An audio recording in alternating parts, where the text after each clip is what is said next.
This is Audible. Drama Castle, a Nicky and Noah mystery, Nicky and Noah Mysteries, book number 7. Written by Joe Cosentino. Narrated by Griswold Adams. Chapter 1. Ainsley Connell, the 35-year-old lord of the manor, stood on the grassy moor surveying his property. He watched the mist spread to the nearby Golden Cliff, Emerald Mountains, and white-capped turquoise sea. His tunic, kilt, hose, and shoulder cloak matched the tall, strapping man's long auburn hair and striking emerald eyes. The leather spoon hanging from a chain over the impressive lump at his groin proudly bore the Connell family crest, 3 lions.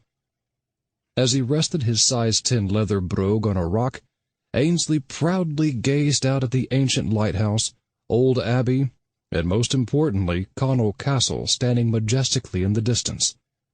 This was his heritage, his pride, and his joy. An eastern wind blew the kilt up his back, exposing his melon-like bubble butt. "Cut! We'll save that for the blooper reel. I always wanted to say that, but I didn't think I'd be uttering those words on a mountaintop at the northernmost tip of Scotland. I'm Nicky Abundanza, associate professor of play directing at Tree Meadow College, a private college plagued by murder in scenic Vermont. How did I get to Scotland, the land of men in kilts? After directing a play at Tree Meadow College that moved to Broadway, I helmed a slasher film, which to nobody's surprise was ignored by the Academy Award voters. However, Barclay Connell, the owner of Connell Castle and Hotel in Scotland, caught it while scrolling through one-star instant play movies on his computer. It wasn't so much that Barclay was impressed with my artistry. The film's low budget and 1-week production schedule caught the green in his eyes. You see, Barclay was also the author of The Lord of the Castle, a 538-page novel that could turn an insomniac into Rip Van Winkle. Propelled by his novel's high local sales, Barclay decided a film adaptation was in order, even when a local fisherman confessed he had bought up all the novels as gifts for unsuspecting fishermen in hopes of sinking the competition ships. When Barclay's emails to Z-list celebrities went unanswered, undaunted in his cinematic pursuit, Barclay decided to star in the film version himself, playing his 1745 ancestor, Ainsley Connell. His wife, Moira, an unemployed actress currently working as his desk clerk, finally got an acting gig as Ainsley's devoted wife. For reality's sake, and to keep peace in the family, Barclay's middle brother, Magnus, the hotel's accountant, was cast as Ainsley's middle brother and pal, Archibald. Finally, Barclay's youngest brother, Fergus, the hotel's restaurant manager, didn't have much of a stretch to play Ainsley's youngest brother and little buddy, Angus. And to keep the budget anemic, Larry Naughton, the 14-year-old daughter of the hotel's head of housekeeping, was slated for the role of the devoted young maid, Aggie. Barclay took no reservations at the hotel for a week in June, and made me an offer I couldn't refuse. A 4-figure salary, a film budget as thin as a vegan with a malfunctioning juicer, and a 1-week shooting schedule. How could I say no? So I continued the casting by adding my 10-year-old adopted son from Hawaii to Avi as Ainsley's adored son, Roddy. Before a divorce was threatened, I hired my husband of 4 years, assistant professor of acting at Tree Meadow College, Noah Oliver, to play Roddy's noble tutor, Oliver, and to serve as the film's acting coach. I decided to cast the smaller roles once we got to the castle. There was the small, or not so small, matter of the film adaptation. Barclay's attempt was as ponderous and heavy, pun intended, as his novel. So my best friend and department head, professor of theater management Martin Anderson, wrote the screenplay, or as Reuben Markinson, Martin's husband and our producer, said, the foul play. With the excitement of a conservative politician nixing environmental laws, Martin went to work loading the script with scandal, seduction, and assassination. Try saying that 3 times fast. His new title, When the Wind Blows Up Your Kilt, You Need a Scotch. Craving a family vacation, I asked my parents and Noah's parents to come along. My folks had just developed gluten-free, wheat-free, sugar-free, butter-free, chocolate-free, and preservative-free pastries at their bakery that cost next to nothing to make, but were incredibly popular.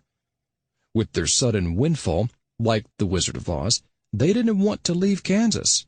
However, Noah's parents in Wisconsin jumped in faster than a televangelist buying a second mansion after Pledge Week. So, Noah, Ta'avi, Martin, Reuben, and I took a plane from Vermont to New York, where we met up with Mom and Dad who flew in from Wisconsin. At the airport, Mom took pictures of us and texted them to her best friend Judy in Wisconsin, while Dad told us all about the movie he saw on the flight, Airport. Then we all flew from New York to Edinburgh. Next, we boarded a train from Edinburgh to Dunnet Head. A ferry took us from Dunnet Head to Connell, and a van drove us to Connell Castle. Needless to say, I was worn out upon arrival. However, as a one-man man, I had to keep up with my younger, only by 7 years, gorgeous husband, who, by the way, has long hair like golden heather and aqua eyes like the sea. Okay, for you gentle readers new to my series, I'll tell you a little secret. Actually, it's not so little. I'm 39, tall, muscular, with dark hair, long sideburns, emerald eyes, a Roman nose, and a nearly foot-long penis. Thankfully, Noah has become quite open to new things. Having exposed that, not literally, let's get back to my story. On the first day of shooting, despite being in Scotland, Noah and I stood next to the camera operator, wearing our customary dress shirts, slacks, and blazers. We were on a gorgeous Kelly green meadow staring at Barclay's equally gorgeous beach ball bum. Try saying that 3 times fast. Martin, somewhere between 70 and extinction, was behind us in a cranberry bow tie and sweater vest glued to his screenplay masterpiece. Reuben, wearing a cranberry leisure suit, stood taller than his husband, glaring at his watch. In producer mode, he offered a tactful reminder, "Nicky, hurry up before we lose the light." "I feel like we're in bed on the first Saturday night of the month," Martin replied to his husband, scratching his bald head. With Barclay's costume malfunction thankfully solved by our costumer sewing tiny weights into the hem of Barclay's kilt, we were ready to resume shooting. I nodded to Larry Naughton, and her large azure eyes came alive. Our makeup artist had aged the girl from a 14-year-old lass to a 14-year-old streetwalker.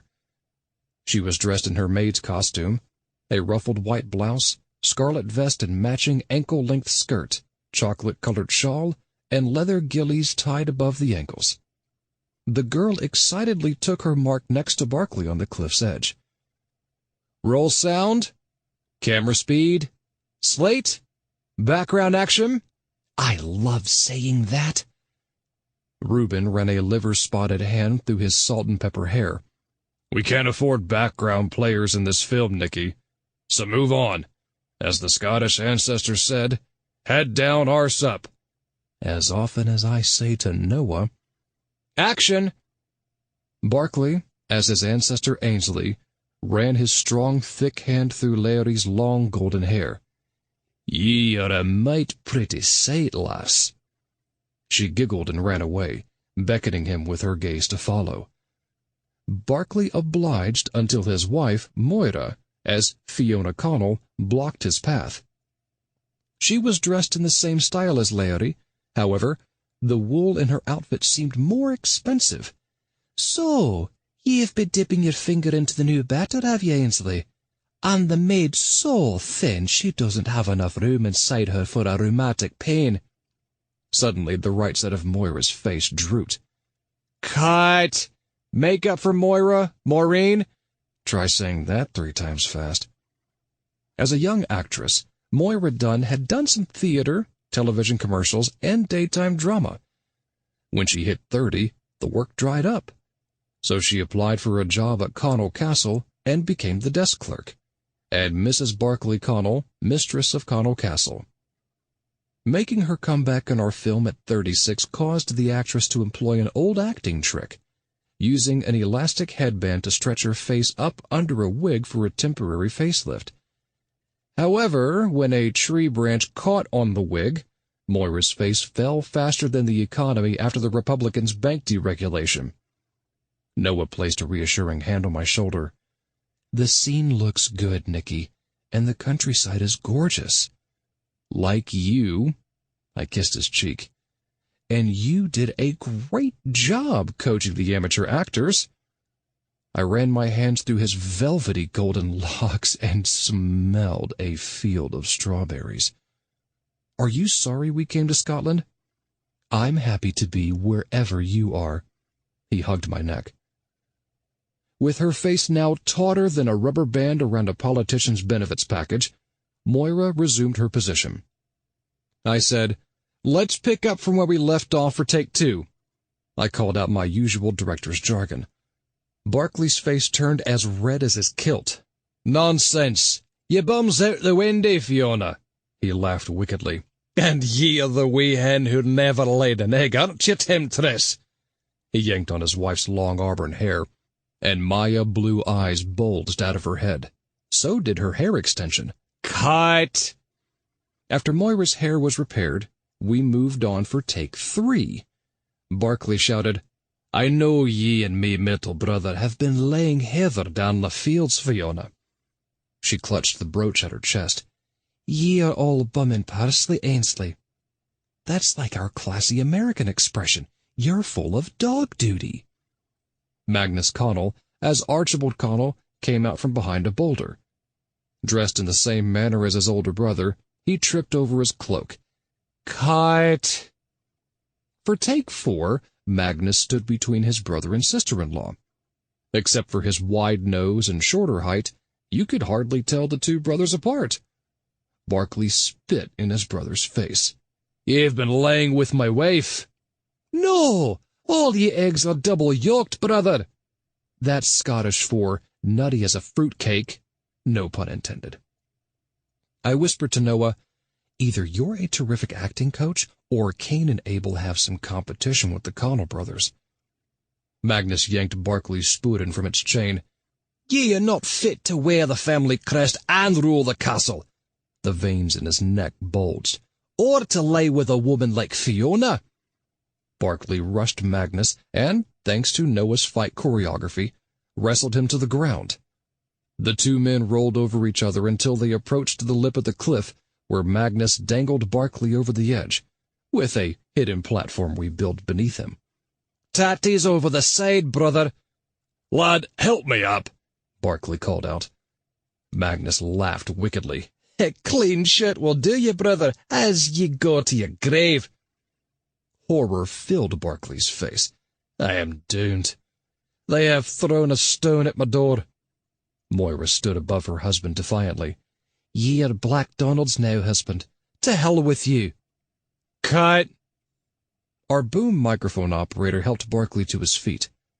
Next, our prop mistress placed a dummy of Barclay in the same spot. I gave the signal, and the camera operator filmed the dummy as Barclay, falling over the edge of the cliff into the pounding waves below. Martin applauded wildly and wept. "My masterpiece is finally brought to life, and the Academy Award for Best Screenplay goes to Martin Anderson." "You have a better chance of winning the Miss America pageant," Reuben retorted. We shot the scene again from various angles, and yet again with close-ups on the 3 actors. When we finished before dark, Reuben sighed in relief. Our crew packed up the equipment into the truck. The rest of us boarded the van. As we rode to the castle, I held Noah's hand and gazed out the window. The violet and amber rolling hills were surrounded by the foamy sea. The lighthouse stood majestically in the distance. Noah squeezed my hand. "It's so beautiful and magical. I can't believe we're really here." I squeezed back. And we're living in a castle. I feel like a king. Or a queen. I always feel like a king when I'm with you. Noah kissed my sideburn. As the van passed the old abandoned abbey and approached Connell Castle, I felt like an 18th century Scottish lord. The crystal blue lake weaved grandly around the 200 acres. A long white stone bridge led to the 3-story, 100-room white stone castle with 4 turrets, 80 stone fireplaces, 30 stained glass windows, and Scotland's national flag with a white cross and a blue background flying proudly at the entrance. Our driver dropped us off, and Noah and I walked across the bridge, giggling at the moat underneath us, and made our way to the massive beechwood door to the entrance. Barclay Connell led us into the vast hallway as he admired the Connell coat of arms flanked on the wall by large ornate pewter sconces. At the sight of the knight in shining armor, I saluted, and Noah whistled, "If I only had a heart." Then the lord of the castle stood at the enormous stone fireplace opposite the front reception desk. "Dinner is in 15 minutes in the great hall." Everyone scattered down the long hallway filled with medieval leather benches, chairs, end tables, chests, and heavy gold-framed pictures of Connell ancestors throughout the centuries. I noticed that Moira walked with Barclay's middle brother, Magnus, rather than with her husband. Noah and I made our way up the gigantic poplar wood staircase. After standing all day and evening, the thick burgundy carpet on the steps was a welcome cushion to my tired feet. Noah admired the intricate molding of lions in various positions on the staircase, walls, and pewter chandelier above us. "Nicky, the castle must be much more crowded when open for business." "I prefer having it to ourselves." I pinched his firm bottom and he giggled. On the second floor, Noah and I headed down the long corridor and knocked on Mom and Dad's door. Dad opened it, wearing a t-shirt and Bermuda shorts. "Dad, we're in Scotland, not the Caribbean," Noah said. "A vacation's a vacation." Dad welcomed us into his room. "This is some place, huh?" He gestured to the large canopy bed. "And look at that!" Poking my arm, he added, "You planning on giving it to Noah and the caboose tonight?" Noah turned scarlet. Dad laughed uproariously. "How are my 2 boys?" "Tired." I sat on an ornate bench. "Stay and watch TV with me." Dad opened a giant oak wardrobe revealing a flat-screen television. Did they have those in the 18th century? He sat next to me and ran a hand over his bald head. "Braveheart is on tonight." Noah sat on a wide oak chair opposite us. "Dad, you're in Scotland. Why not do some sightseeing?" "No sights can beat the locations in Braveheart," Dad said. The door opened, and an iPhone covered my face. "What a cute picture of you 2 boys. Do you like my new iPhone?" Mom texted and then smiled proudly. "Judy from Wisconsin says her son and son-in-law, Tommy and Timmy, have never been to Scotland." Dad laughed. "Lucky for Jack. He'd have gotten stuck with the bill." "How are my boys?" Mom kissed every inch of our faces. I wiped Mom's tangerine lipstick off with a handkerchief. "How are Tommy and Timmy?" "They're worried about their little adopted daughter from Vietnam. Poor Dung gets under everyone's feet, and Judy and her husband Jack keep stepping on Dung." Mom sat on the canopy bed and adjusted the tie of her tangerine robe. "I think Tommy and Timmy are spreading Dung too thin with baby classes in sign language, swimming, and art." "All paid for by Grandpa Jack," Dad added. Mom patted her dyed blonde hair into place. "Dung is a sweet child, but no kid is as gifted and talented as our grandson." "Amen," Dad said while readying the television remote control. "Speaking of Ta'avi," Noah looked around the room. "Where is he?" Always the actor, our son entered from the bathroom on cue. Mom sat Ta'avi next to her on the bed and draped an arm around him. Wearing a canary polo shirt that highlighted his olive-colored skin and black hair, Ta'avi looked adorable with his legs dangling off the high bed. Grandma and I explored the castle. His dimples appeared. I found a secret passageway. A sleuth, like your dad's, Dad said. And like your grandfather, Mom added. Ta'avi wiped his palms on his sky-blue shorts. I can't wait to shoot my scenes. Noah smiled. Will you steal them from me? That's the plan. Ta'avi offered his father a hang-loose sign and a huge grin. Mom said, Judy was very impressed with our little Ta'avi's acting in that slasher film you all did last year. As she should be, Dad said as if he were Ta'avi's agent. Judy said that little Dung's chocolate coloring would show up well on film. Too bad Tommy and Timmy aren't in the movie business like our Nicky and Noah, Dad said. Mom and Dad laughed together triumphantly. I noticed a gold necklace around Dad's neck as it danced over his flabby chest. I've never seen that before, Dad. He stuck at his already protruding stomach. What, my sexy physique? Dad winked at Noah. I may be giving you a run for your money tonight, Noah. Noah's scarlet cheeks turned crimson. I walked over to Dad. I mean your necklace. He's worn that thing around his neck since I met him, Mom said. Taking it in my hand, I admired the fine craftsmanship of the gold two-leaf clover. It's really a four-leaf clover, Dad explained. But the other two leaves broke off. Where did you get it? In a little shop on a glen in a valley in the Highlands of Scotland. A year before I met Mom, I visited the land of my ancestors to find my roots. While I was covering up mine with peroxide, Mom said with a smile. But my ancestors didn't come from a place like this, Dad explained. They were sheep herders. The dairy farmer added, milking is in my blood. So is high cholesterol from all the cheese he eats, Mom said as if speaking about a death row criminal. Dad patted his stomach. I like food. Me too, Grandpa. Ta'avi patted his stomach too. Did you all eat dinner? Noah asked with concern showing on his handsome face. Mom nodded. A sweet young waiter named Donald served us in the dining room. She giggled like a young girl. He paid extra attention to me. Were you jealous? I asked Dad. He waved me away like a color guard on speed. Donald was a nice-looking guy, but he reminded me of you and Noah, if you know what I mean. My father-in-law developed gaydar? Ta'avi's dark eyes glistened in delight. We ate cock-a-doodle-doo soup, blood pudding, green fish, and bread for short people.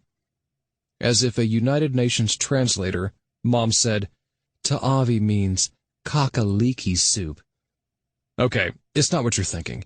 It's a soup with chicken, bacon, leeks, and spices. Mom continued, black pudding.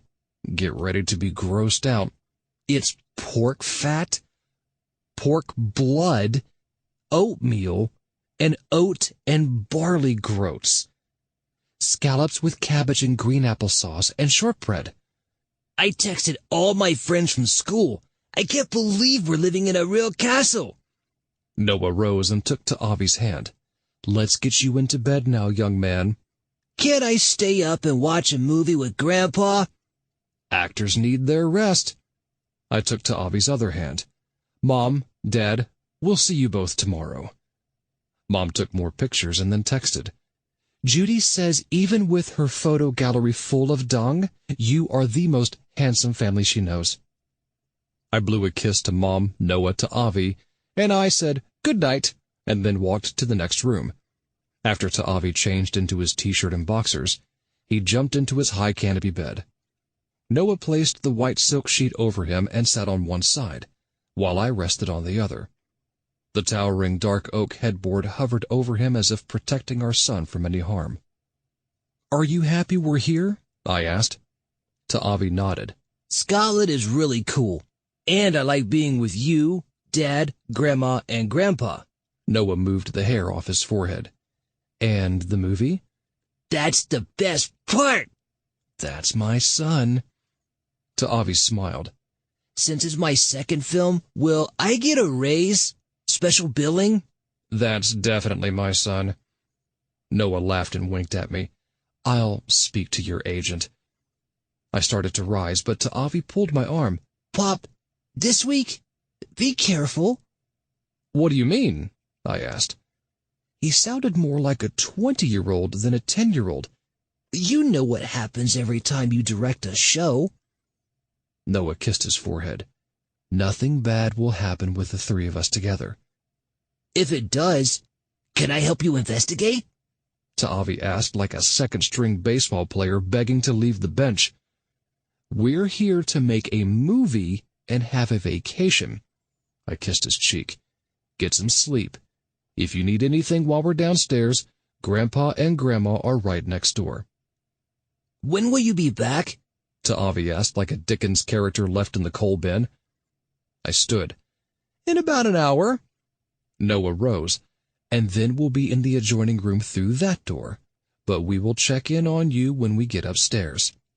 Ta'avi raised himself up on one elbow. Thanks for taking me. "You're our son. Why wouldn't we take you on our vacation?" I asked. No, I mean from Hawaii, Ta'avi said. Noah's eyes brimmed with tears as he kissed Ta'avi's cheek. "Good night, son." Noah and I left Ta'avi's room, walked down the hall, and knocked on Martin and Reuben's door. My best friend and department head, Martin Anderson, opened the door and stood next to us in the hallway. Noah and I shared a smile at the long fuchsia satin robe that swam off Martin's tiny body, and the cold cream caked on his thin face. "Are you and Reuben coming down to dinner?" I asked. Martin replied, "A cute young friend of Dorothy waiter, Donald, brought up our meal." "Donald gets around." Martin said, "Donald seemed to be checking me out." "To see if you were still alive." Reuben appeared in the doorway, wearing a fuchsia nightshirt. Ignoring his longtime husband, Martin said, "But I don't eat too much this late at night." He added like a fitness guru, "My body is a temple." "But nobody wants to worship at it," Reuben replied. "When I reach old age, I'll look into all those vitamins Nicky takes." "Martin, you're well past reaching old age. You're a heartbeat away from cremation." "And you are my partner." They giggled and kissed. Reuben checked his watch. "Well, it's past my bedtime." "No, it isn't, Reuben," Martin explained. "It's 5 hours later in Scotland than in the U.S." He smirked. "So it's only afternoon, our time." "The perfect time for a midday nap." Reuben turned to Martin like a lost boy. "Aren't you going to tuck me in?" Martin raised his dark eyes to the chandelier. "In a minute." "Nicky, we shoot bright and early tomorrow morning. Get some sleep." Our producer added, "If it means locking Noah in the dungeon." After Reuben had gone back into the room, Martin whispered, "Well?" "Well, what?" I asked. He looked both ways as if foreign spies might be listening. "Tell me about the Connells." "The first day of shooting went well," I replied. Martin said with the patience of a customer service clerk at 5 p.m., "You know what I mean, Nicky." Reuben opened the door. "You'd better give him the gossip, Nicky, or I'll never get to sleep."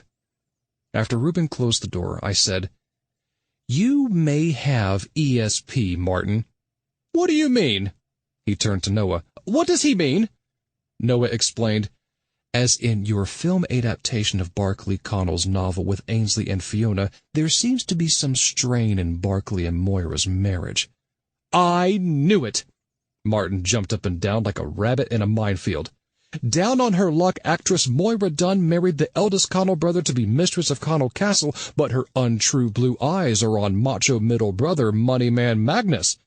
Try saying that 3 times fast. "We don't know that for sure." "Then find out. And get the story on cute little Donald, too. Tonight at dinner." Martin added like a general talking to his privates.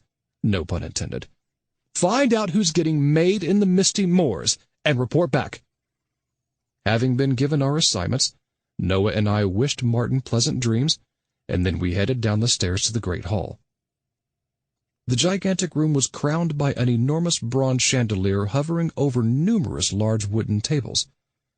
Our cast of characters, pun intended, had changed into jeans and flannel shirts and were seated at a large table opposite a sprawling stone fireplace with the Connell coat of arms proudly displayed on its mantel.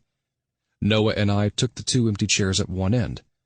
At the head of the table sat the lord of the manor, Barclay Connell. Barclay's wife, Moira, was next, with Barclay's middle brother Magnus following. Young Larry Naughton from housekeeping sat at Noah's side. Since nobody was speaking to each other, and we weren't having a séance, I cleared my throat. "I'm pleased with our work today, everyone." It felt so good to be back in front of the camera. Moira flicked back her long red hair and batted her long lashes in my direction. "Thank you, Mr. Director." Barclay glared at his wife. "It has to be on the page before it can be on the stage." "And you are always sent to stage, brother." Magnus rubbed his wide nose. Barclay's eyes turned greener. "Have you forgotten that I wrote the original book, Magnus?" "No, and I also haven't forgotten that you inherited the castle." Magnus's broad shoulders tightened. "I inherited Connell Castle because I'm firstborn." "Which you never let us forget." "Sour grapes aren't on the menu tonight, Magnus. And since we're talking about forgetting, you haven't done the monthly audit of the books." Barclay feigned forgetfulness. "Oh, that's right. You didn't do it last month either." Moira said quickly, "It was busy behind the front desk last week." "I'm sure it was very busy behind the front desk." Barclay glared at Moira and Magnus. Her fist clenched. "I'm guessing it was as busy as you were in housekeeping with Brodie Norton." The 3 Connells glanced at each other like cowboys itching to be the first to draw their guns. "Why do I feel like the host of a reality TV show?" I changed the subject. "How does everyone like Martin's screenplay?" Moira replied, "Sex and violence sells. My local psychic told me the film is going to be a big hit." "Of course you like it, Moira. I die in the first scene." Barclay ran a thick hand through his thick auburn hair as he drank some ale. "Which was fun to do," Magnus said with a smirk. Larry giggled. "It wasn't too hard playing a maid, since I am a maid, but I loved every minute of it." Barclay snapped at her. "Careful, Larry. You'll become an actress like Moira, and when you get old, the offers will stop coming." A small young man with striking blue eyes, shining blonde hair, and a milk and honey complexion served the cockaliki soup from the large buffet against the wall. Larry's face lit up. "Hi, Donald." He winked at her.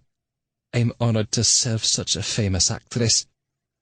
Donald served Noah and me last, and everyone ate their soup. I remembered Martin's order. "Donald, you're quite popular with my family and friends upstairs." "It was my pleasure to serve them."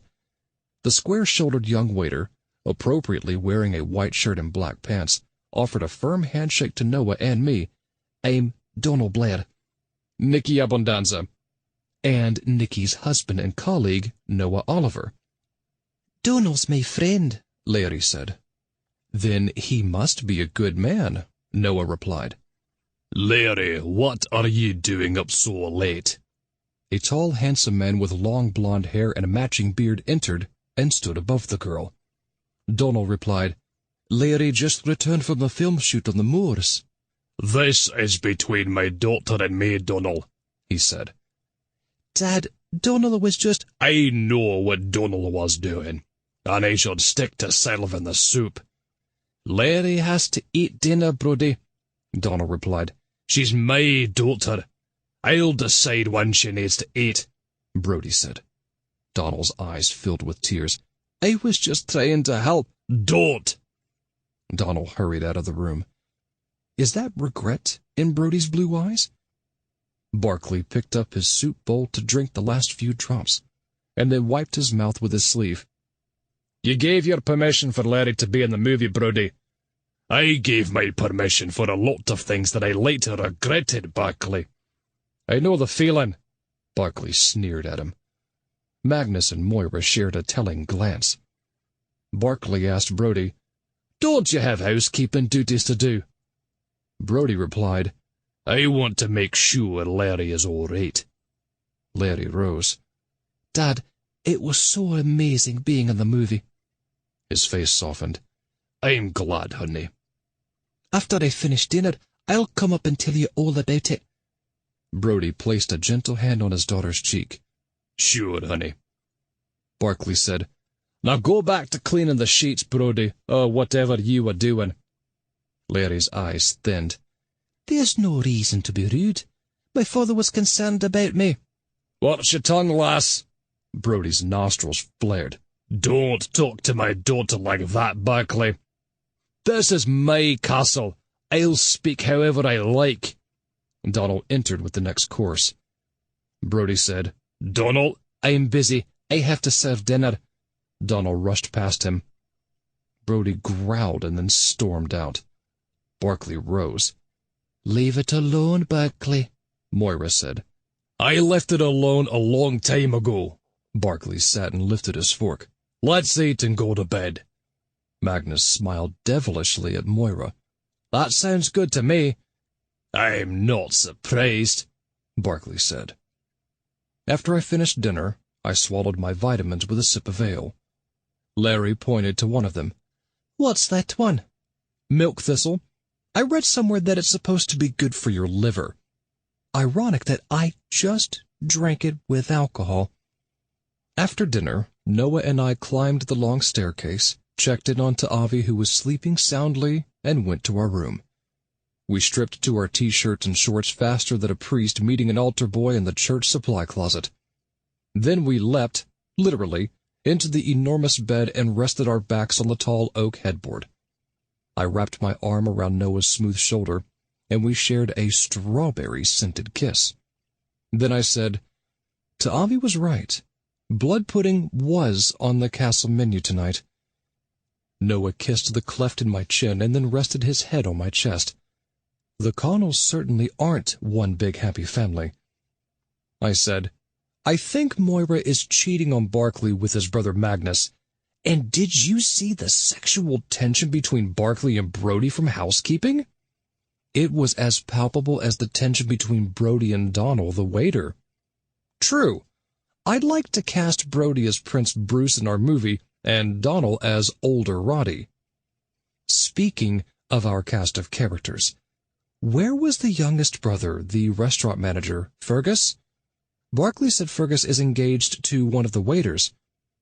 We looked at each other and burst out laughing. "When did we start channeling Martin and Reuben?" I asked. "Ever since we've become an old married couple tucked away in a castle." Noah kissed my sideburn. Gazing around the room at the huge wardrobe, stone fireplace, and tall stained-glass windows, I said, "I feel like the lord of the castle." Noah giggled. "What does that make me?" I squeezed him in closer. "The Lord's squeeze." We shared a long, wet kiss. Noah said, "Shouldn't we get some sleep? We have an early morning shoot." "We have a late night shoot, too." I nibbled on his earlobes. "In a castle or a hovel, you're the only man for me, Noah." We kissed again. "You make me so happy, Nicky." "You ain't seen nothing yet." I lowered Noah onto his back and lay on top of him. As he massaged my back, I kissed his eyes, nose, and sweet lips. He cried out in delight when I pinched his nipples. After I flexed my biceps, Noah kissed them and then squeezed my pectoral muscles. Next, he kissed the palms of my hands and then rested them on his buttocks. I squeezed his bottom as we kissed. "I want you so much, Noah. You've got every part of me, including my heart." We slid into the 69 position. Noah licked my abdominal muscles as I kissed the blonde hair around his navel and below. In turn, Noah tugged at my pubic hair and then ran his tongue along my ample junk. Then he kissed my mushroom head again and again. After we both let out a satisfied moan, I took Noah's long, thin, curved manhood into my mouth. He stretched his mouth open and did the same for me. We both sucked slowly and gently, like members of a symphony orchestra in perfect rhythm. "I want you inside me, Nicky. Always." I kneeled at Noah's waist and gently pushed him down onto his back. Then I pressed Noah's legs back, kissed the soft soles of his feet, and licked his warm toes. I lowered his legs over my back and entered him slowly. Noah grabbed my thighs and pulled them in closer with a grateful sigh. Then I grasped his tool, rubbing and thrusting until our passion exploded amidst cries of ecstasy. I whispered in Noah's ear what was in my heart. "You are all I ever wanted. You're mine forever." As we lay in each other's arms, Noah snored softly. Suddenly, a feeling of doom overtook me, a premonition that murder would veer its head at Connell Castle, and Noah, Ta'avi, and I would very soon be in grave danger. Chapter 2. I woke jet-lagged the next morning to Noah acting as cheery as an anti-gay politician at a gay orgy during a blackout. He smothered my yawning face and droopy eyes with kisses, helped me out of bed like a nursing home aide, and gently pushed me into the, thankfully, modernized bathroom. After I showered and dressed, Noah and I met up with Ta'avi, Mom, Dad, Martin, and Reuben in the hallway, and we all made our way down the long staircase. Looking peachy in a peach sundress, Mom took pictures with her iPhone for Judy in Wisconsin.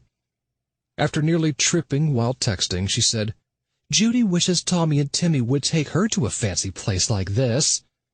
Dad laughed. "They'd have to borrow money from Jack." Mom added, "She said if little Dung were here, Dung would plop down on a bench until they scooped her off." Looking out of place in a loud Hawaiian shirt and Bermuda shorts, Dad scanned the television listings in his hand. "Rob Roy is on in an hour. I hope breakfast doesn't take too long." "It won't," Reuben said with a glance at his watch. Mom raised her eyes to the intricate lion molding on the ceiling. "Dad, we're in Scotland. Don't you want to see the countryside?" "I'll see plenty of Scottish countryside in Rob Roy," Dad replied. We were greeted at the Great Hall's entrance by Fergus Connell, the youngest and smallest Connell brother. The dark circles under his glazed-over hazel eyes caused him to look older than his 25 years. Connell Castle's restaurant manager said, "Welcome to breakfast." The Sherlock Holmes in me noticed the smell of liquor on his breath and the wrinkles in his dark suit. Fergus placed his shaking hand on another young man's elbow. "Hamish will serve you breakfast." "Good." Dad patted his protruding stomach. "What's on the menu?" Hamish replied, "Goat's milk, farmhouse eggs, and loin sausage with black bread and butter." Dad led Mom and Ta'avi to our table. Since I hadn't met the morning waiter, I offered Hamish my hand. "Nicky Abundanza." Wearing a white shirt and black pants, the tall man shook my hand. "Hamish McAllister." Fergus said, "Hamish is my best waiter." He blew a kiss at Hamish. "And my fiancée." "Congratulations!" Noah shook their hands. "I'm Noah Oliver, Nicky's husband and partner in crime-solving. When's the big day?" Fergus grimaced. "As soon as I can talk Buckley into opening the ballroom." "The ballroom?" Reuben asked, always scouting for new film locations. "It's at the far end of this wing." Fergus pointed his long nose in that direction.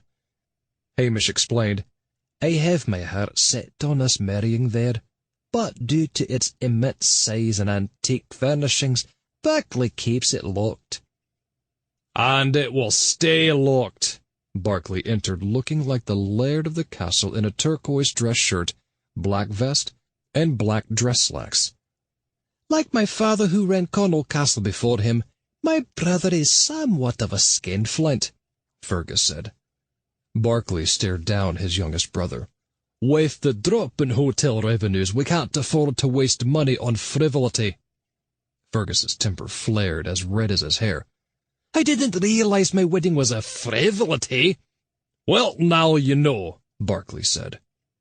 Always concerned for others, Noah asked, Has the hotel business hit a snag? Barclay replied, Business is better than ever, but our cash flow isn't. And my brother is convinced it's my fault. Magnus entered in his kilt costume for the day's shooting. Excuse us. In his canary leisure suit with matching watch, Reuben ushered Noah and me to our table. In a canary bow tie and sweater vest, Martin said to me sotto voce, The three Connell brothers seem to get along as badly as priests and reluctant altar boys. Moira entered in her film costume. She met up with Magnus, and they whispered together near the buffet. Martin stared at me with his mouth open as if ready to catch flies. Tell me what you know, Nicky. You better do it, Nicky, or he'll die of old age tonight and haunt you, said Reuben. I explained. Moira and Magnus seemed to have a connection. Hamish served breakfast and then left our table. My jealous bone emerged as Noah never took his eyes off Hamish. I breathed a sigh of relief when Noah said to me, Hamish would make a good Prince Jock in our movie. Good casting, Noah. I never asked Brody and Donald if they'd played the roles I selected for them. I'll take care of it. Larry Naughton, wearing her Aggie the maid costume, strode in and stood before us. Good morning, the girl giggled. I can't wait to die in my scene. That caught Avi's attention, as did Larry. You get to die? She nodded. Isn't that totally amazing? Totally. My 10-year-old son seemed to age 4 years, looking adorable, or should I say handsome, in his violet polo shirt and tan shorts. Avi smiled at Larry. How do you die? Larry replied as excitedly as a conservative politician giving a tax cut to a huge corporation. I get thrown into the lake. I texted my friends at school about it. They were already jealous since I got to take off the last week of school to be in the movie. Avi pulled on my arm. Pop, can I go to the shoot today? Sure, I replied. Avi and Larry shared a smile. I invited my dad and Donald to watch too, she added conspiratorially to Avi. When we're through shooting, I can show you some secret places around the castle. Avi looked at me. After I nodded, he replied, I'd really like that. I like to pretend I'm the owner of the castle, Larry said. Sounds like fun, my son, the actor, replied. It's enchanting, the 14-year-old said like the mistress of Connell Castle.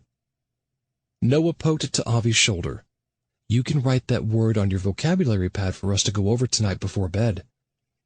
Avi laughed like a spelling bee champ. I think I'm too old for that now, Dad. Brody Naughton appeared next to his daughter. Larry, let the guest eat their breakfast in peace. We're all enjoying Larry's company, especially Avi.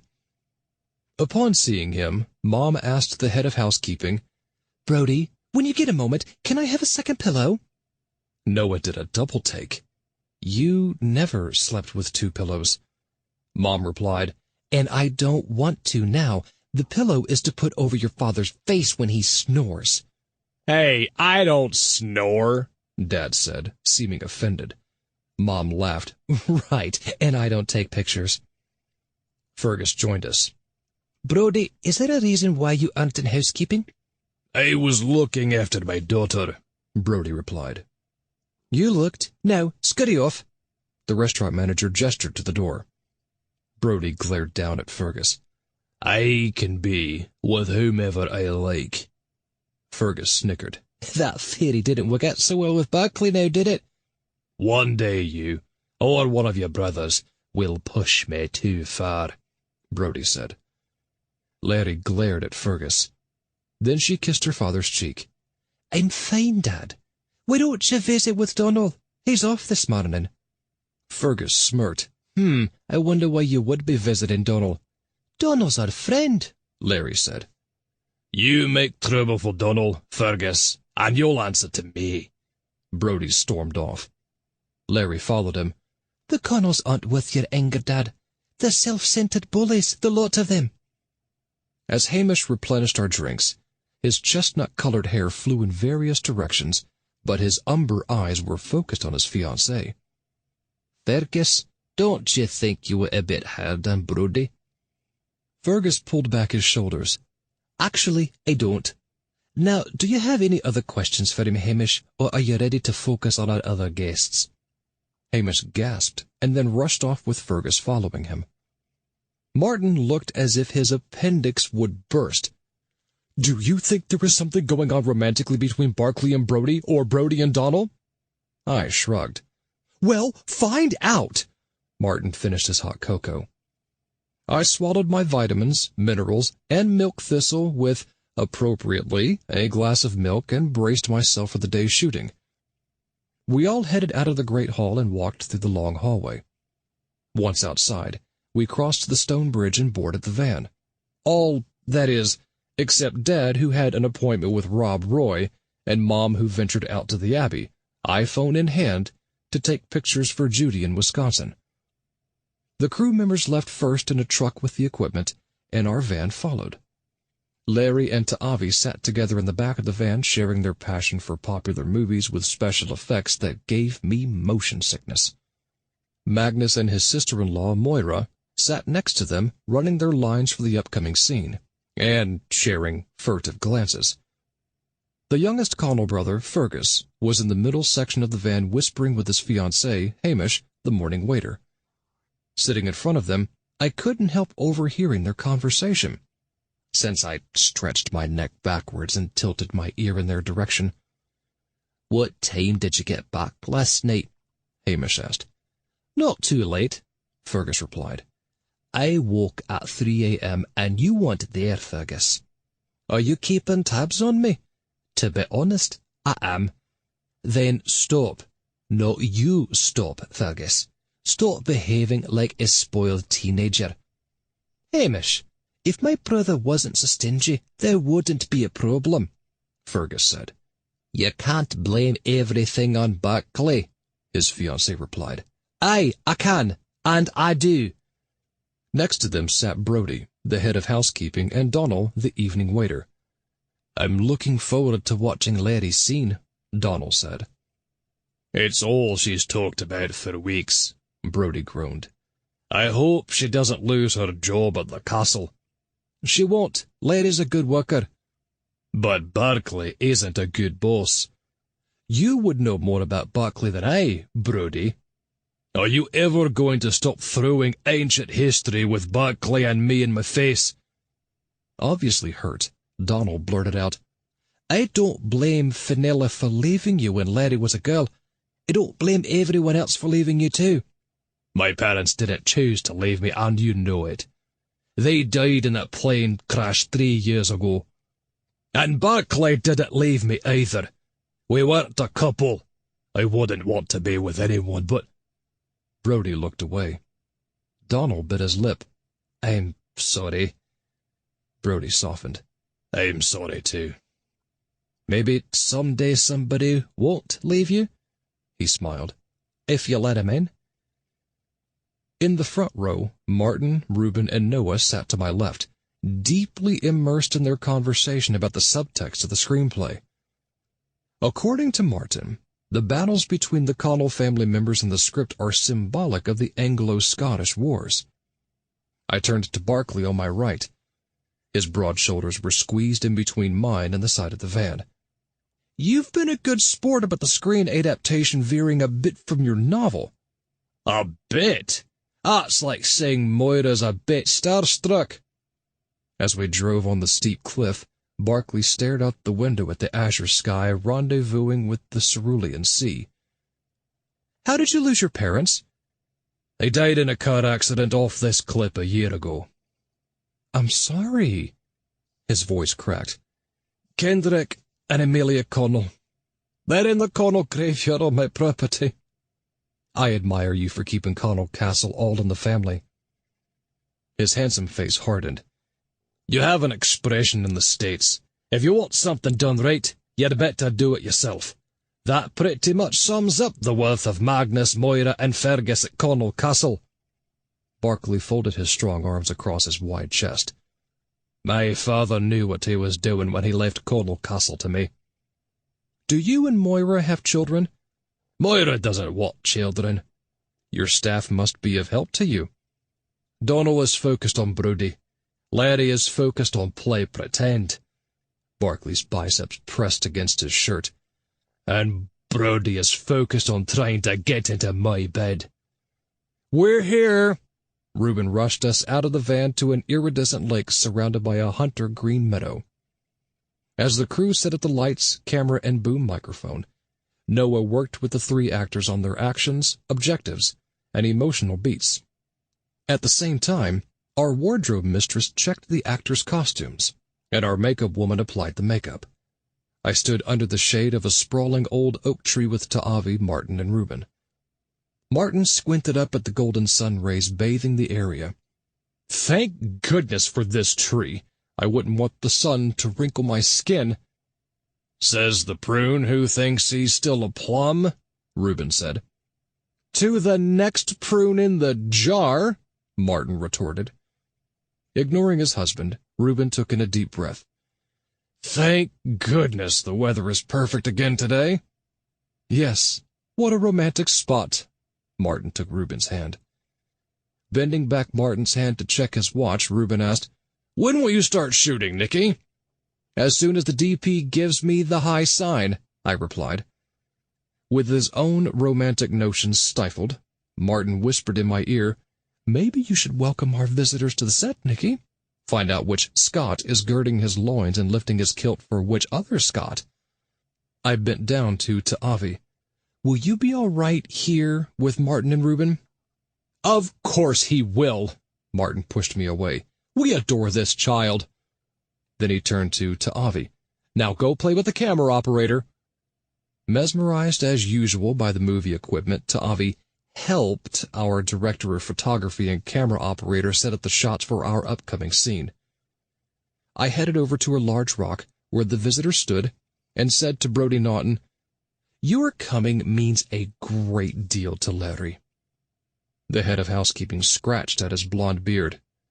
Larry's all I have. I overheard you, accidentally on purpose, speaking with Donald in the van about your ex-wife? Brodie chortled. She was a waitress at the castle. Fenella left with the bartender when Larry was a baby. How tragic. Not really. We didn't have much of a marriage, and Fenella had no interest in being a mother. I'm sorry. Don't be. I'm not. And, like Barclay, you lost your parents recently. He nodded. 3 years ago, in a plane crash. Channeling Martin, I said, You and Barclay must be a comfort for each other. He burst out laughing. Hardly. Barclay doesn't comfort anyone except himself. He wouldn't allow my parents to be buried in the Connell Castle cemetery. So, they are buried in a public plot outside the castle property. He blinked back tears. Elsbeth and Robin Naughton, buried like dogs. I noticed Donald Blair nearby, waving to Larry, who excitedly returned the wave. It seems like you and Larry have a devoted friend in Donald. Brodie's strong jaw tightened. I know what you're inferring, and you're barking up the wrong Scottish pine tree. What am I inferring? That Donald and I are lovers. That's none of my business.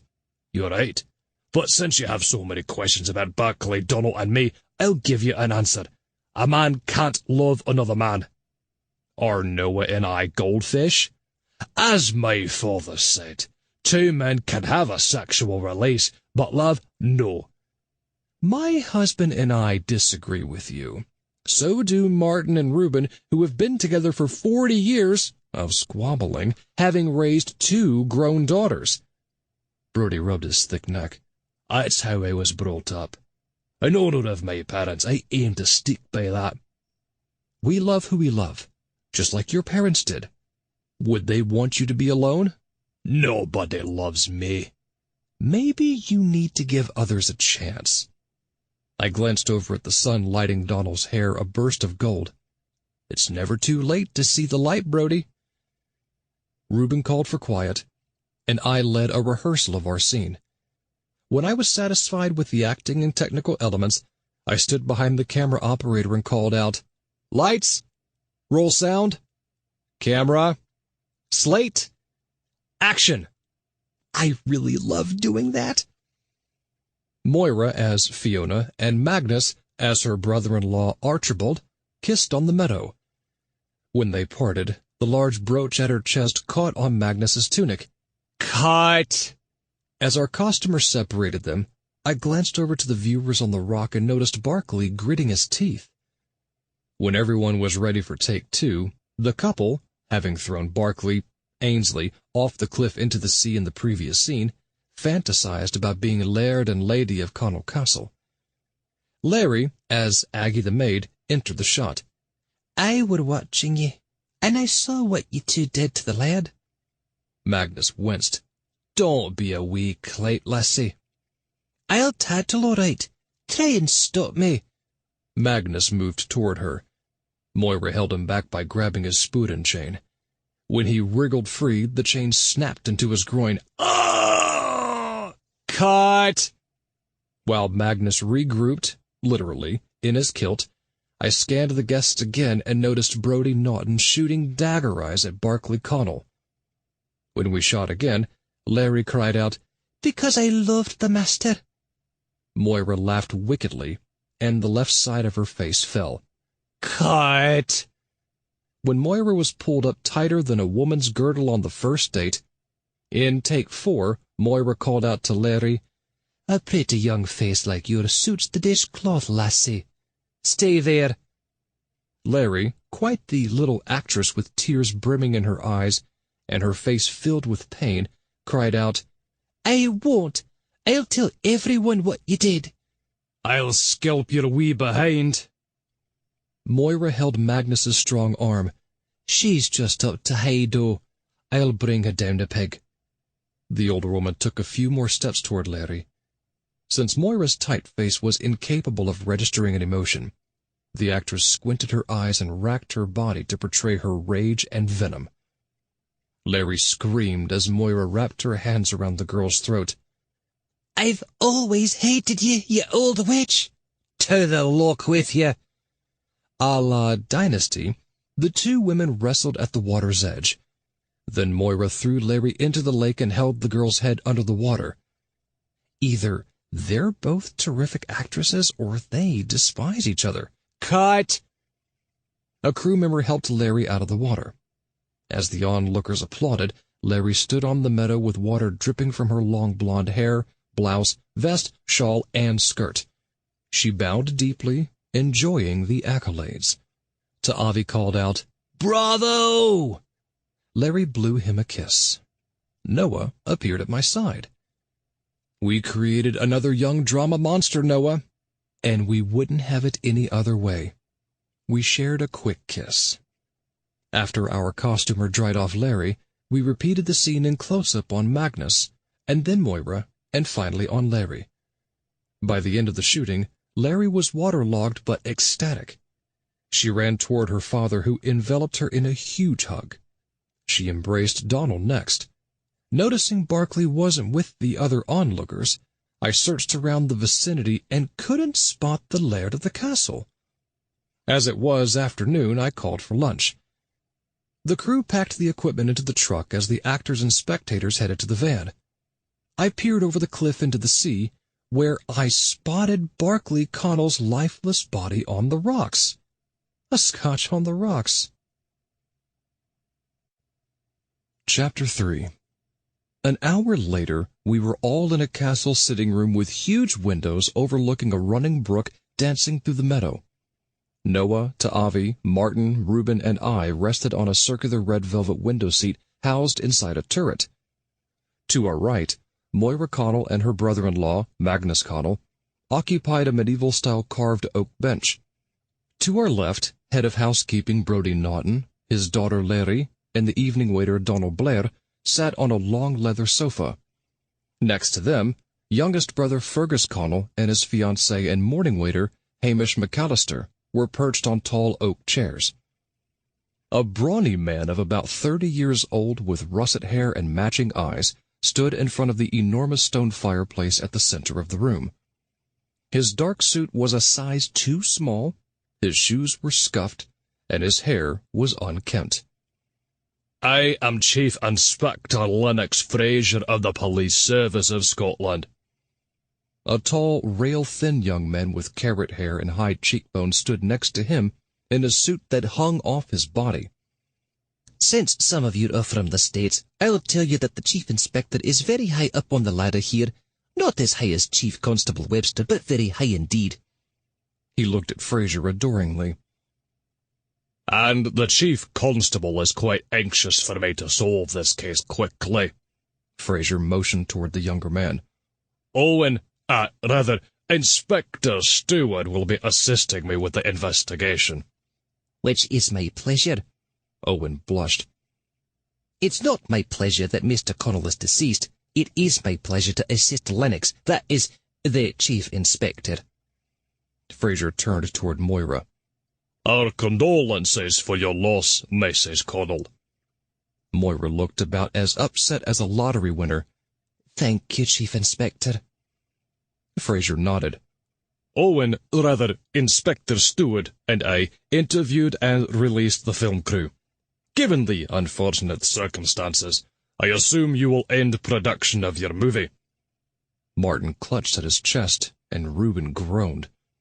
Moira did a double-take. "Why would we do that, Chief Inspector?" With all eyes on the not-so-grieving widow, Moira, now free of her headband, turned down the corners of her mouth. "While what happened to my husband is a tragedy, his biggest dream was to see his novel on the screen." She flung back her head stoically. "As difficult as it may be, it is my duty as his wife to make sure Berkeley's vision becomes reality." "And that your film career doesn't take another nosedive?" Fraser leaned on the fireplace mantel and accidentally knocked off a brass urn. Sorry." I whispered to Noah, "I hope those aren't Barclay's ashes." Noah choked back a giggle. Owen replaced the urn. "No need to apologize, Lennox. Chief Inspector. It was just an accident. I myself have knocked over urns in the past." Moira asked, "When will you release my husband's body, Chief Inspector?" Magnus slid to the edge of the bench. "It's our custom to bury family members in the Connell Castle Cemetery." Brodie sneered. "But only family members, not employees, especially in housekeeping." "Your mother was a maid, Brodie, not a Connell," Magnus answered. "Which you Connells never let her forget." Brodie folded his strong arms over his wide chest. "She died with my dad on that plane, heading for the first vacation you Connells ever let her take." "Then maybe she shouldn't have taken it." Fraser scratched his stomach. "We'll release the body after forensic testing." Meaning the application of scientific and medical techniques to determine if there might have been foul play," Owen explained with a proud glance at Fraser. Martin whispered in my ear, "You and Noah are here. How could there not have been foul play?" I whispered back, "With a fall that long into the ocean, forensic evidence won't be of much use." Fraser accidentally kicked over a fireplace poker. "Sorry, again. I've a wee case of butterfingers." Owen said, "That's to be expected in a place like this, Lennox. Chief Inspector." As he replaced the poker, the Chief Inspector said, "It is completely possible that Mr. Connell took a nasty fall off that cliff into the sea, and there was no foul play. But we would like to speak with each of you privately." "Just to make sure the Chief Inspector has all the information about what happened here," Owen added, "which we will use as evidence should, on the off chance, we find out Mr. Connell died of suspicious causes." Owen sniffed proudly. The forensic testing and your statements will assist the Chief Inspector in determining that, as only he can. Fraser struggled to release a pad and pen from his suit jacket pocket and banged his elbow into a vase. Sorry. Owen retrieved the vase from the floor and replaced it on an end table. No harm done, Chief Inspector. Vases often topple over in places like this. Owen, rather, Inspector Stewart, will call each of you into the library one at a time, Fraser said. How long will this take? Fergus asked, glancing at his watch. Hamish grimaced next to his fiancée. Why, do you have plans, Fergus? I'd like to eat some lunch, the youngest brother said. And to have a drink, no doubt. Fraser said, You should all be through in about an hour. Because the Chief Inspector is thorough but efficient, Owen explained. Brodie placed his strong arm around Lairdy's shoulder. I don't want my daughter involved in this. It's all right, Dad. Lairdy and Ta'avi exchanged conspiratorial glances, clearly excited by the possibility of a murder. Reuben rose from his seat. Excuse me, Chief Inspector. We have with us a famous amateur detective from America, Associate Professor Nicky Abundanza from Tree Meadow College in Vermont. If I were you, I'd enlist his help in solving the case. I feigned modesty. Thank you, Reuben. I only solved 5 mass murder cases spanning 3 states. Offering my most dazzling smile, I added, when the local detectives were unable to do so. Noah picked up his cue. And as Holmes had his Watson, I assisted my husband in his crime-solving on each case. I wanted to help, but my pop wouldn't let me, Ta'avi said, having been bitten by the whodunit bug. Fraser waved his pad at me, which accidentally spun across the room into a wall clock. As Owen retrieved it, Fraser said, Nicky Abundanza, I'd read about you in a criminal justice journal. I'm sure whatever the article said about me was blown out of proportion. Just a tad. But maybe not. I stood and offered my best profile. I would be most happy to address the local members of the press and share insider information about each of those past cases. Noah leapt from his seat next to me. And since I was with Nicky every step of the way, I would be willing to fill in anything Nicky forgets to mention. I led Dad to find Pop at the end of the last 2 cases, Ta'avi added, slicking back his hair for the news camera.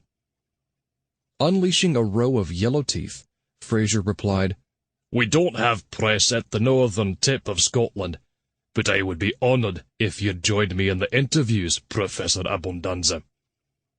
I found my light. From the bronze Gothic chandelier above me. I am honored to take the case. Assist you, Chief Inspector. Minutes later, Fraser and I sat on the high-back leather chairs behind a rectangular wooden desk in the castle library. Glancing at the dusty books on bookcases and the long brocade curtains over the enormous windows, I unleashed a loud sneeze. Jalen, Fraser explained. It means God with us. My dad used to say it whenever someone sneezed. He sat back with a smile. That's bollock, Fraser. Chief Superintendent. His face saddened. Until he died of a heart attack a few years back. I'm sorry. So, nepotism explains how Fraser became Chief Inspector. Owen brought in Moira Connell and directed her to sit in the chair opposite us. Please don't feel as if this is a police interrogation, Mrs. Connell. Owen's Adam's apple bobbed up and down like a hooker in the back room of a bachelor party. Lennox, that is, Chief Inspector Fraser, is going to ask you some questions. You are not in a court of law. He looked around the room. Though this room has a wee bit of a courtroom feel about it with the tall ceilings and wood everywhere. I'm ready, Lennox. Chief Inspector. Fraser motioned for Owen to leave the library, and in doing so knocked over a pencil holder on the desk, which crashed into a desk clock, which toppled over onto a framed photograph of Kendrick and Amelia Connell. He caught it before it went smashing to the floor. Such a tragedy when your husband's parents had that nasty car accident off the cliff a year ago, Mrs. Connell. Moira replied with a cool glance. We were all devastated. As he righted the picture, Fraser added, It seems like I nearly just pitched them off again, didn't I? He chuckled. What is it you'd like to ask me, Chief Inspector? I need to get to my room and take off this costume. Right. From the movie, how is that coming along? He asked. Fine, until my husband toppled off the cliff into the sea. Moira turned to me for help. I took on the familiar role of detective. Moira, when was the last time you saw your husband alive? Right after we finished shooting the last scene. He was with the others watching from the large rock. After you called cut, everyone dispersed in different directions, like ants after a spraying. So any of them could have done it. Fraser attempted to write a note on his pad, but his pen was out of ink. He reached for another pen and sent the pen holder on the desk sprawling into the paperclip dispenser, which spiraled into the stapler, causing it to bang into the calendar and send it to the floor. Sorry. As Fraser bent to his knees next to me, It's not what you're thinking. To pick up the calendar, I asked Moira, I'm guessing a child would have been of comfort to you at a time like this. Why is it that you and Barclay never had an heir to Connell Castle? As he stood, Fraser banged his head on the side of the desk. You Americans don't mince words, do you? That's all right, Chief Inspector. Moira slid to the edge of her seat. Nicky, my husband and I weren't blessed with children. Barclay told me on the bus that you didn't want them. Moira continued. But our dream was to make this movie, the product of our love. Speaking of the movie, you and Larry had quite a catfight in the scene, I said. The child's unbalanced behavior suited her role in the film, Moira replied. So the fight was real. Next, Owen led in Larry Naughton, who sat in her wet costume with pools of water surrounding the chair. We won't keep you long, lass, Fraser said. Larry looked as excited as an evangelical opening a gay conversion therapy center. I'm happy to answer your questions, Chief Inspector. Did you see anything suspicious out there today? I asked. No, I was too busy being an actress. Fraser rubbed his chin. You must be quite upset about what happened to your employer. She laughed. Upset? I thought Barclay Connell was a penny-pinching creep. But what happened to Barclay was tragic, Fraser said. As if the guest star on a television mystery show, Larry said, The only tragedy was that his wife didn't join him. But if you want any information about Moira, you'll have to ask her brother-in-law Magnus. Owen led in Magnus Connell, still in his tunic, kilt, and cloak. Fraser said, My condolences for the loss of your brother. Magnus nodded and surveyed the room. As the new Lord of Connell Castle, is he planning on redecorating? Does your brother's will leave you Connell Castle? Aye, I am the middle brother. Will you make any changes in the hotel business? I asked.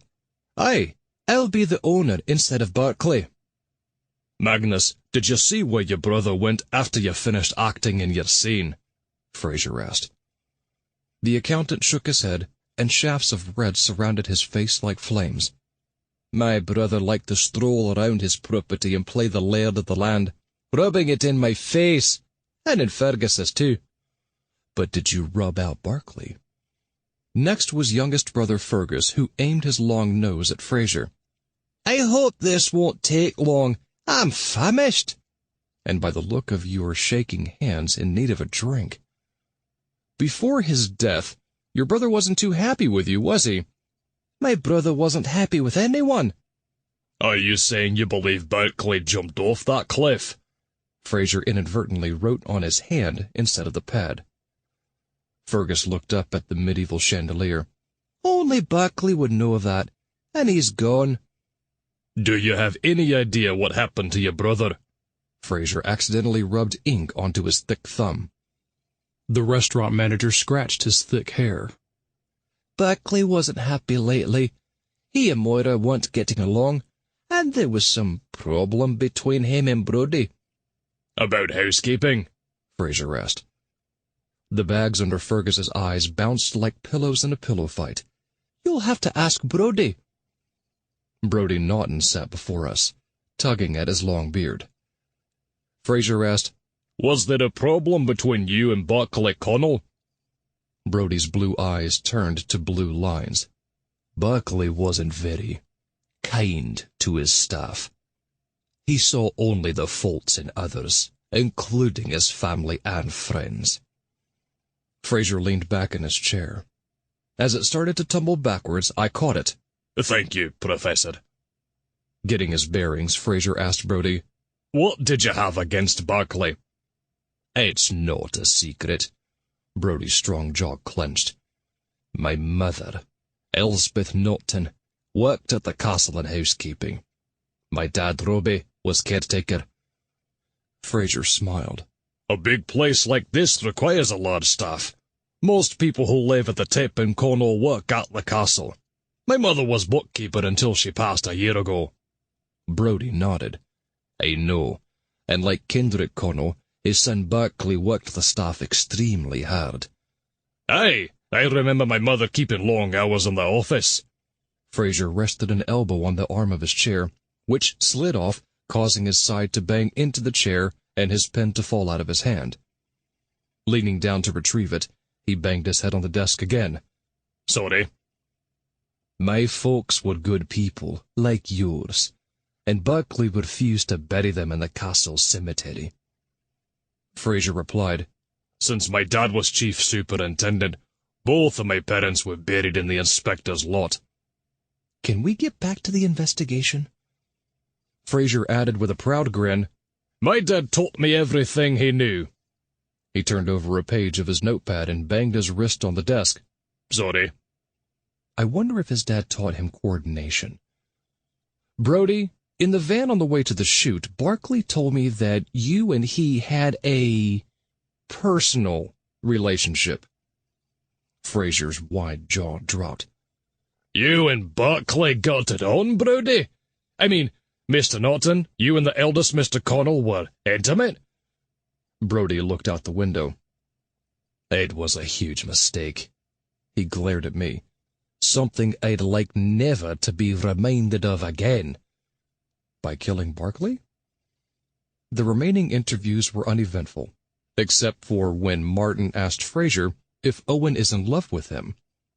Fraser fell off the chair, literally, and then assured us his relationship with the young inspector was purely business, at least on Fraser's part.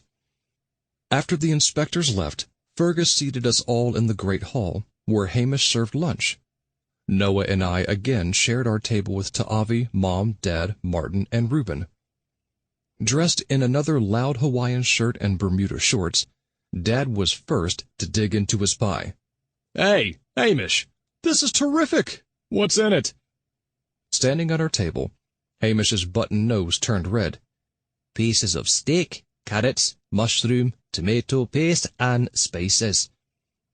Dad downed another huge piece, smacked his lips like a food critic and said, There's something else. Probably the ox kidney. Hamish left our table and whispered with Fergus at the buffet.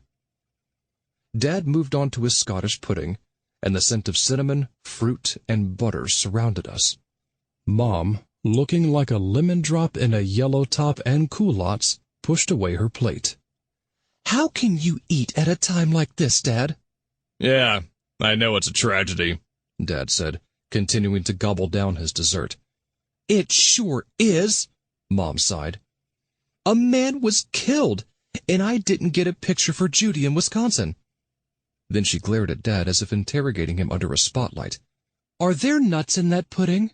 Nope, Dad replied, finishing his last mouthful. Mom patted Noah's shoulder. Then you can eat it, honey. She rummaged inside her lemon-yellow purse. But just in case there are ground nuts in the crust, I brought your epinephrine. I kissed Mom's cheek. Thank you for taking care of Noah. She chortled. I've been watching out for Noah's nut allergy since he was a kid. But I always sensed Noah would grow up to like nuts, Dad burst out laughing. Noah's handsome face turned to the color of Mom's blouse. Desperate to change the subject, he asked, "How was your trip to the Abbey, Mom?" Mom replied, "It's exquisite. Tall, Gothic, with gorgeous stained glass windows. Judy can't understand why nuns don't live there anymore. I mean, there must still be women in Scotland who want to marry Jesus. In his pictures, Jesus was very handsome, like Noah with blonde hair and blue eyes. Not likely in Nazareth at the time." And Jesus could certainly rise to the occasion. Mom hit Dad's shoulder playfully, and they shared a laugh. Dad added, "But I'm guessing he'd be grumpy every Good Friday." "Enough, Dad." Mom held her stomach as she guffawed, and then wiped her eyes with a napkin. "Speaking of abbeys, The Sound of Music is on later this afternoon." "How many times are you going to watch that movie, Dad?" Mom asked. "The mountains are beautiful," Dad replied.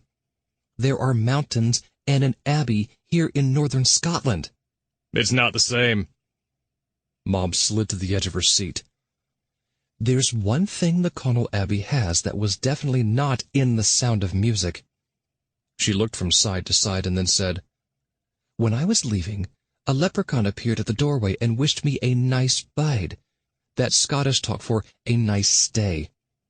Noah laughed. "You have the wrong country, Mom. Leprechauns hail from Ireland." "Well, he must have taken a trip to Scotland because there he was in the Abbey," Mom said. Intrigued, I asked, "Why do you think he's a leprechaun?" Mom raised her iPhone. "See?" A small, wiry man of about 90, with long gray hair and a longer gray beard, smirked at me. He wore a faded Kelly green work shirt and pants from another era. Noah craned his neck to see the picture.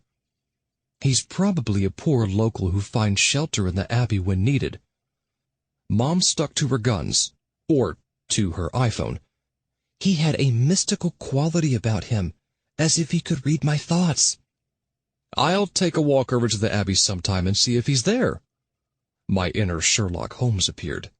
Maybe he knows something about Barclay Connell's murder.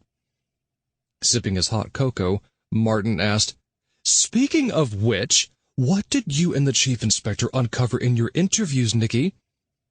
I said between bites of my pudding, Barclay was a tough boss like his father before him, which no longer matters since Magnus is the new owner of Connell Castle. Brody is angry with Barclay for not allowing him to bury his parents in the Connell Castle cemetery. "Why should Barclay allow Brody to do that?" Reuben asked as he ate Martin's pudding. Brody's mother, Elsbeth, like Brody, worked here in housekeeping, and his father, Robbie, was caretaker, I explained. Dad stared straight ahead toward Magnus and Moira, who were giggling with their heads together at the next table. He choked on his ale. "What's wrong?" Mom patted his flabby back. "Nothing." Dad wasn't a very good actor. "It just went down the wrong way." Martin rested his cup on the large wooden table. "Nicky, are you holding out on us?" Reuben explained, "Martin wants to know whose bags are being filled with whose pipes." As if spoon-feeding chocolate cake to a dieter, I replied, "Brody and Barclay had a moment, but Brody wants to forget it. Donald, the night waiter, seems interested in Brody, but Brody believes two men can't be in love." "That's ridiculous!" everyone at the table said in unison like an a cappella group. Dad motioned over to Magnus and Moira. "Are brother number 2 and the grieving widow an item?" I looked over as Magnus rested his hand on Moira's shoulder. "Sure seems like it to me." Then I glanced over at Fergus and Hamish arguing at the buffet. And there seems to be trouble in fiancé paradise with brother number 3 and the day waiter. "Are we shooting my scene today?" Ta'avi asked in actor mode. "It's my scene too," Noah said, clearly ready to battle his son for star billing. "Moira wants the shooting to continue," I said. "Yay! Costumes! Ta'avi and Noah raced upstairs to change for the upcoming scene. I could barely keep a straight face, no pun intended, as I said to Martin, Moira asked me if the film can be dedicated to Barkley. As long as I still get screenwriting credit, Martin sat back in his chair. You know, it's amazing how that headband hidden under Moira's wig takes a good 10 years off her face. I wonder if I should try that. You'd need a hydraulic lift. Reuben kissed Martin's ear. Martin asked, Reuben, will you still love me when I'm old and decrepit? He replied, Who knows? I can't go back in time.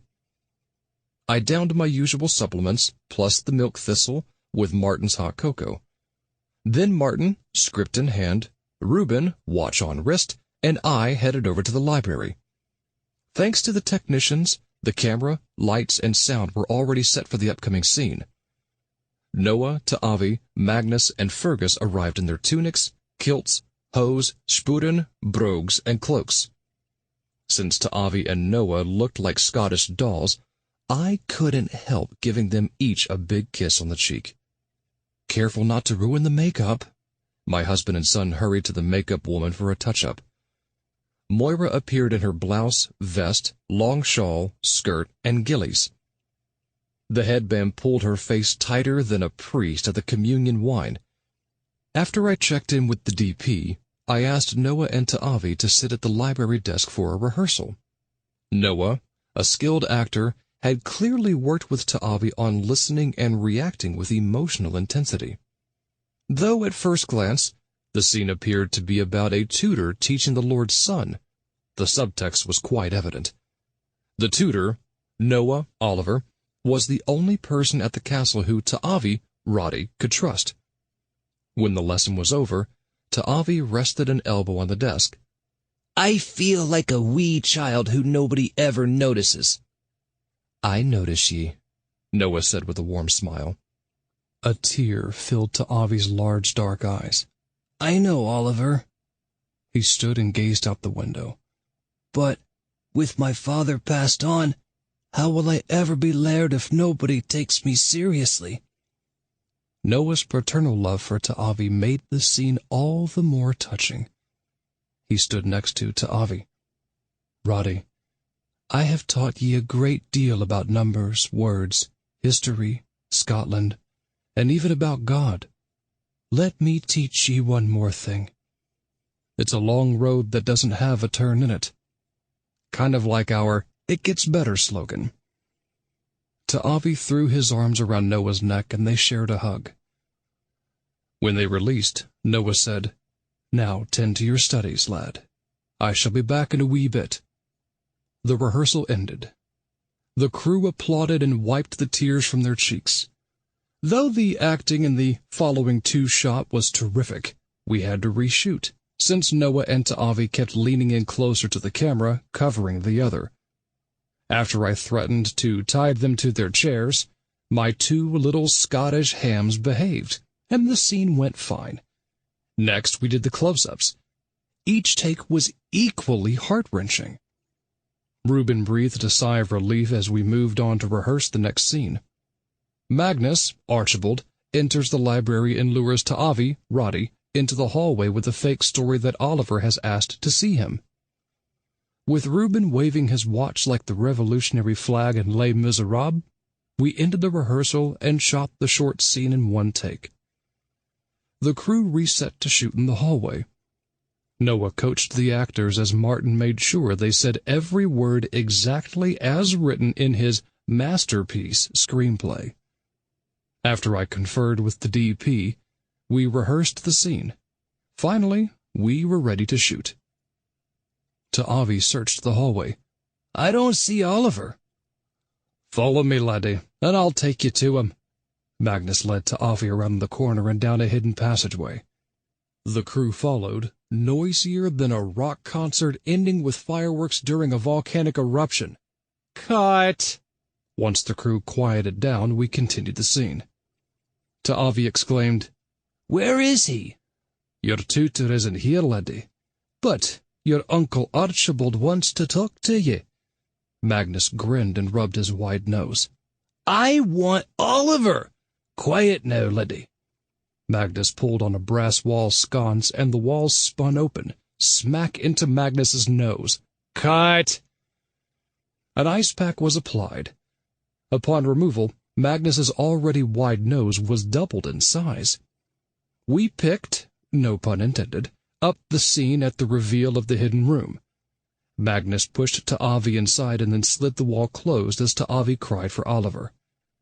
Thankfully, Ta'avi played in caves in Hawaii and doesn't have claustrophobia. Fergus, as third brother Angus, appeared. I whispered to Noah next to me, "Did Fergus just grow 3 inches?" He whispered back, "He's wearing lifts in his shoes." "Why are ye in the hidden wing, brother?" Fergus asked. Magnus replied, "As laird of the castle, I can go wherever I like, brother." "You won't be laird for long." "How do you know?" Fergus drew his sword. "This told me." Magnus took a sword off the wall. "This told me differently." "And mine is longer." "I don't think so." "Maybe it's time we find out." Magnus and Fergus spun around in dual position, dislodging their kilts, and we found out whose was longer. "Cut!" After our costumer repositioned their kilts, we redid the long shot, pun intended. Courtesy of Noah's fight choreography, the two brothers performed an aerobic sword fight down the hallway, leaping onto ledges, window seats, benches, and tables. When both men gasped for air like COPD victims with asthma after running a marathon and catching pneumonia, Magnus bent over in exhaustion. Taking advantage of the moment, Fergus said, "I always knew I would end on top, brother." Then he waved his sword mightily and rammed it into Magnus's bottom. Magnus fell to his knees, collapsed onto his back, shot his legs up into the air, screamed in release, and then his lifeless body crashed to the floor. After Fergus adjusted his kilt, and no doubt scanned the hallway for oxygen, Moira, Fiona, rushed over to him, and they shared a long kiss. They were so into the scene, and each other, that his cloak and her shawl became entwined. They fell onto the floor, shouting for help, rolling on top of each other again and again like a spool of yarn. "Cut!" The costumer untangled them and helped them to their feet. Then we repeated the long shot until we got it right. Given the complicated nature of the scene, the advanced hour, and Reuben's threat to use the sword and cut off my head, not the one you're thinking, I decided we didn't need to shoot close-ups for that scene. Dinner break! A half-hour later, I was back with my family and best friends for dinner at our table near the huge stone fireplace in the great hall. Donald served us leek and tatty soup, or leek and potato soup to us Yanks, seared Scottish salmon with parsnip puree and root vegetables, and mince pie. The small, handsome waiter asked, "How did the shooting go today?" "We finished on time," Reuben said, eating his soup. "My husband, the artist." Martin sipped his hot cocoa. Ta'avi slapped hands with Noah. "Dad and I killed it." "I like the billing." Noah smiled at our son. I kissed Noah's cheek. My swashbuckling husband choreographed quite a duel. Magnus and Fergus looked believable in battle. Donald grimaced. "I'm not surprised." Martin leaned over so far he nearly landed in the mince pie. As if wishing at a well, he asked Donald, "Are the two remaining Connell brothers at odds?" "My boss is at odds with everyone, especially the restaurant staff." Donald glanced over his shoulder at Fergus arguing with a busboy. Dad motioned to Donald for a second piece of salmon.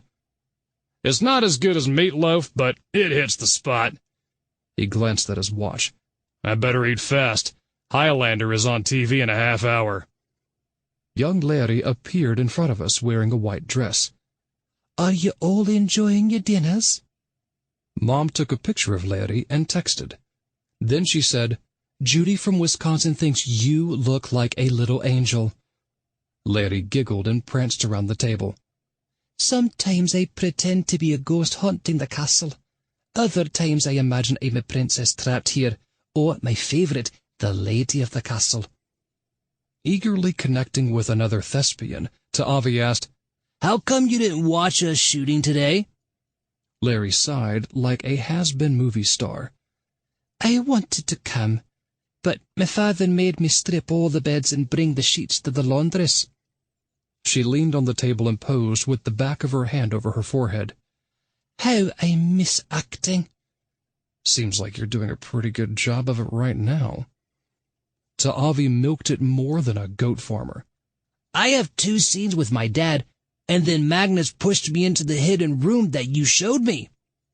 "There's nothing in there but an old bed and bookcase. Weren't you bored?" Larry asked.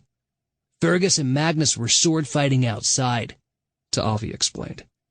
"I can't believe I missed that." Larry wringed her hands. "Ugh, I feel like Cinderella unable to go to the ball." "If you need a fairy godmother, call Barton." Reuben moved on to the vegetable puree. "Or call my husband if you'd like a wicked stepmother," Martin retorted. "I've already got one of those." A line appeared across the young girl's forehead. "My mother was a waitress here. She ran off with the bartender when I was a baby and never came back. So now I work for the vicious Connell family, who treat me worse than a scullery maid." Tears filled Mom's eyes. "How horrible! You poor little thing." Larry seemed to be auditioning for Scarlett O'Hara. "I've learned to live without a mother, keep my head up high, and forge through the storm of life." Ta'avi poked my ribs. "Isn't she terrific? Larry's even more dramatic than you and Dad." "They say men marry their fathers." "Lady," Brody Naughton towered over his daughter. "I thought you were going to do turn-down service." Always the font of compassion and diplomacy, Noah said, "We were enjoying our visit with Larry." "She shouldn't be visiting. She should be working," Brody said with a sneer. My sweet Noah rose to his feet. "I don't think there is any harm in the girl making friends with us." "And why would a rich American man want to befriend my young daughter?" Donald arrived at Brody's side. "Let them eat in peace, Brody." The bearded man stared him down. "And what do you have to do with this?" Noah clenched his fists. "You don't have to shout at Donald." "I'll shout at whomever I like," Brody replied. Noah looked unhappier than a conservative politician at an alternative energy rally. I had never seen him get angry at anyone, other than me when I yanked the bed covers in winter.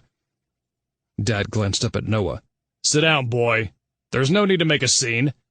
Not exactly a motto Noah, Ta'avi, and I live by. Surprised at his father's order, Noah slowly sat down. "Excuse us. We need to get to work." Brody left with his arm around Larry. "You shouldn't speak out against your employers." "The Connells are arrogant cretins who treat us like the hired help," Larry said. "That's because we are the hired help." After they were gone, Donald said, "I apologize." "Why?" Noah added. "You weren't the rude one, Donald." "Brody's bark is worse than his bite," Donald said. "And you're such a sweet young man, Donald." Mom pointed to Dad. "I understand firsthand about seeing the soft spot in a bear." Then she looked at Noah and me adoringly. "And I know we love who we love." She squeezed Donald's hand. "So don't give up on Brody." Donald squeezed back, blinked back tears, and hurried off to the buffet. I turned to Noah. "Are you all right?" He nodded. "I don't know what Donald sees in Brody. There's no excuse for that kind of rudeness." Mom pointed to her iPhone. "That's exactly what Judy just said." At the next table, Moira shouted, "When are you going to do it, Magnus?" Her brother-in-law smirked. "Maybe the brownies will do it for me." When their voices returned to whispers, Martin asked, What do you think the new lord and old lady of the castle are arguing about?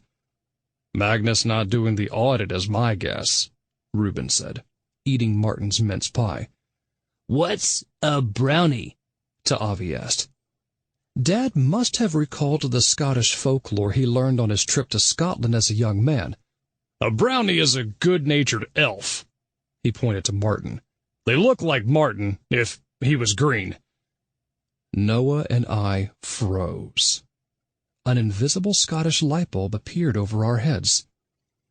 Sensing our cognitions, Martin placed his napkin onto the table and looked off into the distance dramatically.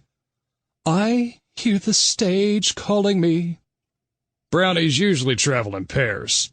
Dad winked at Reuben. I'm ready for my close-up, Reuben said without hesitation.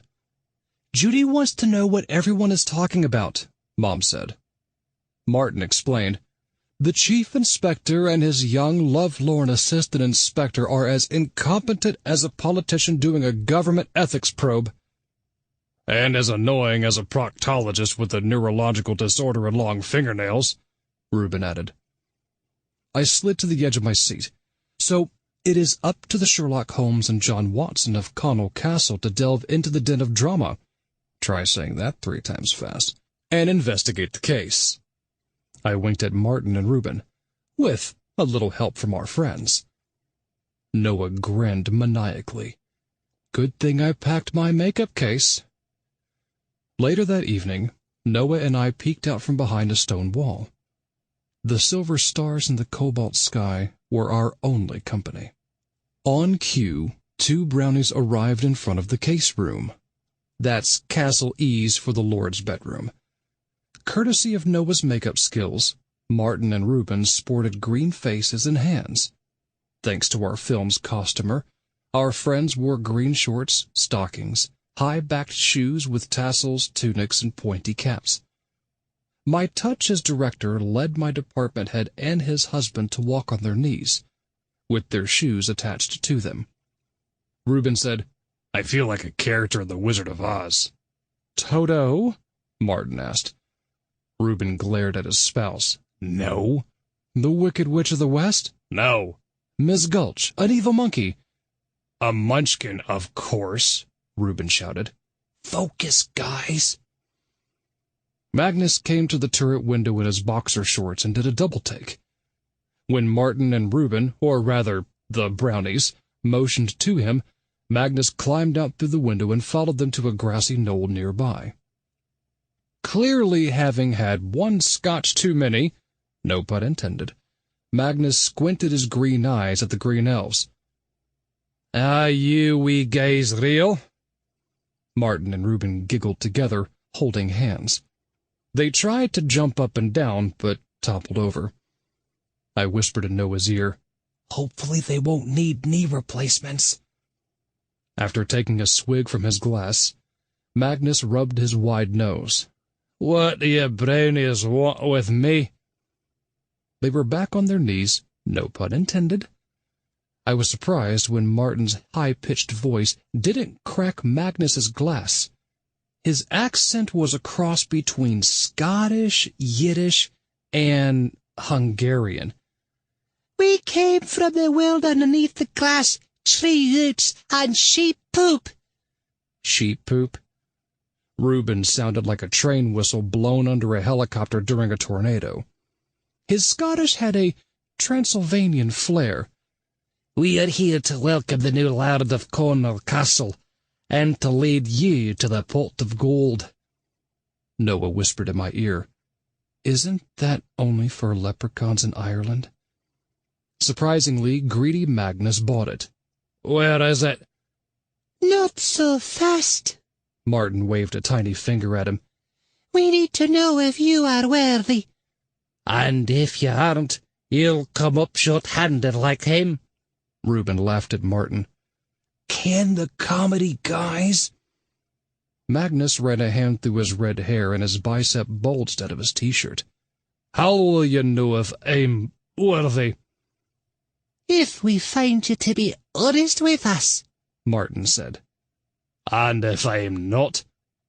You will join your brother, Reuben said. Fergus, Magnus laughed. "He's in town." "Not that brother." Martin pointed toward the countryside. "The one who fell off the cliff into the ocean," Reuben explained. Magnus's face drained of color. "It was you brownies who did that." "I won't say we did, and I won't say we didn't." Martin winked at him. "But I will say he hit the sea like a toxic oil spill." "Get to the questions." Magnus took another sip of his drink. "What is it you want to know?" Martin got right to the point. Pun intended. "Who have you been lying with in the heather?" Magnus replied, "You're a bunch of nosy brownies, aren't you?" "Me? Nosy?" Martin somehow asked with a straight, no pun intended, face. Reuben said to Magnus, "If you'd like that pot of gold, I'd answer, lad." Magnus took another sip of his drink, swayed a bit, and then sat on a tree stump. "My woman is named Moira." "I knew it." "She's the wife of my dead brother." Martin sat at Magnus's feet. "And you and Moira had been together before Barclay's death?" Magnus nodded, and his red hair dropped over his forehead. "How scandalous," said the men in green stockings with tassels on their shoes. "She's a desk clerk at the hotel." A tear rimmed his eye. "I love her." Martin and Reuben smiled at each other, no doubt remembering their multitude of years together and their 2 grown daughters. The producer in Reuben took over quickly. "Did you and Moira skim the hotel books?" "Why do you need to know that?" Magnus asked. "Why do you need our pot of gold?" Reuben sat at Magnus's other foot. "What if we did?" he groaned. "My dad, Kendrick, was a tough boss, like my brother Barclay, after him. Penny pinchers, that's what they were." Martin said, "How convenient that you are the accountant."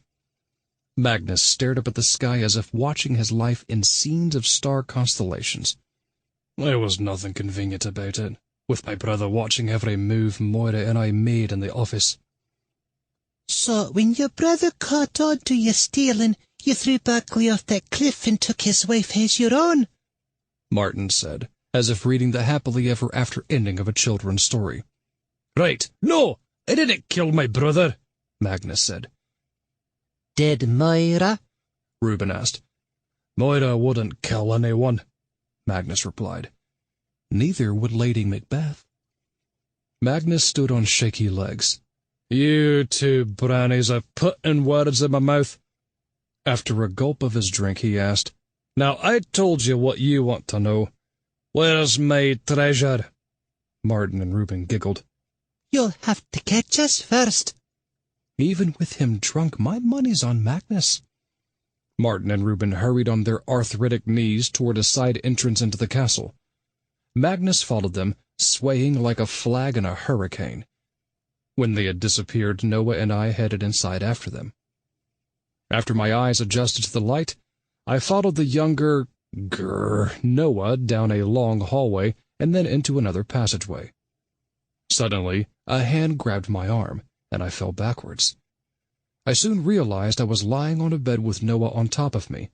Not altogether a bad thing. A lamp illuminated the small room, and I looked up at Martin and Reuben sitting on either side of the bed. "Where are we?" I asked, as I, unfortunately, slid out from underneath Noah. "In the hidden room," Reuben whispered. "Don't you remember from the shoot today?" Martin mimed Magnus pulling on a wall sconce and pushing Ta'avi into the secret room. "Why are we in here?" I whispered. Martin placed a green hand on his green hip. "Did you hit your head, Nicky?" Noah explained to me, "I think we're all hiding from Magnus." We heard an odd noise, like a butcher slicing meat, and then a loud thud. Martin slowly peeled open the wallway door, and the 4 of us snuck a peek. Noah said, "Nicky, look!" I followed Noah's gaze to Magnus, lying on the stone floor with the very bloody knight's sword lodged into his stomach. The sword and the stone. Chapter 4. The next morning, I was back in the great hall at my family's table for breakfast. Hamish McAllister placed hot tea, oatcakes, and fruit in front of us. I readied my stack of supplements, including the milk thistle capsules. I didn't get much sleep the night before, thinking about finding Connell brother number 2 with a sword in his stomach. My mind was swirling from Chief Inspector Lennox Fraser's and my subsequent interrogation of everyone at the castle. Upon leaving, Fraser had knocked over so many artifacts in the castle hallway, Inspector Owen Stewart had to bend over backwards, pun intended, rescuing them. Hamish towered over our table. Do you folks have everything you need? "Can I get some hot cocoa?" Martin asked, wearing a mauve bow tie and sweater vest.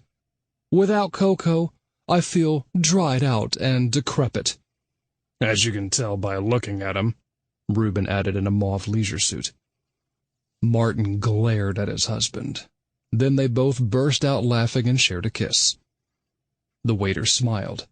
"I hope Fergus and I last as long as you two." "Especially now that Fergus is laird of Connaught Castle. I'm sure that you, Fergus, and the entire hotel staff are still reeling from what happened last night." It took Hamish a moment to realize what I was talking about. "Aye, of course. Fergus is beside himself over losing both of his brothers so tragically." Noah nudged my arm, and I glanced over at Fergus in his restaurant manager suit, whispering conspiratorially with Moira. In her cherry, low-cut dress, Moira left Fergus at the buffet and sat at a table by herself on the other side of the enormous stone fireplace. Seizing the opportunity, I excused myself and approached her. "Moira, what a shock about Magnus, and so soon after losing Barclay. You must be devastated." She craned her neck toward me as if I were a fly on her nose. "Aye." "Would you like to join my family, friends, and me for breakfast? In difficult times, being with other people can help." "No, thank you. I need to compose myself for our shoot after breakfast." I did a double take. "You'd like to continue the movie?" She nodded stoically. "I consulted my local psychic. She confirmed that it's what Barclay and Magnus want." Clearly summoning up the skills she had learned as an actress, Moira lifted her sagging jowls and said like the heroine in a Gothic romance novel, "I will do everything in my power to grant their wish." "And to star in their movie?" "Of course!" When I returned to my table, Hamish was saying, "Fergus and I haven't fully processed losing his brothers." His jaw tightened. "He got back to the castle late last night. I was already asleep." Martin said, "If everyone in the castle was murdered after 9 p.m., Reuben would still sleep like a coma victim." "Only if you were murdered, dear." Reuben held up the fruit bowl. "Fruit?" "No, thank you. I already have one, and it's overripe, decayed, and way past its prime." Martin dug into his oatcakes. Hamish crinkled his button nose. "Is there anything else I can get anyone?" Martin cleared his throat. "My hot cocoa?" "Right." Hamish disappeared. With only family and friends in earshot, Dad swallowed an oatcake whole and then said, "2 Connells down. Definitely seems like a mass murderer is on the loose in this hotel." Mom fixed the collar of Dad's Hawaiian shirt and said, as if asking me to take out the garbage, "You should find the murderer soon, Nicky." "I'm working with Fraser and Owen," I said. Dad did a spit take with his tea. "Those 2 guys are as useless as the media when Russia hacks into an election." Mom glanced at her iPhone. "Judy says it's up to you to solve the case, Nicky. Or, should I say, Sherlock Holmes. And to my adorable baby boy, Watson." She kissed Noah's cheek, leaving a mark of 2 cranberry lips. Noah's face turned to the color of Mom's cranberry dress. How did the role play go last night, Martin? Dad asked as if he were Martin and Reuben's manager. I was wonderful, Martin said, despite playing opposite an amateur. Reuben guffawed. May I remind you that was the 5th role play I performed for Nicky and Noah? Mine too, and may I remind you that pales on a resume next to my Broadway credits. Martin sniffed proudly. Did they have paper back then? Reuben asked. Ta'avi asked at the edge of his seat, When do I get to do a role play, Pop? You don't. You're too young, I replied. Like a conservative politician speaking about a 5-year-old with an assault weapon, Noah said, Ta'avi has to learn sometime. I'll think about it, I replied. Dad asked, What did you guys learn about Magnus before he kicked the castle bucket? Noah explained, Our hunch was right. Magnus was skimming the Connell Castle books, and Barkley found out about it. Martin waved Noah away like a tax auditor at a megachurch. More importantly, Magnus was cuckolding his brother Barkley by carrying on at the castle with cagey Moira. Try saying that 3 times fast. If you need an actress for a role play, I'm available. Mom patted the side of her blonde-tipped hair. As you know from our Alaska cruise, I have the experience. And don't forget your dad. My role play in Alaska was award-worthy. He reached under his shirt and pulled out his half-4-leaf clover necklace. And in my younger days, I spent some time in Scotland. I'll keep that in mind, I asked Mom and Dad. What's on the agenda for you two today? Mom replied, Judy did some research online and said Dad and I should take the train to do some sightseeing. She glanced at her iPhone. There are some beautiful locations like Skarabrae, the Loch in Eileen, Chenowines, the Quarang Walk, Loch Lomond, and Colony Stones. I'm busy. Dad finished his tea. Brigadoon is on TV.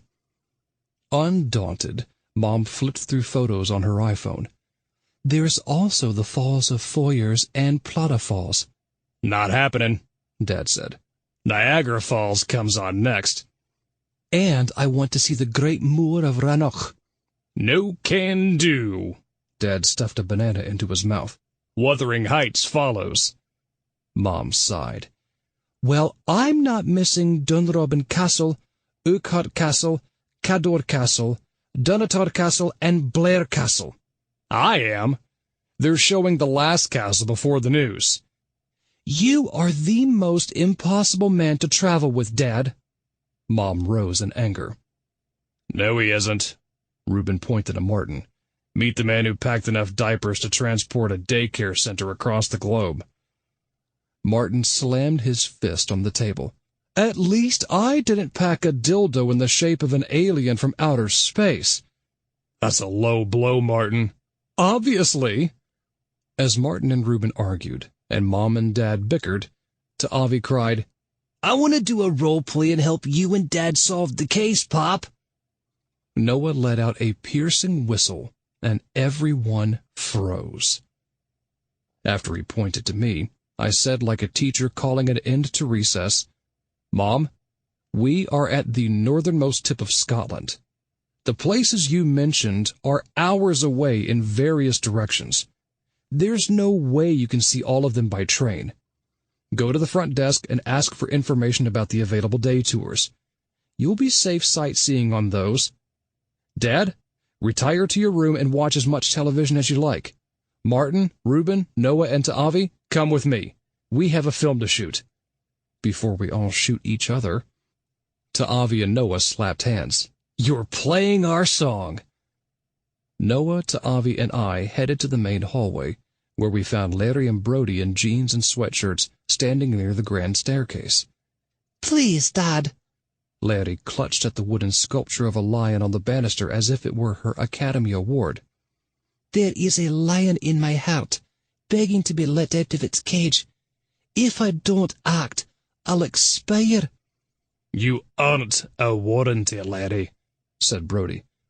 No, I'm an actress. You're a girl working as a maid when you aren't in school. We aren't Connell royalty. We're the hired help, and I don't want you to lose your job." "The Connells are monstrous bosses and horrible people." Larry clenched her fist and her eyes doubled in size. "Look how horribly Buckley treated you when you tried to be his friend, Dad. And they wouldn't even let you bury my grandparents in their precious cemetery." "Lower your voice, Larry," her father said. She cried, "I don't care if the Connells hear me, and I don't care if I lose my job." "Well, I care." Brody stared down at his daughter. Ta'avi smiled at the 14-year-old girl. "I'm acting in the next scene, Larry." Noah cleared his throat. Ta'avi gave Noah the hang loose sign. "With my dad as a supporting actor." After holding back a chuckle, I said to Brody, "It's fine with me if Larry watches." Brody tugged at his red beard. "That's fine with you, is it? Since you aren't Larry's father, we'll file that under nobody cares." Noah came between us. "You may be able to bully Larry and Donald, but you won't talk that way to my husband or to me." Was that my kind and sweet Noah? Brody glared at Noah. "If you weren't a guest at this hotel, I'd take you outside and do more than talk to you." "I'm ready when you are." Scott appeared at the top of the staircase. "Noah, can you come up here a minute?" Dad must be having trouble with the remote control. I nodded at Noah. He brushed past Brody and hurried up the stairs. Resting a hand on Ta'avi's shoulder, I said, "Excuse us. We have a movie to make." Then I led my son down the corridor to the secret passageway. The crew had already set up the lights, camera, and sound equipment. The costumer stole away Ta'avi while I discussed the logistics of the scene with the DP. Reuben and Martin sat on a leather bench nearby. As usual, Reuben was glued to his watch, and Martin was riveted by his script. When Noah and Ta'avi arrived in costume, we rehearsed the scene. Noah, as Oliver the tutor, walks down the hallway searching for Ta'avi as young Roddy Connell. When Noah hears moaning from behind the wall, he bangs on it. When the wall bangs back, Noah presses on the wall, the molding, and finally the sconce. The wall opens to a shot of Ta'avi in the hidden room, sitting on the bed in tears. Noah sits next to him, and he and Ta'avi embrace. After Noah wipes away Ta'avi's tears, they strategize their revenge on Fergus, Uncle Angus, and Moira, Mommy Dearest Fiona. The scene ended with Noah saying, "I believe it is time for us to teach your uncle and mither a wee lesson, lad." Ta'avi's eyes gleamed like spotlights. "I will enjoy learning that lesson, tutor." The rehearsal ended, and Noah gave Ta'avi some acting notes, like, "If you cover my face with yours, I'm taking you out of our will." Next, we slated and filmed the two-shot, and then each close-up. When I was satisfied that we had what I needed, I called for lunch. Noah and Ta'avi left to change back into their clothes. I accidentally overheard two men arguing around the corner, with my ear pressed against the wall. So I hid beside the grandfather clock nearby and watched. "Nothing will change with Fergus as owner of the castle." Brody held a box full of cleaning fluids and rested his foot on the first step of the back staircase. Cute little Donald Blair stood beside him in a baby blue T-shirt and jeans. "I work for Fergus in the restaurant, remember? He treats the staff like slaves. That is, except for Hamish." Making the quote sign with his small fingers, he added, "His fiancée." Brody rested the box on a long black leather bench. "Magnus took everything Buckley had, including Buckley's wife. He knew the managers were on to him, so he had no use for us. Magnus was a horrible owner, and we had no use for him." "Was he worse than Buckley?" "No." Brody's face hardened. "Buckley was a tyrant. Nothing any of us managers did was ever right." "I'm sure something you did for Buckley was right." Donald seemed to regret saying it. "How long are you going to throw that rotten tomato at me?" Donald rammed his hands inside his pants pockets. I just don't understand what you saw in Berkeley." "That makes two of us." The sweet Donald was back. "Brodie, I knew I was gay since I was a lad, so I'm confused about you and Berkeley." "I told you it was a mistake." "I mean, you and Berkeley were married to women." "I remember, Donald." "And I know it's none of my business." "That's right, it isn't." Brodie reached for the box. Donald blocked his way. "But how did you and Berkeley do what you did?" "It isn't important." "It's important to me." "Why?" "You know why." Brodie stroked his beard and sighed. "Berkeley and I were like two mangy dogs in heat." "How romantic." "He hated me afterward, and I hated him, and myself too."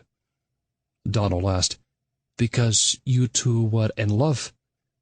Brodie laughed. "I might have been lost, but it definitely wasn't love. Two men can't be in love." Donald said what I was thinking.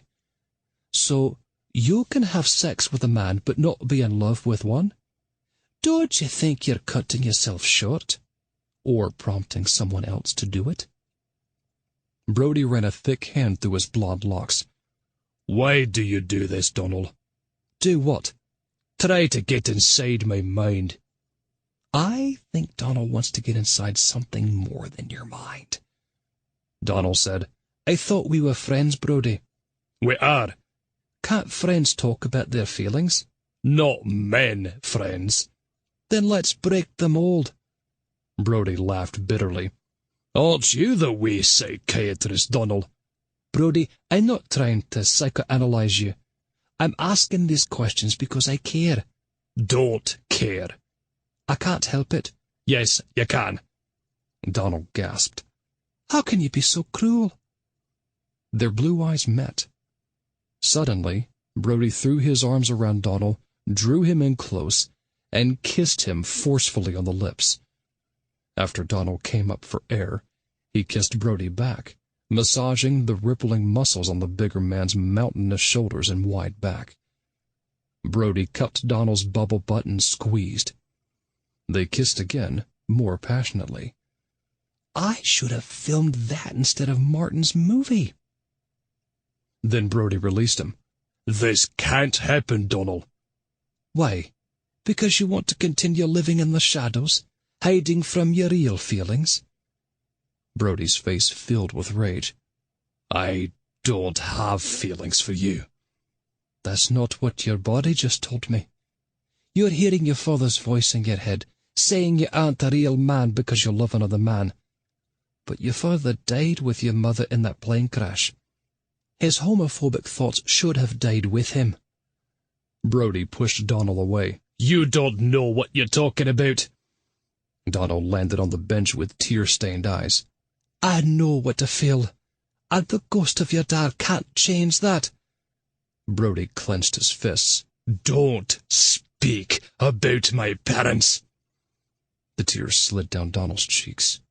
"Brodie, I'll never understand why you hate me." Brodie rested his head in his hands. "I don't hate you." "Then why can't we—" "I told you.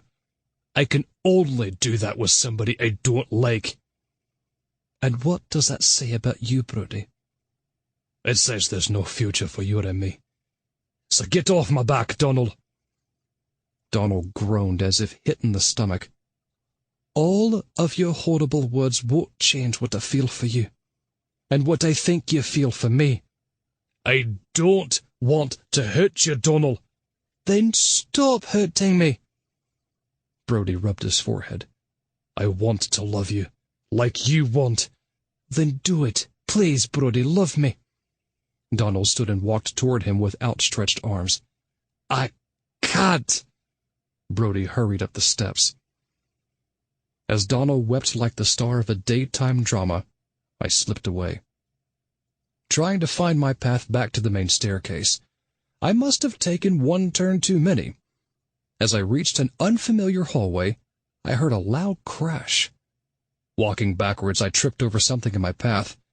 Scrambling to my feet, I realized it was Inspector Owen Stewart, on all fours next to me. It's not what you're thinking." "I beg your pardon, Professor." Owen rose with a brass lantern in his hand. "Lennox, that is, the Chief Inspector, and I was searching the castle for clues about the murders when he knocked into this."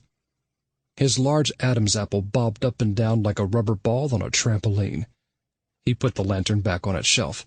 "Of course, anyone could have knocked over the lantern since it was sticking out of the wall. And we, that is, Lennox, that is, the Chief Inspector, and I, aren't exactly sure that they were in fact murders." I couldn't resist. "So, you and Lennox, that is, the Chief Inspector, think Magnus Connell stabbed himself with the knight's sword?" "Hello, Professor." Fraser came out from behind the heavy brocade burgundy curtains at the nearby turret. The bottom edge of the curtain was lodged inside his shoe, so he plummeted to the floor. Owen immediately assisted Fraser to his feet. "Are you all right there, Lennox? Chief Inspector?" "I believe so." He stumbled into the wall, knocking over the lantern again. Railfin Owen seemed to enjoy holding the stocky Fraser in his arms a tad too long. "If you feel faint or unwell, you can rest on the window seat, Lennox. Sir." "I'm fine, Owen. Inspector." Fraser dusted himself off and walked toward me. "What are you doing in this wing of the castle, Professor?" I assume that's castle talk for this neck of the woods. To be honest, I'm lost," Fraser replied. "Understandable. I'd be lost too if I hadn't played here from time to time as a lad. It's a big place." He spread his arm and knocked over a vase. Owen caught it in mid-air and placed it back on the fireplace mantel. "No harm done, Lennox. Sir." He scooped up the lantern and replaced it on the shelf. "Have you found any clues, Professor?" Fraser asked. Since Fraser was headed for an expensive-looking statue, I led him to sit next to me on the window seat. "Please, call me Nicky." "All right, Nicky. What has the famous college theatre professor and amateur sleuth uncovered?" I filled him in on what I knew. Since Fraser couldn't find his notepad and pen, Owen took notes. Owen read them back to us like a court transcript. "Berkeley was a tyrant as a boss. Magnus stole from the hotel intake. Fergus mistreats the restaurant staff, except for Hamish, his fiancée. Fergus disappears at night, which angers Hamish. Moira had a thing with Magnus. Berkeley had a thing with Brodie. Donald has a thing for Brodie." It suddenly occurred to me. I wonder... "What is it?" Fraser slid to the edge of his seat. I stopped him from falling into my lap. "The Connell brothers' parents died in a car accident off a cliff a year ago.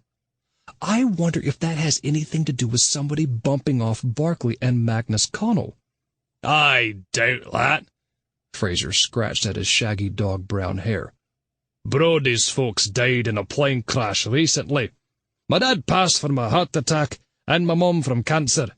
It's tragic, but older people do leave us." Owen stood before us proudly. "Lennox's, the Chief Inspector's father was Chief Superintendent." "I remember." "As do I, Nicky.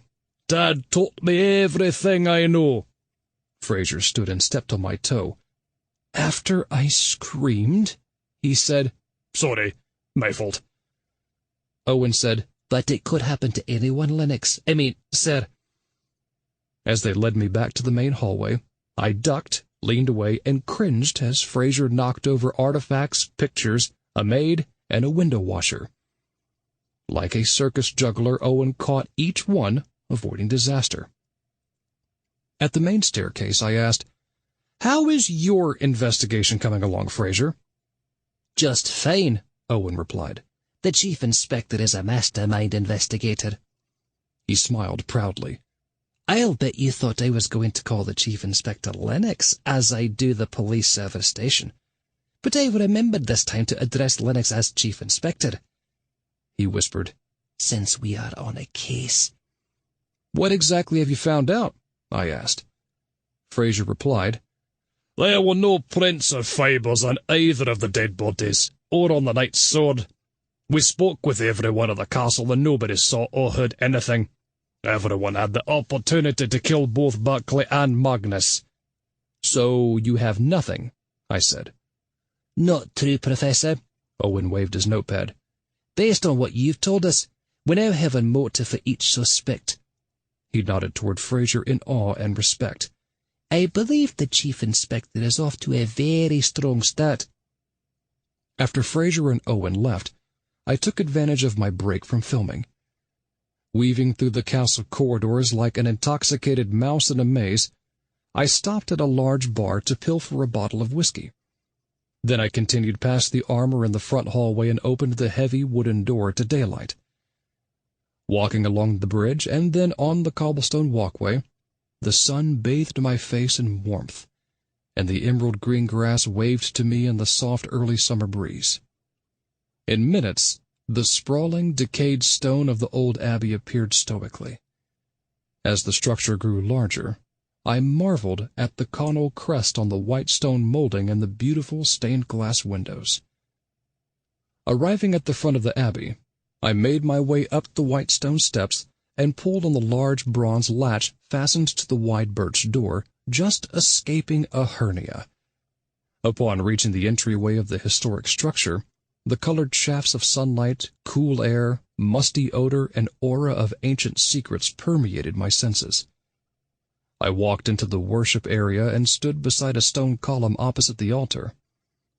Tired from my walk, I sat on a nearby stone bench, imagining nuns holding their services at the very spot hundreds of years ago. "All buckle, are ye? Rest a tad." I glanced over at the doorway to the next room. A short, thin, wiry man of about 90 years old with long gray hair and a long gray beard was before me. Mom's leprechaun. As in Mom's picture, he wore frayed, worn-out Kelly green work clothes. I rose. "I'm staying at Connell Castle to direct a movie." Offering my hand, I said, "Nicky Abundanza." "I know who ye be." As if Merlin the magician, he waved his hands in the air. "I know everything." I got closer to him.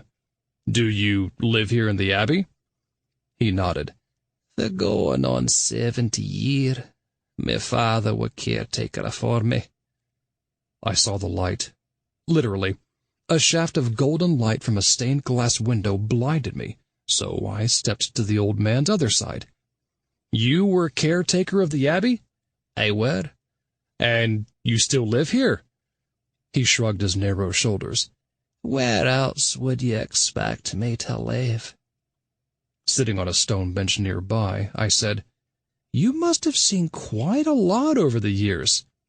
He snickered. "Aye, but I don't clape. Not a word have I ever said." And deer don't shed ticks. I held up the whiskey bottle. "I don't drink with a man whose name I don't know." The man sat on the bench faster than the relative of a rich man at a funeral. "Ewan Baird." He held out a brown-spotted, veiny, bone-thin hand. I passed him the bottle. Ewan unscrewed the top and took a long swig. Then he handed me back the whiskey. Glancing at his yellowed saliva dribbling down the bottle, I said, "Enjoy, Ewan." After taking another long drink, he replied, "Ye a good friend." He quickly finished a quarter of the bottle. "Now don't think I are a drunk. I just like me whiskey from time to time, same as any Jimmy." I gazed around the room. This is some place. I imagined a time when the Connells frequented the Abbey to pray. He laughed uproariously, revealing blackened teeth. "They came to foot or a bit, mostly." I smiled. "And you saw it all?" "Aye." He took another swig. "Where's Nosy Martin when I need him? You must remember the owners before Barclay." "Aye, Kendrick and Amelia." "I heard they died in a car accident off the cliff a year ago." "That's the blether." "You don't believe it?" "I believe a body were happy about it." My Sherlock Holmes persona emerged. You think somebody killed them, put them in that car, and pushed it over the cliff? I do. Who? When he hesitated, I started to take the bottle back. He grabbed it and took another long drink. A wain of theirs, I gather. Which child? Any of them, I suspect. In order to inherit the castle and grounds? Wouldn't you want it? I nodded. It's a beautiful place. After another swig, he said, That's why I call in here, so nobody will find me. A body who knows secrets may meet Black Donald fast. You think the Connell sons have secrets? Not only the Waynes, the mother and father too. I slid closer to him. Emilia and Kendrick had secrets, didn't they? From each other mostly. Kendrick were in his office all the time, always stewing about something. Berkeley were like his father, working all the time. Magnus were like his mother, spending the money. Emilia like coming to the Abbey. And Moira was caught between them all? After another long drink, he said, That lassie has always been trouble. Split those two brothers apart like a boulder in a loch. Which brother loved her more? Neither. I did a double take. I know Barclay and Moira had a troubled marriage, but I thought Moira and Magnus were in love. They were. He raised his hand as if on the witness stand. But Magnus's first love was Fenella. She was a waitress at the castle some 15 years ago. He sighed. A beauty of a lassie. Long, blonde hair like gold, and eyes blue as the sea. Elbowing me in the side, he added, And her tiny titties pointed up like a cliff. You a titty man, Nicky. I prefer pectoral muscles, Owen. Aye, queer then, are you? As queer as trying to milk a bull. You come here with that blonde lad and the wee laddie. They are my husband and son. Aye, times has changed. But people haven't changed so much. Getting back to my investigation, I said, I've known women like Fenella. Aye, she could swear better than any Jimmy in Scotland. And beat him at arm wrestling too. He smiled. But 15 years ago, Magnus and Fenella were in love. Real love. I seen them here at the Abbey many a night. Fishing without a pole, no pun intended, I asked, Why didn't Magnus marry Fenella? He wanted to, but Kendrick said it would beneath his lad to merit a waitress. So Fenella were married to Brodie Norton, who worked in housekeeping with his mother Elspeth. And Brodie's marriage to Fenella failed? I asked like a gossip columnist at the Oscars red carpet. Aye, Brodie were Anna's a goo-goblin. A what? He were like you, a captain cock, a rump divider, a ball juggler. Who knew the Scottish had so many names for being gay? Brodie favoured Barclay, and Barclay were interested in Brodie, but only for a wee time. But why did Brodie marry Fenella? Brodie's father, Robbie, the caretaker of the castle, pushed the lad. Be a man, and all that blither. Kendrick did the same to Barclay, pushing him to marry Moira. The truth be, a body be what a body be. I agree with you there, Ewan. He winked at me. I thought you would. After another sip, he added, It were not a surprise that Barclay and Moira never had a wean. Brodie must have done the deed once with Fenella, though, since Larry came along. But right after dropping the little lassie, Fenella seen she weren't cut out to be a mother. So she ran off with the bartender, a huge lad called Balfour. He giggled. I think you'd have liked the look of that strapping lad. Coming to the point, no pun intended, I asked, Who do you think killed Barclay and Magnus, and Kendrick and Emilia before them? Ewan scratched his long beard. I knew them boys since they were wee lads. I warned them to be canny. You ne'er know what evil lurks. But they did not listen. I warned them mither and fayther too. Do you think there will be more murders at Connell Castle? I don't doubt it. Now it's time for me nap. At me age, I needs it. I rose. Thank you for the visit, Ewan. Can I come see you again? He pointed to the half-empty bottle. Aye, I'll be needing a refill soon. I'll be back. Ewan knows more than he is telling me. Chapter 5. After leaving the Abbey, I hurried back to Connell Castle. By the time I got to lunch in the Great Hall, Noah, Ta'avi, Martin, and Reuben were finishing their haggis, Giraud mushrooms and lobster sauce, and potato scones. I ate a mouthful of haggis, which is a pudding of meat, oatmeal, onions, and spices cooked in a sheep's stomach. I had the strange urge to say, "Bat." Noah asked, "Where were you, Nicky?" "At first, listening in on Brody and Donald," I replied. Noah's face turned as white as a KKK member. "Are they lovers?" "Donald would like that," I explained, "but Brody doesn't want to play." "But Brody played with Barkley." "Why does Noah care about Brody's love life? He doesn't even like him." Reuben speared a mushroom with his fork. "What does that adorable little Donald see in that big brute Brody?" Try saying that 3 times fast. Martin smirked. "I'll bet people say that about you and me, Reuben." "Let's give them a reason." Reuben reached for his knife. I changed the subject.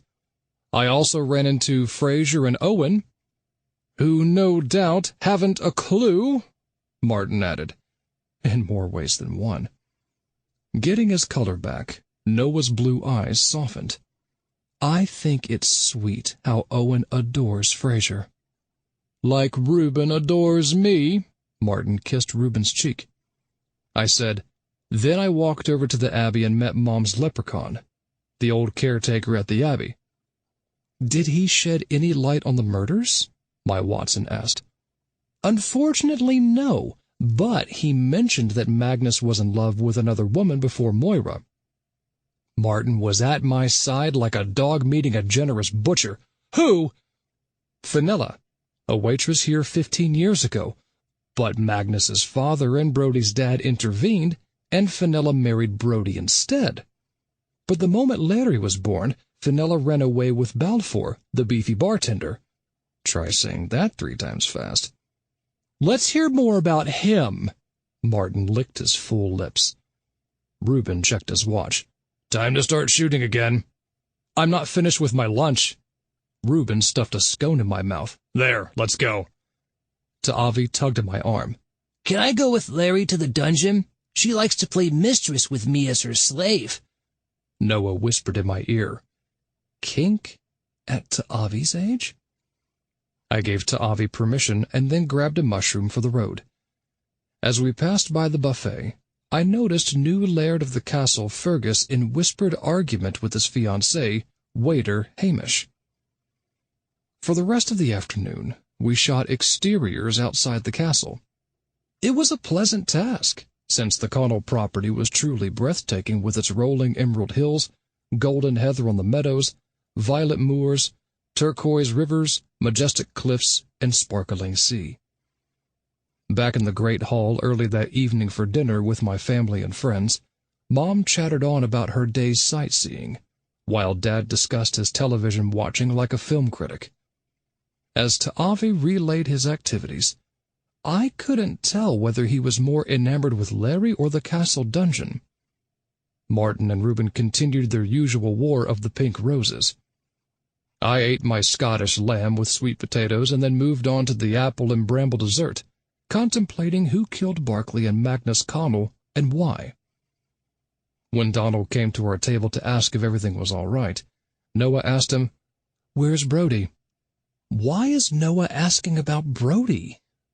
Donald's face lit up like a traffic light. Brody is in his bedroom with Larry. He's such a good father. Every night they read together or watch a movie. What movie? Dad asked, devouring the apple and berry pie with vanilla ice cream. Donald smiled. Larry likes action and adventure. Appropriately, Brody likes fantasy. Where's Brody's room? Noah asked. He and Larry share a suite in the wing next to yours. It's the first room. Mine's next door. Larry likes to visit me late at night when she can't sleep. We play computer games and giggle until the wee hours, or until Brody brings her back to their room. Donald grimaced at Fergus standing next to the buffet. When His Royal Majesty lets me off, I'll pay them a visit. Larry will like that. He blinked back tears. I'm not so sure about Brody. Hang in there, Donald, I said. He squeezed my shoulder. Thank you, Nicky. When Donald was gone, I asked Noah, Why did you ask which room is Brody's? Planning on doing a little sleuthing, Dad? Avi asked with a grin. Noah fidgeted in his chair. I just wondered where the staff lives.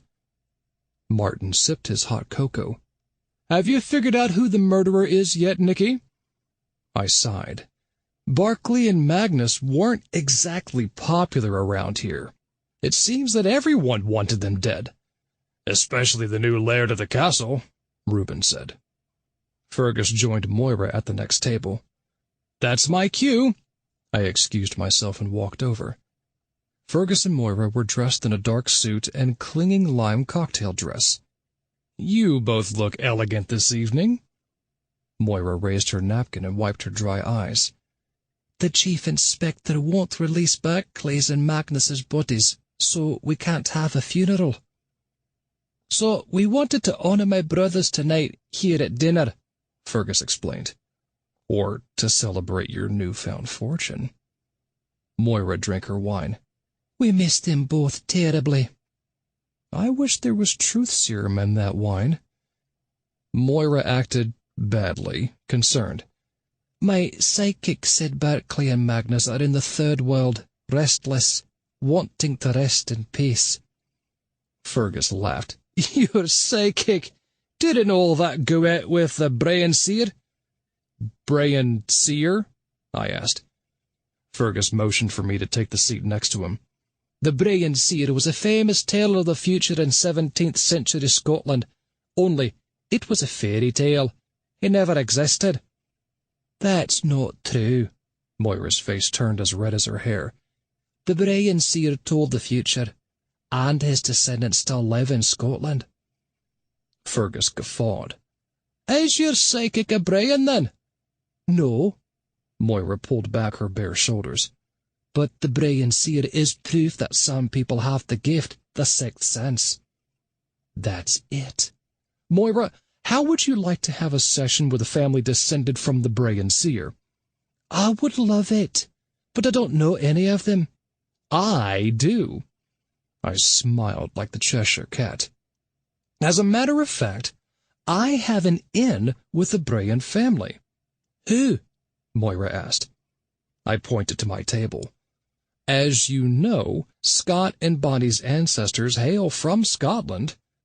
What you don't know is they are both direct descendants of the Brian Seer. And that means Noah has the Seer genes too. And he looks adorable in them. Moira cocked her head. Scott married someone in his own family? I ad-libbed. Noah's mom and dad are distant, very distant relatives. So distant they argue all the time. Moira seemed unconvinced, but incredibly curious. Do they see into the future, beyond the fourth wall? Isn't that an acting term? Does a televangelist open Swiss bank accounts? I reeled her in. But the Olivers don't like to talk about their powers. I whispered, they are incredibly shy people. At the next table, Dad shouted, Why would I want to visit Rosslyn Chapel? The Da Vinci Code is on television tonight.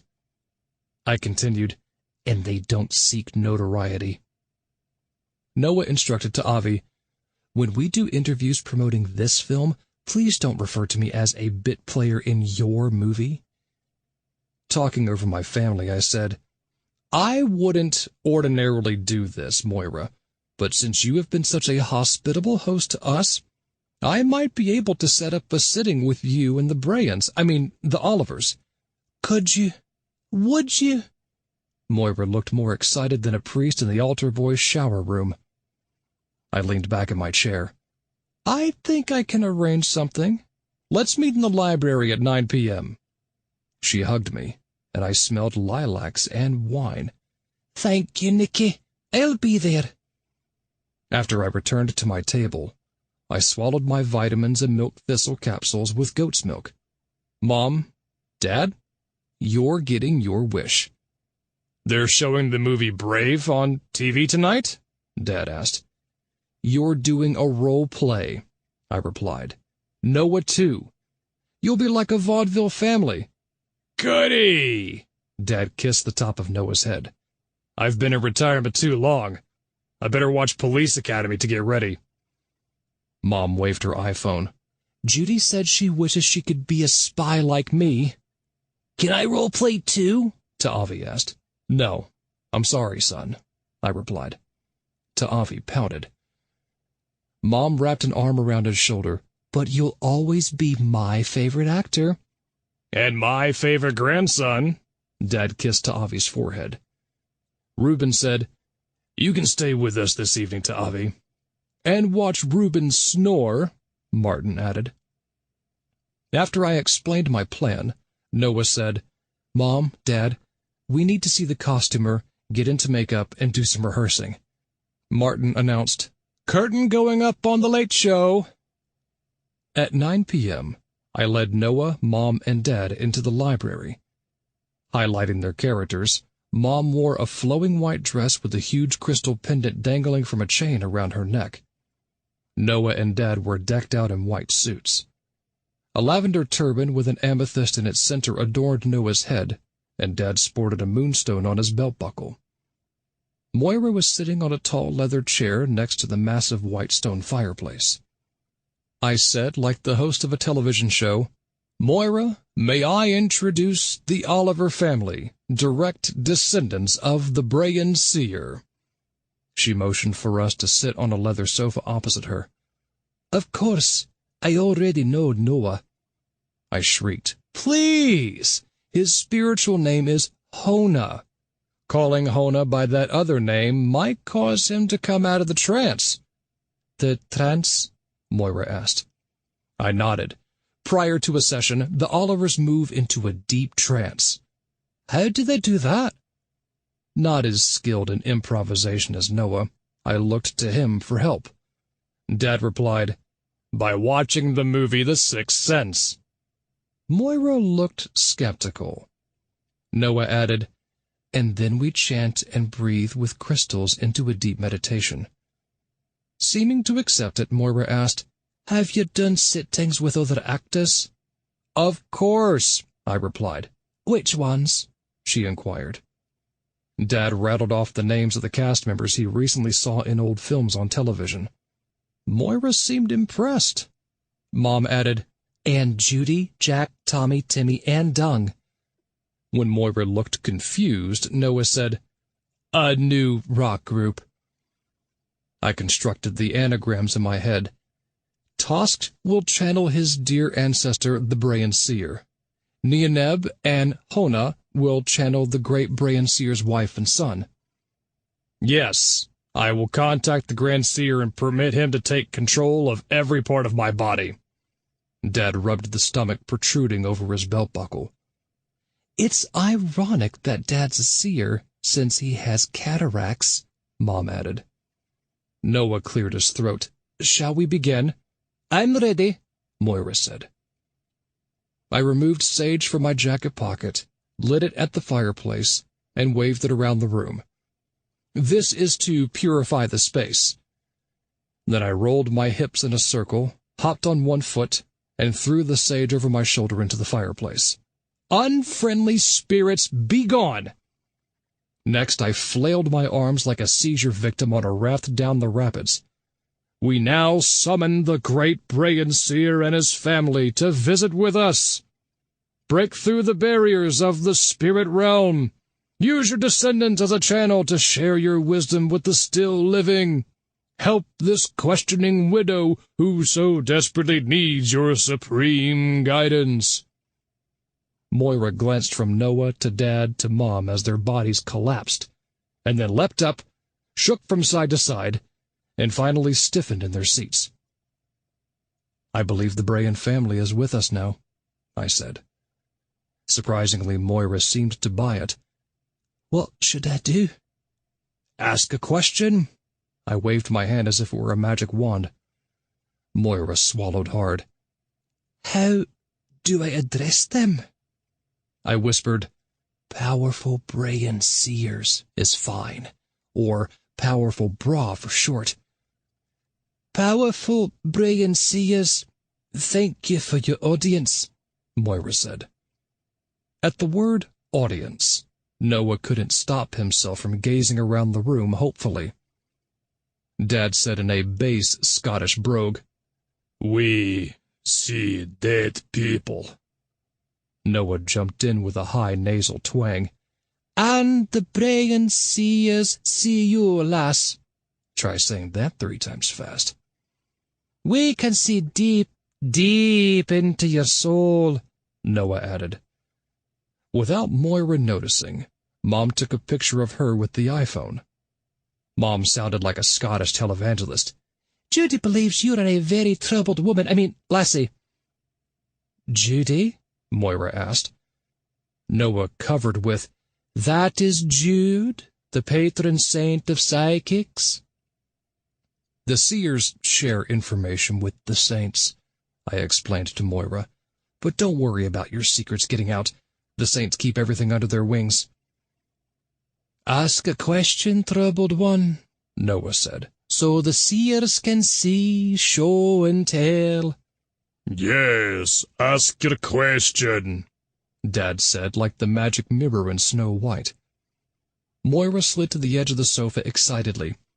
"Will our movie be a hit? Will I win an award? Will I win all of the awards?" She licked her lips like a dog next to a freezer during a blackout.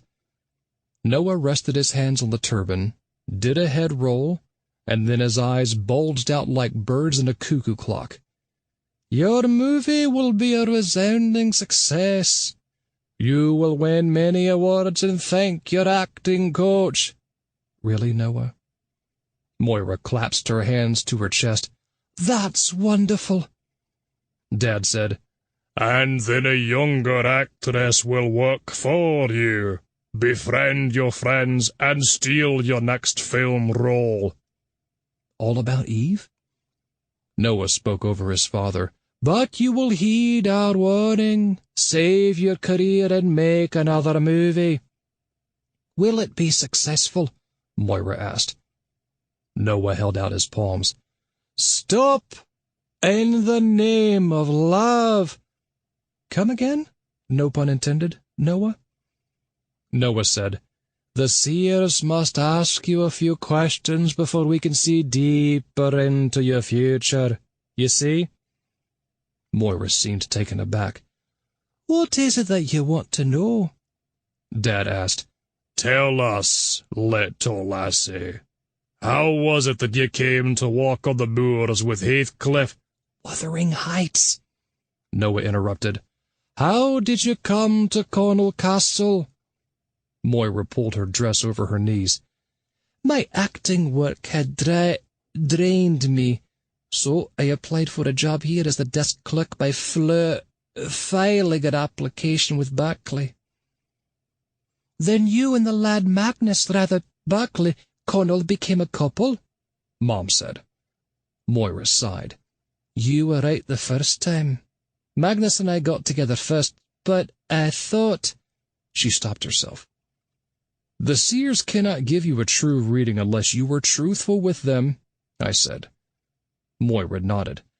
"I thought Berkeley would be a better husband for me," since he was the oldest son and in line to inherit the castle. "So when he proposed, I accepted," Moira said. Noah asked, "Did Barclay tell you about his wee penchant for lads?" Moira nodded. "But he promised me that would end at our wedding." Famous last words. "But his byway didn't go to the highway, did it?" Dad asked. "No." Moira's face hardened. "Barclay had a rendezvous with Brodie, the head of housekeeping." "Which made you angry, jealous, and vengeful?" Noah said. "Actually, it sent me into Magnus's arms," Moira said. "And you two lived happily ever after," Mom said, as if having finished a romance novel. "No," Moira said. "Magnus had loved Fenella, a waitress, even after Brodie married her, and even when Fenella ran off with the bartender, Balfour, 14 years ago. Magnus never loved me like he loved Fenella. Besides, when Magnus and I were together, talking, I found out Magnus was stealing money from Barclay. I didn't know whether to remain loyal to Barclay or Magnus." "So you were comforted in the arms of third brother Fergus," Dad said. "And boy, was Fergus surprised when you turned out to be a man." The crying game. "Fergus? No," Moira said. "He's engaged to Hamish, our day waiter." "And during all this, Black Donald has never left the castle's doorstep," Noah said like one of the three witches in Macbeth. Moira seemed to ponder that for the first time. "That's true." She counted off on her manicured fingers. "Barclay's parents, Kendrick and Amelia, died in a car accident a year ago. Brodie's parents, Elspeth and Robbie, went down in a plane crash about the same time." "And the stewardess had to fly the plane," Dad said. "Airport."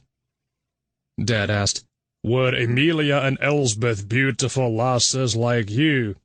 "Stick to the script, Dad." "Charmed," Moira replied. "They were older than me, of course, but Barclay's mother Amelia had stunning red hair and green eyes.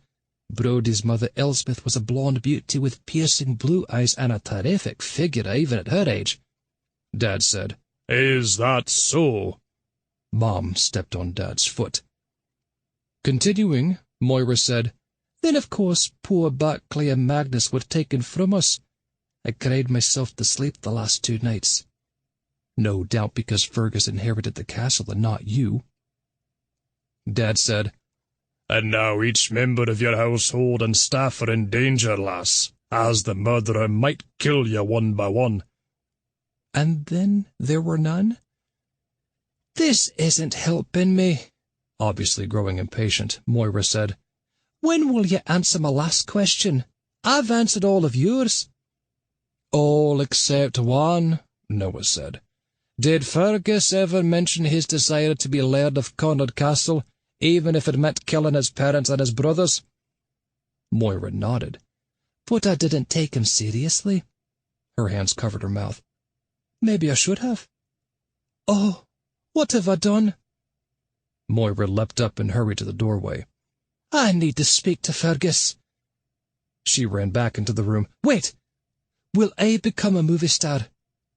Dad replied, "No, but you'll gain notoriety as a reality TV star on an obscure cable television network." "I'll take it." When Moira had gone, I hugged Mom, Dad, and Noah. Thank you, Oliver family, for a terrific performance. Mom kissed my cheek. "Thank you, Nicky. It was wonderful to finally act again. I didn't realize how much I missed it." She glanced at her iPhone. "Judy said I'm unnatural." She took a selfie and texted, "And that I look like Mata Hari." "It felt great being back on the boards," Dad said, patting my back. "You did a terrific job, too, handsome husband." I gave Noah a kiss on the cheek. "I like my reviews," Noah grinned. Suddenly, Mom swiped at Dad. "Ow! What's that for?" Dad rubbed his shoulder. "Why did you ask about Amelia and Elsbeth's looks?" Mom said. "They sounded like attractive older women." Dad replied. But you're married, Mom said. And they're dead, Dad answered. After their circular argument completed its third cycle, Mom and Dad celebrated their successful performances with wine in the library. Exhausted, Noah and I thanked them again and then headed up the long staircase. When we knocked on the door of Martin and Reuben's room, we found Reuben sound asleep, and Avi applying Martin's cold cream facial. After we tucked Avi into his own bed, Noah and I continued to our room. Faster than a church lobbyist paying off a conservative politician, Noah and I stripped off our clothes at the wardrobe and hoisted ourselves into our huge canopy bed. I leaned back against the thick wooden headboard, and Noah rested his head on my chest. The room smelled of strawberries. Noah asked, "You really think the role play went well?" The Olivers will be the next great acting family on Broadway, or the next television psychics. We shared a long kiss that felt like home. Then Noah placed his head on my shoulder, and I ran my fingers through his velvety locks. But I'm no closer to figuring this thing out. Noah replied, "Moira seems to think it's Fergus who is bumping off Connell Castle owners." That may be too elementary, my dear Noah. I can't help thinking this runs deeper than three brothers vying for the throne. Good point. He sat up cross-legged. Nicky, don't you think it's a bit of a coincidence that Kendrick and Amelia, the Connell brothers' parents, died in a car accident off a cliff a year ago? I nodded. So does Ewan Baird, the Abbey caretaker. And I brought it up to Fraser. He reminded me that Brodie Naughton's parents died in a plane crash about the same time, and they didn't own Connell Castle. Either did Fraser's deceased parents or any other elderly people who died a natural death in the northern tip of Scotland. And that's the other thing. Why do people like Hamish and Donald continue working at Connell Castle if they're unhappy here? Hamish is engaged to Fergus, the new laird. But the two of them argue constantly over Fergus's late-night disappearances. Donald is in love with Brodie, for some reason, I said. What do you mean? Brodie admitted to Donald that he can only make love to a man he doesn't like, and who doesn't like him. Brodie said that? I nodded. Noah seemed miles away. We snuggled together under the silk sheet. I said, I know you don't like Brodie. If all the gay men in Scotland feel the way you do about him, Brodie must have a stable of potential lovers. Noah hung his head. I guess I did come on a bit strong with Brodie in the Great Hall, and at the staircase. I've never seen you so angry. He was rude to Larry and to Donald. And they both adore him. I kissed Noah's chin. And I think Brodie adores them too, just like I adore you. Right back at you. We wrapped our arms and legs around each other. I explained, I also think Hamish and Donald stay at Connell Castle because they need their jobs. As Fraser said, the castle is one of the few employment opportunities in the northern tip of Scotland. Fenella the waitress didn't stay at Connell Castle. She ran off 14 years ago with Balfour the bartender, leaving Larry as a baby with Brodie. True. Noah kissed my sideburn. Nicky, we know that Moira married Barclay for his position. No pun intended. And because Barclay's father, Kendrick, pushed him into it, just like Brodie's father, Robbie, pressured Brodie to marry Fenella. But why did Fenella marry Brodie? Why do women marry gay men? Fashion advice? We shared a laugh, and another kiss, and another. Then we fell asleep in each other's comforting arms. I woke in an empty bed with my arms around Noah's pillow. Straining my eyes toward the antique clock on the night table, I realized it was 2 a.m. After turning on the brass lamp, I rose and checked to Avi's room. He was sound asleep and alone. Next, I glanced into the bathroom. No sign of Noah. So I stubbed my toe on the wardrobe, put on my robe and slippers, opened the door, and looked both ways. Still no Noah. Yawning and scratching my stomach, I walked down the hall and saw no sign of life. Just then, the first doorway opened in the next wing, and I hid behind a thick wooden column. In his robe and slippers, Noah exited the room. Brody stood in the doorway with his muscles rippling out of boxers and a t-shirt. Noah said, "I'm as surprised about this as you are, Brody." "What do you want to do about it?" Brody asked. "Let's keep meeting privately until we figure this thing out between us." "If that's what you want." "That's what I want." "Good." Brody cocked his head. "But I thought you didn't like me." "I don't. However, we need to work this through." "Are you going to tell Nicky about us?" "Not unless we know this is real." I ran back down the hallway into our room and leapt into bed. Moments later, Noah opened the door and joined me. Though we generally cuddle when we sleep, Noah slid to the edge of the bed and lay awake with his eyes wide open. I never fell back to sleep.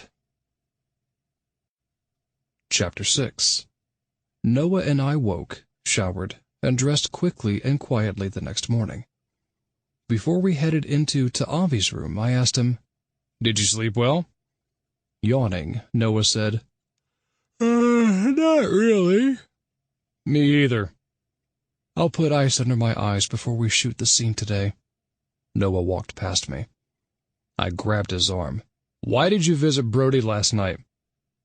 Noah sat at the foot of the bed. "I woke up in bed and realized I never offered him the Prince Bruce role in the film as we had decided." I sat next to him. "What did you mean about having to figure things out with him?" Noah did a double take. "Were you listening at Brody's door?" I feigned indignation. "Of course not. What do you think I am? An amateur sleuth?" Good point. "I was listening from the hallway." It suddenly hit me like a box of Oscars. "As acting coach, you told Brody you'd help him figure things out in the movie. Were you afraid to tell me because he turned down the role?" Leaping to my feet, I paced the room like a father expecting the child Antichrist. "Why would I freak out if we don't have a Prince Bruce? It's only the pivotal scene in the movie. And here we are in the most desolate spot in Scotland with no other options." My throat turned into a boa constrictor. "Did you ask Hamish if he would play Prince Jock, and Donald to be older Roddy? Did they turn you down too?" Noah stood and wrapped his arms around me. "Nicky, relax. I'll take care of all the casting today.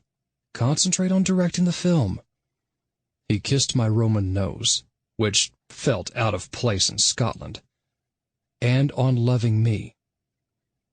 "Are you sure nothing happened between you and Brody in his room?" Noah's dimples emerged. "Of course. I'm a one-man man." He kissed my sideburn. "And I don't even like the guy." He's keeping something from me. I'll let it go. For now. When Avi was dressed, we met up with Martin and Reuben and Mom and Dad, and then took the plunge down the long, ornate staircase. At the entrance of the great hall, Fergus greeted us in his manager's suit. "Good morning, everyone," Mom said. "Fergus, I'm so sorry about your brothers." Fergus offered a stiff upper lip, literally since he had been eating porridge. "It has been the worst time of my life." It was the best of times. It was the worst of times. "And now you have to run this place all by yourself," Dad said. "So true." Is that a twinkle in Fergus's hazel eyes? "I'll hire more staff before we reopen." Fergus looked away dramatically. "When I'm up to the task." Always the romantic, Noah said. "I'm sure Hamish will help you." "Hamish has been a godsend. I don't know what I would do without him." Fergus motioned to Hamish, who joined us. "Hamish, please seat our guests at their table." In his waiter outfit, Hamish whispered to Fergus, "So you remember my name now?" Fergus whispered back, "What are you talking about?" Hamish replied in Fergus's ear, When you got in at 3:43 in the morning, you didn't seem to recognize me. When I helped you into bed, you were babbling something about Jack." "That was Black Jack," Fergus said sotto voce. After we were seated, Hamish served us orange juice, porridge, and a plate filled with baked beans, mushrooms, sliced ham, a fried egg, a half tomato with cheese, and a potato. Dad was first to dig in. "This looks terrific. Why don't you make me breakfast like this at home, Mom?" Mom replied, "Because you'd weigh 250 pounds, 50 pounds more than you weigh now." Wearing a lime bow tie and sweater vest, Martin ate his porridge. "I'll skip the rest of the food. It's how I stay heart-healthy for longevity." "You're centuries past longevity, Martin." Reuben spilled a bit of egg on his lime leisure suit. "But you're driving me to an early grave." Martin used his napkin to wipe the egg off his husband's jacket. "You missed an early grave about 20 years ago, Reuben." Noah looked up at our tall, thin waiter. "Hamish, would you like to play a small role in the last scene of our movie?" Ta'avi sized him up. "I approve." Looking cute as usual in a maroon polo shirt and white shorts, our son gave Hamish the hang loose sign. "You'll play the character of Prince Jock," I explained. You could have knocked Hamish over with a serving tray. "You want me to be in your movie?" "We sure do," Noah said. "To play Prince Jock?" Noah and I nodded. Hamish laughed wildly. "If the guys in high school who taunted me for being gay could see me now, sure, me in a movie as Prince Jock, that's amazing. What do I need to know to be an actor?" "How to be a waiter is a good start." Looking good enough to eat in a tangerine dress, Mom took a picture and texted. A moment later she said, "Judy thinks you're photogenic, Hamish, and perfectly cast as royalty." Who knew Judy was a casting director? Noah said, "I'll go over everything with you before we shoot the scene, Hamish." "Great, thanks. Count me in," Hamish giggled. "Prince Jock, me, Hamish McAllister, who was afraid of the boogeyman as a kid. I can't wait to tell Fergus." He hurried off. In his Hawaiian shirt and Bermuda shorts, Dad said, "I'm glad I got to role-play on this trip, too. I think I've been bitten by the acting bug again, Noah." Mom pinched the vast stomach hanging over Dad's belt. "And there's plenty to bite." When we finished breakfast, Mom, with Judy's help, announced her sightseeing itinerary for the day and then headed for the front desk. Not being overshadowed, Dad took out his television listing, rattled off his movie viewing plans, and then left for his room. Noah and Ta'avi went to find our costumer to change into their costumes for the upcoming scene. After I swallowed my vitamins and milk thistle capsules, I headed out of the great hall with Martin and Reuben, passing Fergus and Hamish in soft-spoken battle near the buffet. We walked through the long hallway and headed out of the castle. The three of us enjoyed the beautiful sunny day as we made our way to the stone bridge overlooking the moat. The crew had set up the lights, sound, and camera equipment. The DP instructed the prop mistress to throw fish into the moat, which caused 2 large snapping alligators, I assumed on loan from a theme park, to make an appearance. The crew filmed them bobbing, weaving, and displaying their molars. Our costumer led Noah, Oliver, Ta'avi, Roddy, Fergus, Angus, and Moira, Fiona, to the bridge. The continuity manager held up photographs of their past scenes to ensure their costumes, hair, and makeup were consistent and authentic. As usual, Moira's skin was yanked up under her wig with the headband, and Fergus had gained a few inches from the lifts in his shoes. Martin went over the dialogue with them, and then Noah offered a number of acting notes. When Reuben looked at his watch and turned to the color of the moat water, I called for a rehearsal. After a few times through, we were ready for shooting the long shot. The scene began with Moira and Fergus kissing on the bridge. I noticed Hamish watching from the edge of the bridge with his arms folded over his chest. Suddenly, Fergus looked like the Leaning Tower of Pisa, and Moira's face resembled a stroke victim's. "Cut!" We waited while Fergus replaced the lift in his right shoe, and Moira reconfigured the headband.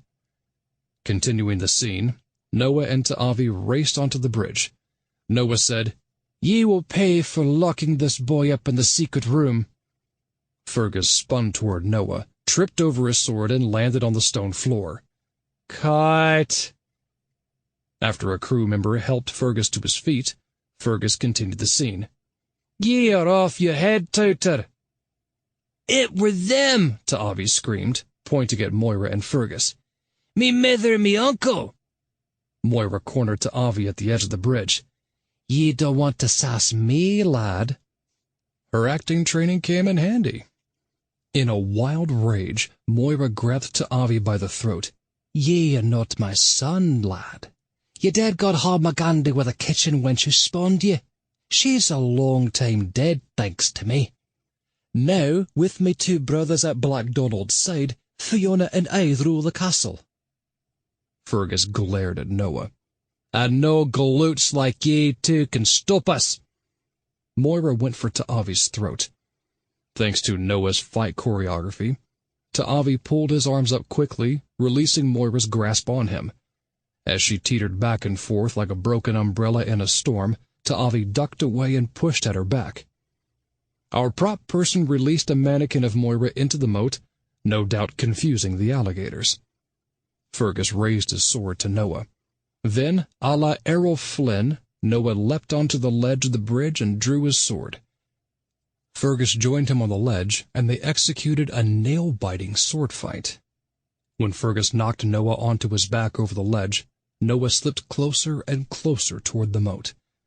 Ta'avi grasped Noah's fallen sword from the bridge and stabbed Fergus in the back, releasing the pre-packaged stage blood underneath Fergus's tunic. Fergus screamed as our prop person unleashed the male mannequin of him into the moat.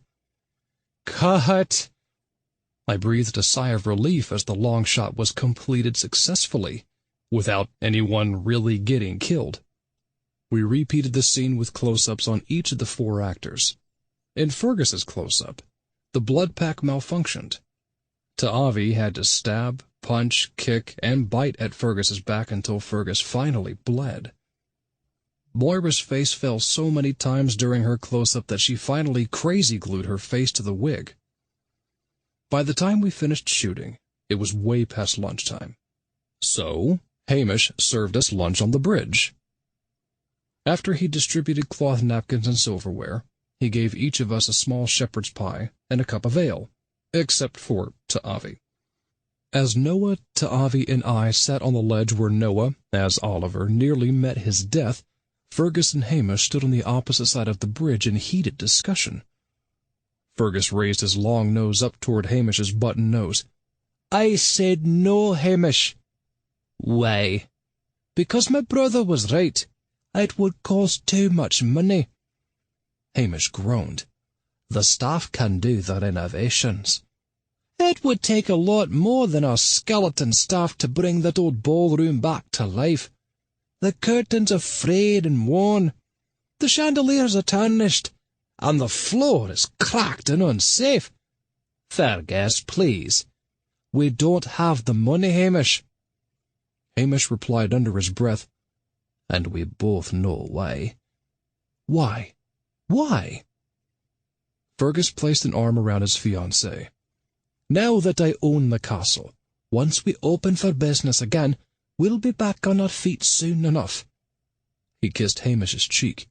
"And we can get married in any of the other castle rooms." "It's not the same." Hamish blinked back tears. "The ballroom is a special place." Fergus sat on the ledge. "How about if we get married on the cliff overlooking the sea? It's beautiful there." Hamish sat next to him.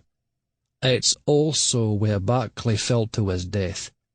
"Are you that insensitive, Fergus?" "I'll go with yes for the win." Fergus scratched at his red hair. How about down at the lake?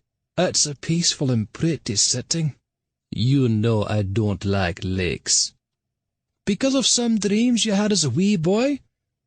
Hamish rubbed his forehead. I had those dreams every night as a lad. Each dream was the same? Hamish nodded. The Shellycoat boogeyman rattled toward me when I was swimming in a river. Fergus grinned. Your mother must have read you a story. Aye, but those dreams seemed real to me. The boogeyman covered in seashells, haunting rivers and streams, is a Scottish myth. Then why did I dream about him every night? Hamish looked away. And why does the boogeyman still plague my dreams now? Role-play number 3. Fergus asked, Is that why you wake up screaming in the night? You dream about the boogeyman? As if you cared, the hour you get back. Fergus kissed his cheek. You know I love you, Hamish. Do you, Fergus? Do you really? Sometimes I wonder. Hamish ran away. I followed him into the castle lobby. Hamish! He turned back to face me with tears streaming down his rosy cheeks. I accidentally, totally on purpose, overheard what you said to Fergus about your childhood fear of the Shellycoat bogeyman. Hamish wiped his face with the cuff of his white shirt. Are you going to mock me too? No, quite the opposite. Hamish, I had the same dreams and the same fears until I came to Connell Castle, where I met the bogeyman. Hamish did a double-take. The Shellycoat bogeyman is a myth. I saw him, Hamish. Are you sure? I nodded like a rag doll in a spaceship. Where? At the lake. I painted the picture with my words. As the sun was setting magenta, azure, and honeysuckle over the violet moors, there he was. Hamish looked as if he had seen a ghost, or a bogeyman. What happened? My heart raced in my chest. I couldn't breathe. I thought I was about to meet my maker. I added, like a children's television show host, "But do you know what I did?" Transfixed, Hamish shook his head. I confronted him. I asked the Shellycoat bogeyman why he plagues my dreams, and what he wanted from me. What did he say? He asked me some questions. I answered them. Then I walked back to the castle, and I never had the dream again. Hamish sat on a leather bench. Do you think, if I talked to the bogeyman and answered his questions, my nightmares would finally stop? I sat next to him. I think it's worth a try. What should I do? At sunset, make your way down to the lake, stand at the edge and call out, "Shellycoat bogeyman!" Hamish covered his face with his hands. I feared the bogeyman my entire life. I don't think I can do that. I think you can. Resting a hand on his shoulder, I said, "And won't it all be worth it when you never have another nightmare?" He nodded. I squeezed his shoulder, left Hamish, and found my film crew outside. We took a few more shots of the snapping alligators and then wrapped for the day. As we entered the castle lobby, Martin and Reuben headed to the library with Martin shouting, "Since you never talk to me anymore, Reuben, at least I'll have the comfort of a good book while you snore." "I don't snore," Reuben exclaimed. "Right, and anti-gay politicians don't cruise public men's rooms." When they were gone, Larry pranced down the stairs in a long flowing robe and greeted Noah, Avi, and me. "I am Larry, the mistress of the castle. How may I help you, lads?" Before we could reply, Brody was at Larry's side like a guard dog. "Leave the folks alone now, Larry." "Larry isn't bothering us," Noah said. "Can Larry and I play in the dungeon again?" Avi asked like a dungeon master. "Only if you stay close to Larry," Noah said. With his beard and jeans, Brody looked every bit the housekeeper. "Sorry," Larry has to help me test the smoke detectors in the rooms. Can't we do that later, Dad? Larry asked with Ta'avi's familiar whine. Donald came down the stairs in his waiter attire. I'll help you test the alarms tomorrow, Brody. Let Larry play with Ta'avi. Brody's pectoral muscles swelled under his sweatshirt, and the veins in his strong hands expanded. You aren't helping, Donald. Neither are you, Donald replied next to Brody. Larry's a lass. She needs to have some fun. She has plenty of fun. I see to that. Right now, she has work to do. Why do you get to make every decision? For all of us? Brody glared down at Donald. I only make decisions for my daughter and me. Donald turned away so Brody wouldn't see the tears brimming in his soft blue eyes. Donald didn't mean any harm, Dad. Larry moved next to Ta'avi. I'm sorry we can't play today. I have to slave for the tyrannical Fergus and Moira. It's all right, Ta'avi smiled at her consolingly. We can play another day. Noah made his way between Brody and Donald. We won't be here for much longer, Brody. I don't see why the children can't enjoy each other's company. I explained why, Brody said. Do you have a hearing problem? Donald turned on Brody. Don't take things out on Noah. Larry added, And don't take things out on Donald, Dad. Donald needs to get to work in the Great Hall. Brody smirked at Noah. And Noah and I have some unfinished business. Don't we, Noah? Noah nodded. Until then. Brody took Larry's hand and pulled her up the stairs. Noah and Ta'avi started up after them. I called out, I'll be back in a minute. I followed Donald down the hallway and stopped him near the entrance to the Great Hall. Can we talk? Donald glanced at his watch. I'm on duty in 5 minutes. 5 minutes it is. I led Donald to the window seat at the nearby turret. What are your future goals, Donald? I sound like a teenager's father interrogating her first date. Donald looked more ambitious than a conservative politician meeting a super PAC CEO. I'd like to manage a restaurant someday. With Fergus inheriting Connell Castle, I hear he's seeking a replacement for restaurant manager. Donald laughed. It won't be me. It'll be Hamish. Fergus thinks I'm lazy and incompetent. He shrugged. Takes one to know one, I guess. You're a fine waiter, Donald. And that's all I'll ever be around here. Speaking of jobs, did Noah speak to you about playing older Roddy in our movie? Yes. Donald smiled. And I ran into Ta'avi and the costumer earlier today. Your son said I was his choice to play him as a grown-up. I was flattered, he sighed, though I don't feel very much like a grown-up lately. You'll be fine. It's a small role at the end of the movie. I've never acted before. Noah will help you. Noah's a terrific guy. I really like his parents too.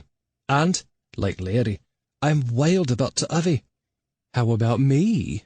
Am I chopped Scottish liver? So, are you game to join us on the movie? Donald took my hand. Consider me a cast member. After we shook on it, I said, You'll be playing opposite Brody. Donald gazed at the stone floor. Brody won't like that. I have the feeling Brody will like that just fine. Donald's eyes met mine. When I hear Fergus and Hamish discussing their wedding plans, I can't help feeling envious. I wish. His voice trailed off. Practicing for when Ta'avi grows older, I said, Donald, people come to love in different ways at different times. Sometimes love is elusive. Other times it hits us over the head. But don't ever give up on love, because there's one thing that's for certain. Love always wins. He hugged me and then disappeared into the Great Hall. I walked over to the library, where I found Martin and Reuben sitting on high-back leather chairs next to the tall stone fireplace. Sipping hot cocoa from china cups, they offered me their favorite drink. I sat across from them, placed a cloth napkin on my lap, gazed at the low fire, and drank the sweet hot drink. After a few minutes, Martin asked, "Have you figured it all out yet, Nicky?" "Not exactly. Pretend we're back at Tree Meadow, and use us as a sounding board," Martin said. "Who benefits most from Barclay's and Magnus's deaths, and from their parents' deaths before them?" I tinted my fingers. "Fergus becomes the new laird of the castle. Brodie gets his revenge on the Connells for refusing his parents' burial in the Connell cemetery, and he no longer has a tyrant for a boss. But Moira loses her lover and her position as mistress of the castle, and Donald simply trades in an unsupportive manager for an unsupportive owner. And then there is Hamish." Reuben patted my knee. "It sounds like you need to do some more investigating." "And to do another role play," Martin added. "I think you're both right," I sighed. "This is a complicated case." "As were all of them," Martin replied, "and you solved each one." "I hope I still have the stuff," I said. Martin seemed to grow 6 inches in his chair. "Nicky Abundanza, you are the best armchair detective there is." Slumping in my chair, I said, "I don't feel like it." "Well, you should," Martin added. "And do you know why?" I shook my head. "Because you use the art of drama to catch your killers." Martin's words were hypnotic. "Think about the plot, theme, and characters. Listen to their dialogue. Take note of what they don't say. Observe their actions and motivations. Identify their objectives and uncover the obstacles to their goals." As if someone who was healed at a tent revival meeting, I said, "Yes, Martin, I am ready to use my theater skills to once again catch a killer." Martin rose from his chair with fervor. "The curtain is going up on the killer, Nicky. Shine your spotlight. Fly in the set. Begin the overture. And brace yourself for the applause."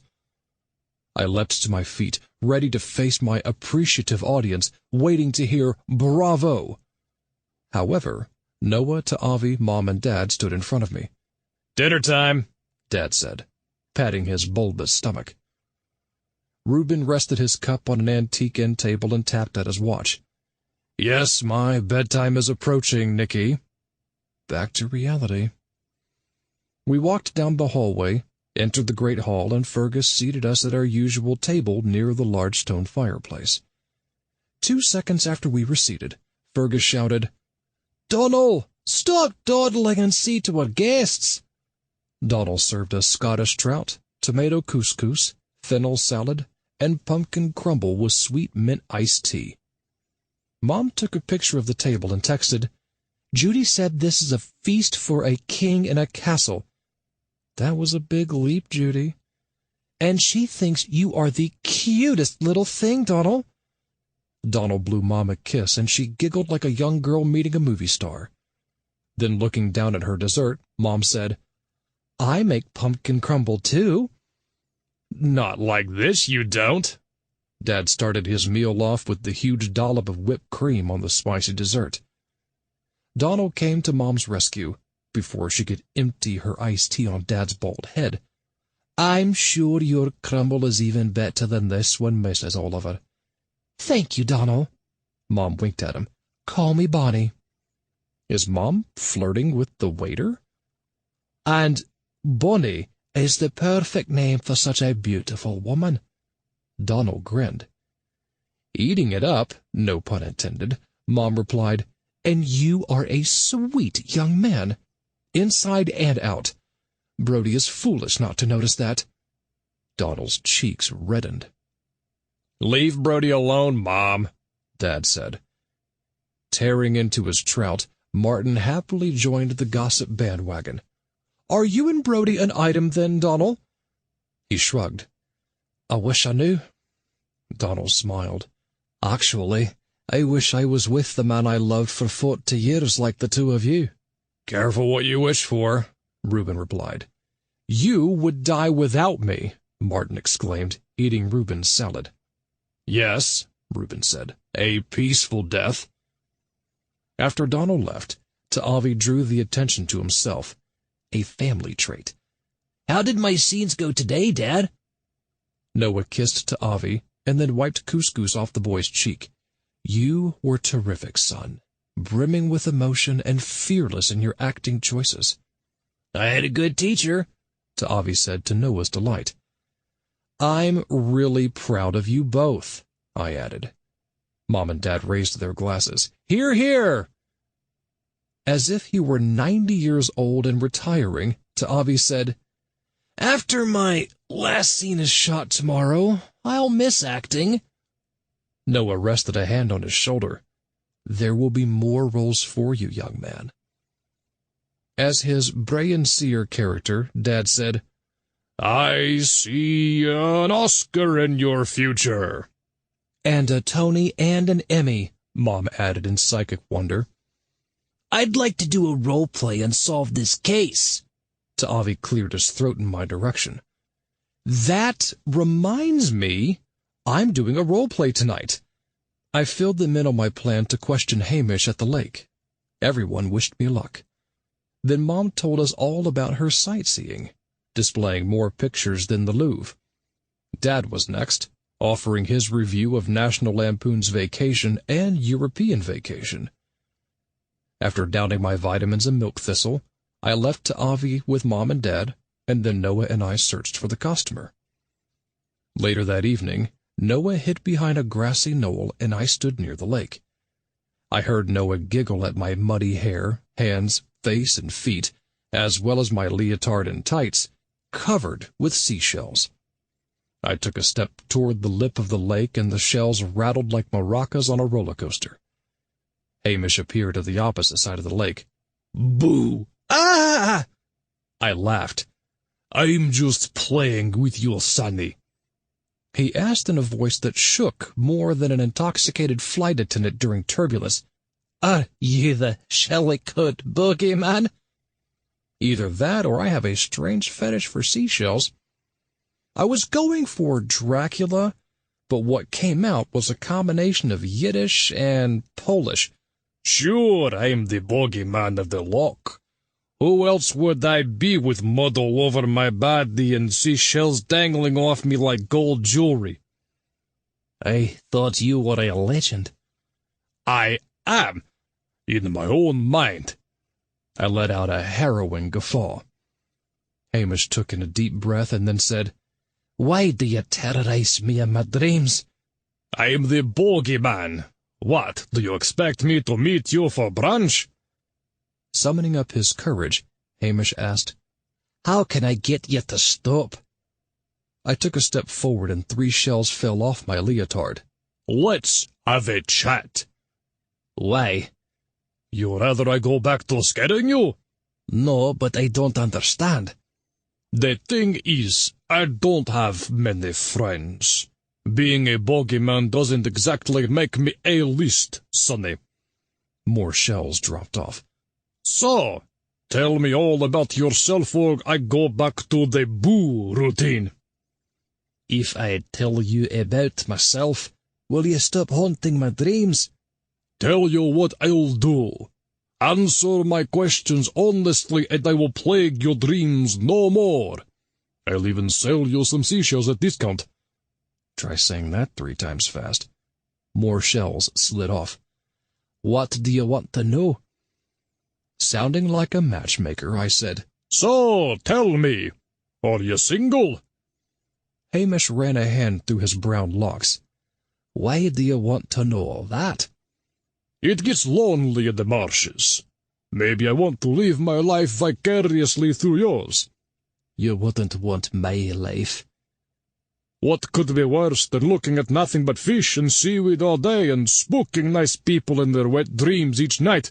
No pun intended, not to mention these itchy seashells." Hamish sighed. "I'm having some trouble with my fiancée." "Trouble in Castle Paradise?" Hamish seemed to forget he was talking to the villain of his childhood nightmares as he became immersed in his own drama. "I love Fergus. and I thought he loved me. Thought? Hamish nodded. We met when I applied for my job as a waiter at the castle. Fergus was my manager. He and I fell instantly in love. But? I realized he has a problem. Tell the bogeyman all about it, so I can make it better. Does he need a recommendation for a good fish to eat in a restaurant? Want me to visit someone bothering him and infiltrate his dreams with a good falling off a cliff nightmare? Need to decorate a box with seashells as a gift? Noah threw a pebble at me. More shells fell off. I was beginning to look like a dirty ballet dancer doing Swan Lake. I don't think you can fix this, Hamish said. This? Fergus is addicted to gambling. He rubbed his button nose. And to sex with other guys. You're right. That I can't fix. So that's where Fergus goes every evening. I stepped on a seashell and screamed. Sorry, I was empathizing with your situation. Tears filled Hamish's brown eyes. I know it's insane, but I still love him. And you still want to co-own the castle? Let's take this one addiction at a time. Where does Fergus get the green stuff, and I don't mean seaweed, to feed his gambling habit? Fergus spent the money his parents left him. Hamish looked down at the grass. He also stole from the hotel intake. The tears slid down his cheeks. And he emptied my bank account. And his brothers didn't fire him? You didn't kill him? His sister-in-law Moira covered for him, just like she protected Fergus's brother Magnus when he stole from the hotel. Why would she do that? I guess to stay on the good side of whoever owns the castle. Your life is worse than the nightmares I give people, where they leave the house undressed in the morning. You sure you want to marry this guy, Sonny? Hamish banged his hands against the sides of his head. Not if Fergus continues acting like a spoiled child. Have you two talked about this, Sonny? Constantly. Maybe it's time to stop talking and start offering Fergus an ultimatum. You're right. I could terrorize his dreams for you. I've got a few horror stories that would make him gasp and choke like an apnea patient on his back after eating a full meal. No need, he started off. Where are you going? To have this out with Fergus once and for all, even if it kills one of us. That's never good to say in my presence. When the coast was clear, Noah came out, no pun intended, of hiding. Don't you think that was a bit over the top, Nicky? I uncovered Hamish's secrets, didn't I? Ow! After stepping on another shell, I pulled off my leotard and tights. Noah handed me a wipe from his bag, and I cleaned off my face and hands. When I reached for my clothes, Noah hid the bag behind his back. What are you doing? Noah had a devilish look in his crystal blue eyes. I don't know, Nicky. What am I doing? He yanked off his clothes and then pressed his body against mine. As he ran his soft hands down the muscles in my back, I cupped his round bottom and we shared a kiss. What if someone is watching? Noah giggled. Nobody's watching, except the bogeyman. He whispered in my ear, and I think the bogeyman is incredibly sexy. We kissed under the moonlight. Then Noah pulled me down and we sat on the muddy grass next to the lake. Our first time having dirty sex. Since I know Noah loves it, and I like it too, I flexed my pecs and biceps as he kissed and squeezed them. When he got to my abs, I lay back and rested my head, the big one, well, the bigger one, on a small bush. Not what you're thinking. Noah tugged at my pubic hair with his lips and then tickled my sacs with the tip of his tongue. When I crooned in appreciation, he kissed little Nicky, or should I say big Nicky. Stretching open his mouth as much as possible, he went to work. I ran my fingers through his silky blonde curls and moaned in delight. I love you so much. You're my love, my life, and my joy. I mounted him from behind and wrapped my arms around his smooth chest. As I flicked at his firm nipples, he cried out in joy. I pressed my torso against his, laying him onto his stomach. I hope there aren't ticks in Scotland. Then I kissed his back and finally buried my nose in Noah's hair, smelling strawberries. I want you, Nicky. You've got me. Forever. I gently slid inside him. He cried out from my girth, and in anticipation of what was to come. After we built up a steady rhythm, I grabbed onto him and rubbed. Minutes later, we both screamed our pleasure as I filled Noah with my love, and he left his mark on the grass beneath us. I caught my breath and turned Noah around to face me. He kissed the cleft in my chin. You mean everything to me. You're all mine. I kissed his soft neck. We're Nicky and Noah forever. Forever. After more kissing, we got to our feet and put on our clothes. I picked up the bogeyman costume to return to our costumer, and Noah and I headed back to the castle. It was a romantic walk under the starry sky, past the lake and through the meadow. When we arrived at the long stone bridge to the castle, Noah pointed at the moat beneath us. I stared down at the two alligators, snapping their jaws and exposing their teeth. Nicky, look! Below the water's surface was Moira's leg, followed by Fergus's arm. Do you think it's the mannequins? Noah asked. Mannequins don't bleed. The alligators seemed to nod as they lowered themselves back into the water. Snap! Chapter 7. The next morning, the buffet in the Great Hall was set with yogurt, fruit, whole grain toast, cereal, milk, and orange juice. Our crew and hotel workers filed in and out between interviews with Chief Inspector Lennox Fraser in the library. Since Noah and I had found the bodies, technically the alligators had found them before us. Fraser and Owen had already interviewed us the night before. The two dead bodies were so maimed by the alligators, I suspected they would provide no forensic clues. My inner Sherlock Holmes was tickled when the chief inspector asked me to sit in again on the morning interviews. So I did, after I downed my vitamins and milk thistle capsules. Since the murders occurred late at night, none of the staff had seen or heard anything. Martin used his interview with Fraser to complain about Reuben snoring like a narcoleptic ape using a chainsaw. Reuben countered in his interview by pontificating on Martin's nightly facial cream, which smelled like a men's locker room inhabited by skunks, rotten eggs, and sewage. Ta'avi asked the confused chief inspector if he and Owen act out role plays to catch murderers. Mom took a picture of Fraser and Owen, thereby announcing Judy's decision that the two officers make a lovely couple. Dad recommended that the inspectors watch Beverly Hills Cops. Fraser stretched his legs between interviews and knocked over a coat rack which crashed into a bookcase that toppled over onto a grandfather clock. Sorry. Owen righted the bulky pole.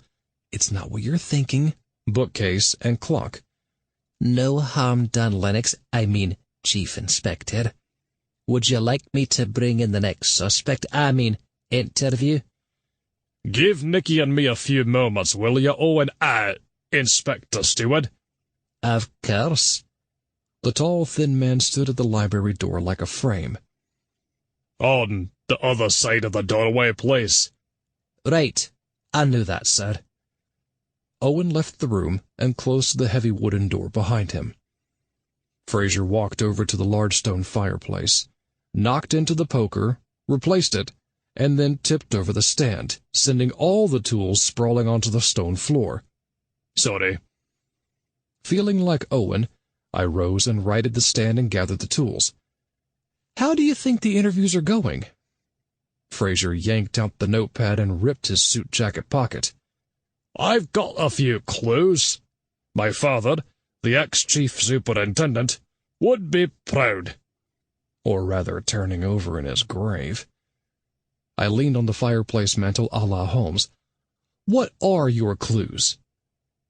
He glanced through the pages of the notepad. 4 victims, all in the same family. No one among the living knows anything. Not exactly an impressive list of clues. Sitting back behind the desk, and tipping over the tall leather chair, the bulky man said, I have a suspicion the murderer is copying your movie. He rose from the floor. I think you'd better stop production. I bent down on my knees in front of him. Wrong again. Please, Fraser.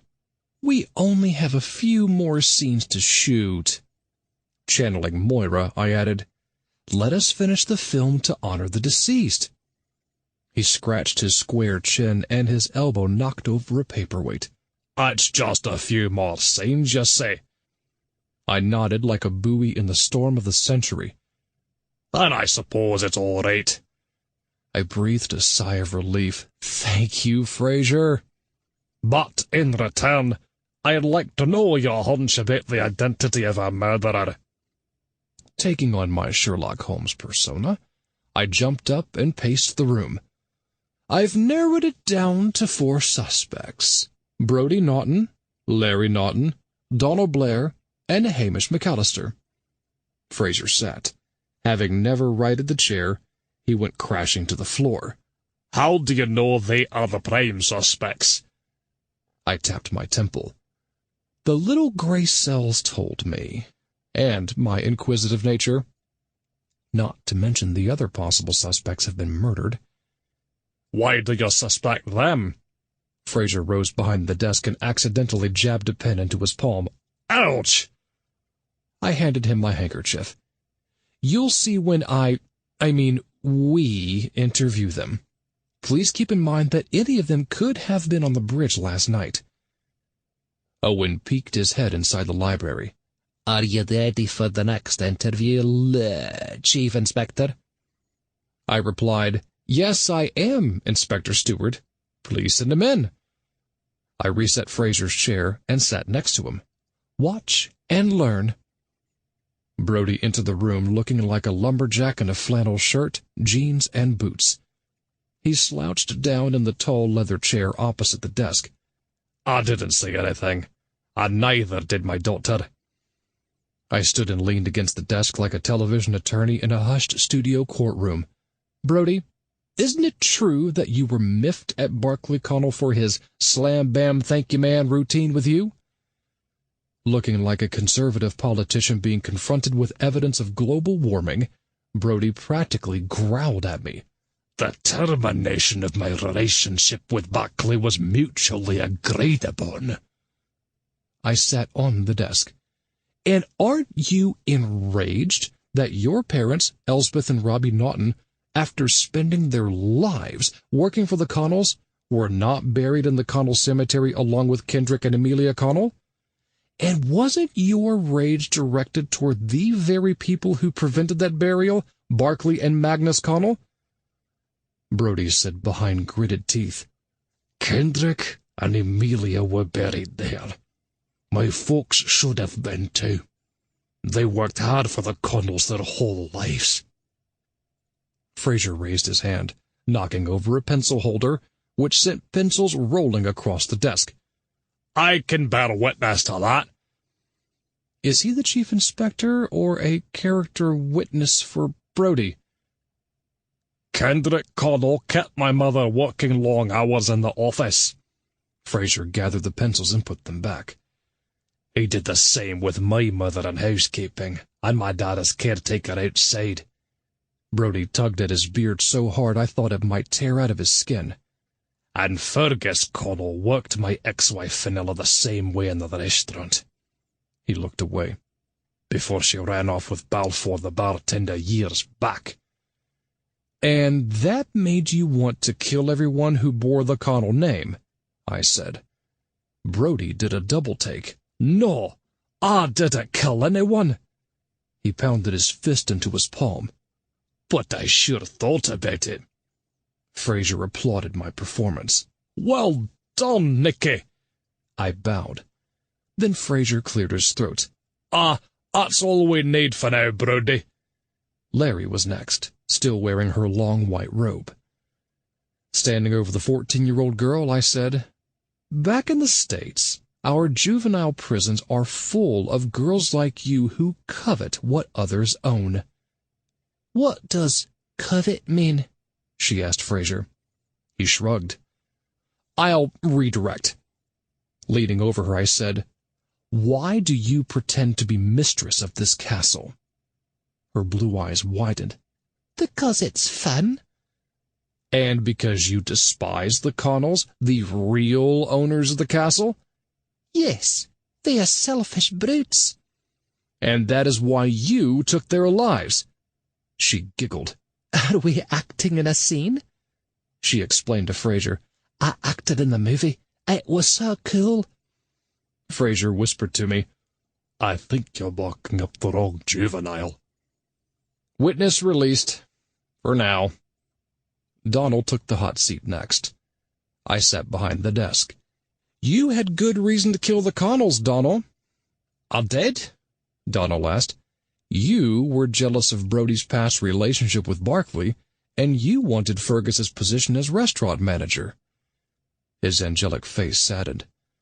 "Brody is responsible for breaking my heart, Nicky. And he's still alive."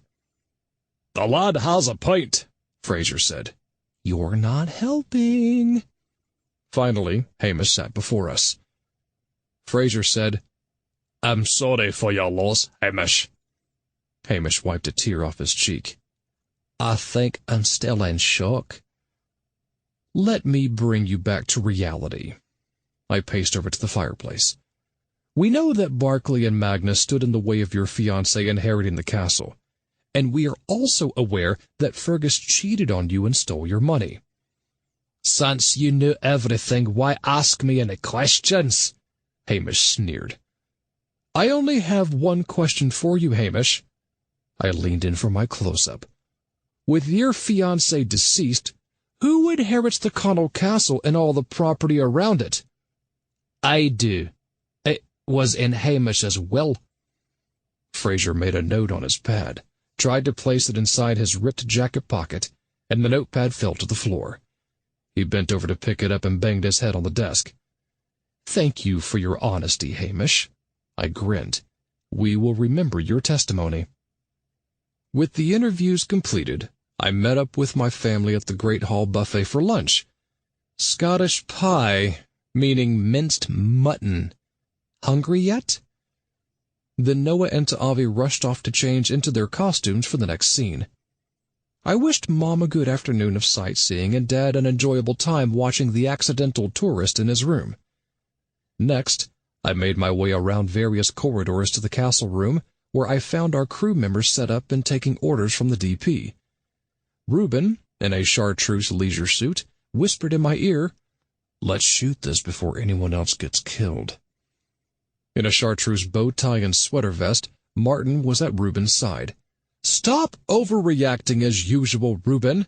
Nobody is going to get killed here." Reuben glared at his husband. "I wouldn't be so sure." Noah, Oliver, and Ta'avi, Roddy, arrived in their historical costumes. I called for quiet and joined Martin and Reuben behind our camera operator. We rehearsed the scene in the stunning room laden with a giant hand-carved canopy bed, enormous oak desk, and various leather chairs. It was the first of a montage of scenes highlighting Roddy and Oliver enjoying their lives as young Laird and his top advisor. We shot the scene quickly without a hitch, except for Ta'avi leaning into the camera and nudging Noah away during Noah's close-up. "Let's move on to the next shot." Reuben's eyes seemed permanently glued to his watch. Martin said, "I think I'll nickname you Big Ben." Reuben giggled naughtily. "Is that your new pet name for me, lover?" Martin laughed uproariously. "Hardly." We continued shooting the montage with Ta'avi and Noah celebrating in the Great Hall and library.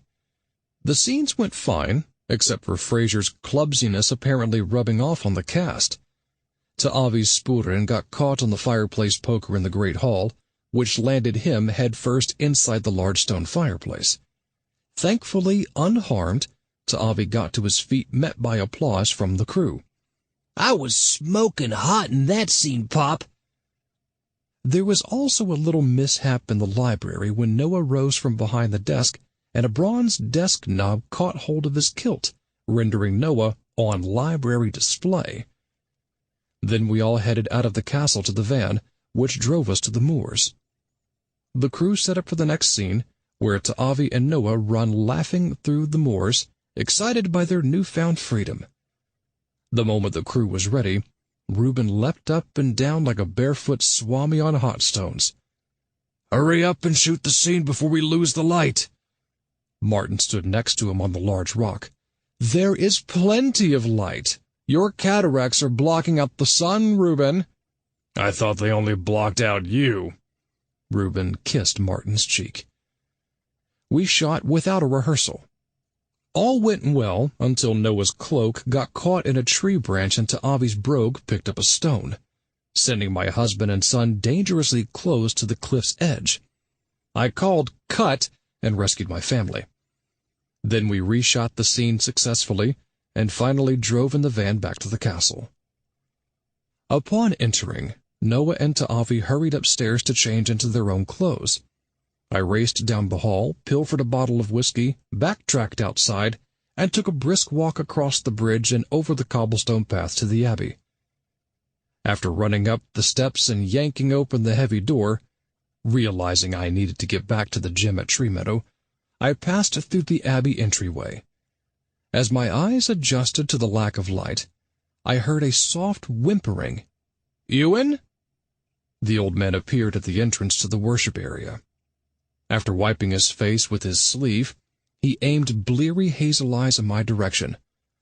"I can use that about now, lad." I offered him the bottle and he drank long and hearty. Then he sat on a stone bench.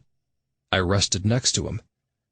"You're Fergus's father, aren't you?" He nodded. "You a detective, lad?" "Something like that." He drank some more. After wiping his mouth with his beard, he asked, "How did ye know?" "On my last visit, you mentioned that Emilia and Kendrick Connell had secrets from each other, and that Kendrick spent his time working in the office, and Emilia visited the Abbey. After seeing your reaction to Fergus's death just now, I realized Emilia came to the Abbey to see you." Tears brimmed his eyes. "Emilia was a fine woman, sweet, kind, with skin fair as sheep's wool, hair as gold as heather, and cheeks rosy as a sunset. After Barclay and Magnus were born, Kendrick lost interest in Emilia. One day she visited me here, and we got to hear about this, that, and everything." He chuckled. "And she asked me to reel dance with her, since Kendrick wouldn't. So I did. She visited me every day after that one. We talked, laughed, danced, and—" He looked away. "Did Kendrick know you were Fergus's father?" "Aye, but he swore Emilia to secrecy." "So Fergus didn't know either." He shook his head, and gray hair flew off in every direction. "Emilia wouldn't let me tell the lad. After the car accident, I spoke the truth, but Fergus didn't believe me, or he didn't want to believe me." The craters and crevices on his face deepened. "Fergus could be a liar and a drunk. It takes one to know one." After a long swig, he said, "I know Fergus drank, gambled, stole, and he would crab it to the workers and to Hamish too. But Barclay would crab it to the workers also, and Magnus stole too." As if trying to convince himself more than me, he said, "And I know Fergus whored around with lads in the Abbey, but so did Barclay with Brodie, and Magnus with Fenella, and later with Moira. And afore that, I caught Brodie's mither, Elspeth, in here with a lad when she were a young maid. And as I said, I met up with Amelia Connor myself. So I can't be again me own son for doing it, can I? A father's blind love. I rested a hand on his bony shoulder. I'm sorry for your loss, Ewan. He looked up at me with tears rolling down the craters of his cheeks onto his long beard. That means a lot to me, laddie. I wish you could have been a father to your son. I'd have been a better father than Kendrick Connell, who ne'er saw outside his office, and was mean as a tiger. I rested back on the bench. The workers at Connell Castle who I spoke with complained about Barclay, Magnus, and Fergus as their boss. And they'll blether about Hamish, too. He stared out the stained-glass window. Power's a dangerous thing to have, lad. I don't envy Hamish. Ewan, do you think Hamish's life is in danger? He took a long drink and seemed to ponder my question. If it isn't, that marks Hamish as the murderer, don't it? I wish I knew. I thanked Ewan for his time, patted him on his skeletal back, and left the Abbey. Minutes later, I met my family and friends at the Great Hall for dinner. Hamish, out of his waiter clothes and wearing a dark suit, greeted us at the doorway. Welcome to my restaurant. Then he shouted, Donal, stop mooning over Brodie and take care of our guests. In his waiter's outfit, Donal seated us at our usual table next to the vast stone fireplace. Looking summery in her canary dress, Mom patted Donal's arm. We still think you're the best waiter at Connell Castle. Donal sighed. Hamish would disagree with you. Overhearing from the buffet, Hamish said, You won't be a waiter here for long if you keep complaining, Donal. Adorable as always in a mint-colored polo shirt and tan slacks, Ta'avi said, Things will get better, Donal. You'll be acting in our movie soon. He gave the young man a hang-loose sign. And you get to play me 10 years older. Thank you. I'm looking forward to it. Donal blinked back tears. You are a wonderful family. Mom smiled. Where is your family, Donal? He shrugged. I was brought up in an orphanage. Well, we consider you part of our family, she said. I'm honored. Donal choked back tears as he made his way over to the buffet. With Hamish shouting after him, Donal brought our plates to the table, announcing, Tonight we have loin of venison with mixed greens, barley, and assorted wild mushrooms. The second the plate was put in front of Dad, he rammed a piece of venison into his mouth and spilled some sauce onto his Hawaiian shirt. This is good. I've never eaten a goat before. Mom laughed. Venison isn't goat, Dad. It's duck. I shared a giggle with Noah. Mom took a picture of her plate for Judy and texted, Judy said duck is very popular in Vietnam, so she makes it often for her granddaughter. The little thing comes running into the kitchen for dinner every time Judy calls out, Duck dong! Eating his mushrooms, Dad said, I'll bet Jack is paying for the duck. Mom replied, Tommy and Timmy make a salary. How much do they pay nowadays for job hunting? Dad asked with a smirk. Donal returned with tea and chocolate cake. That reminds me, Like Water for Chocolate is on tonight. Dad stuffed a forkful of cake into his mouth. Martin and Reuben joined us. Donal served them hot cocoa. Thank you for remembering, Donal. Martin took a sip. It's nice and hot. Like the hot water bottle on your feet each night in bed, Reuben replied. At least something in bed with me is hot, Martin said with a sniff.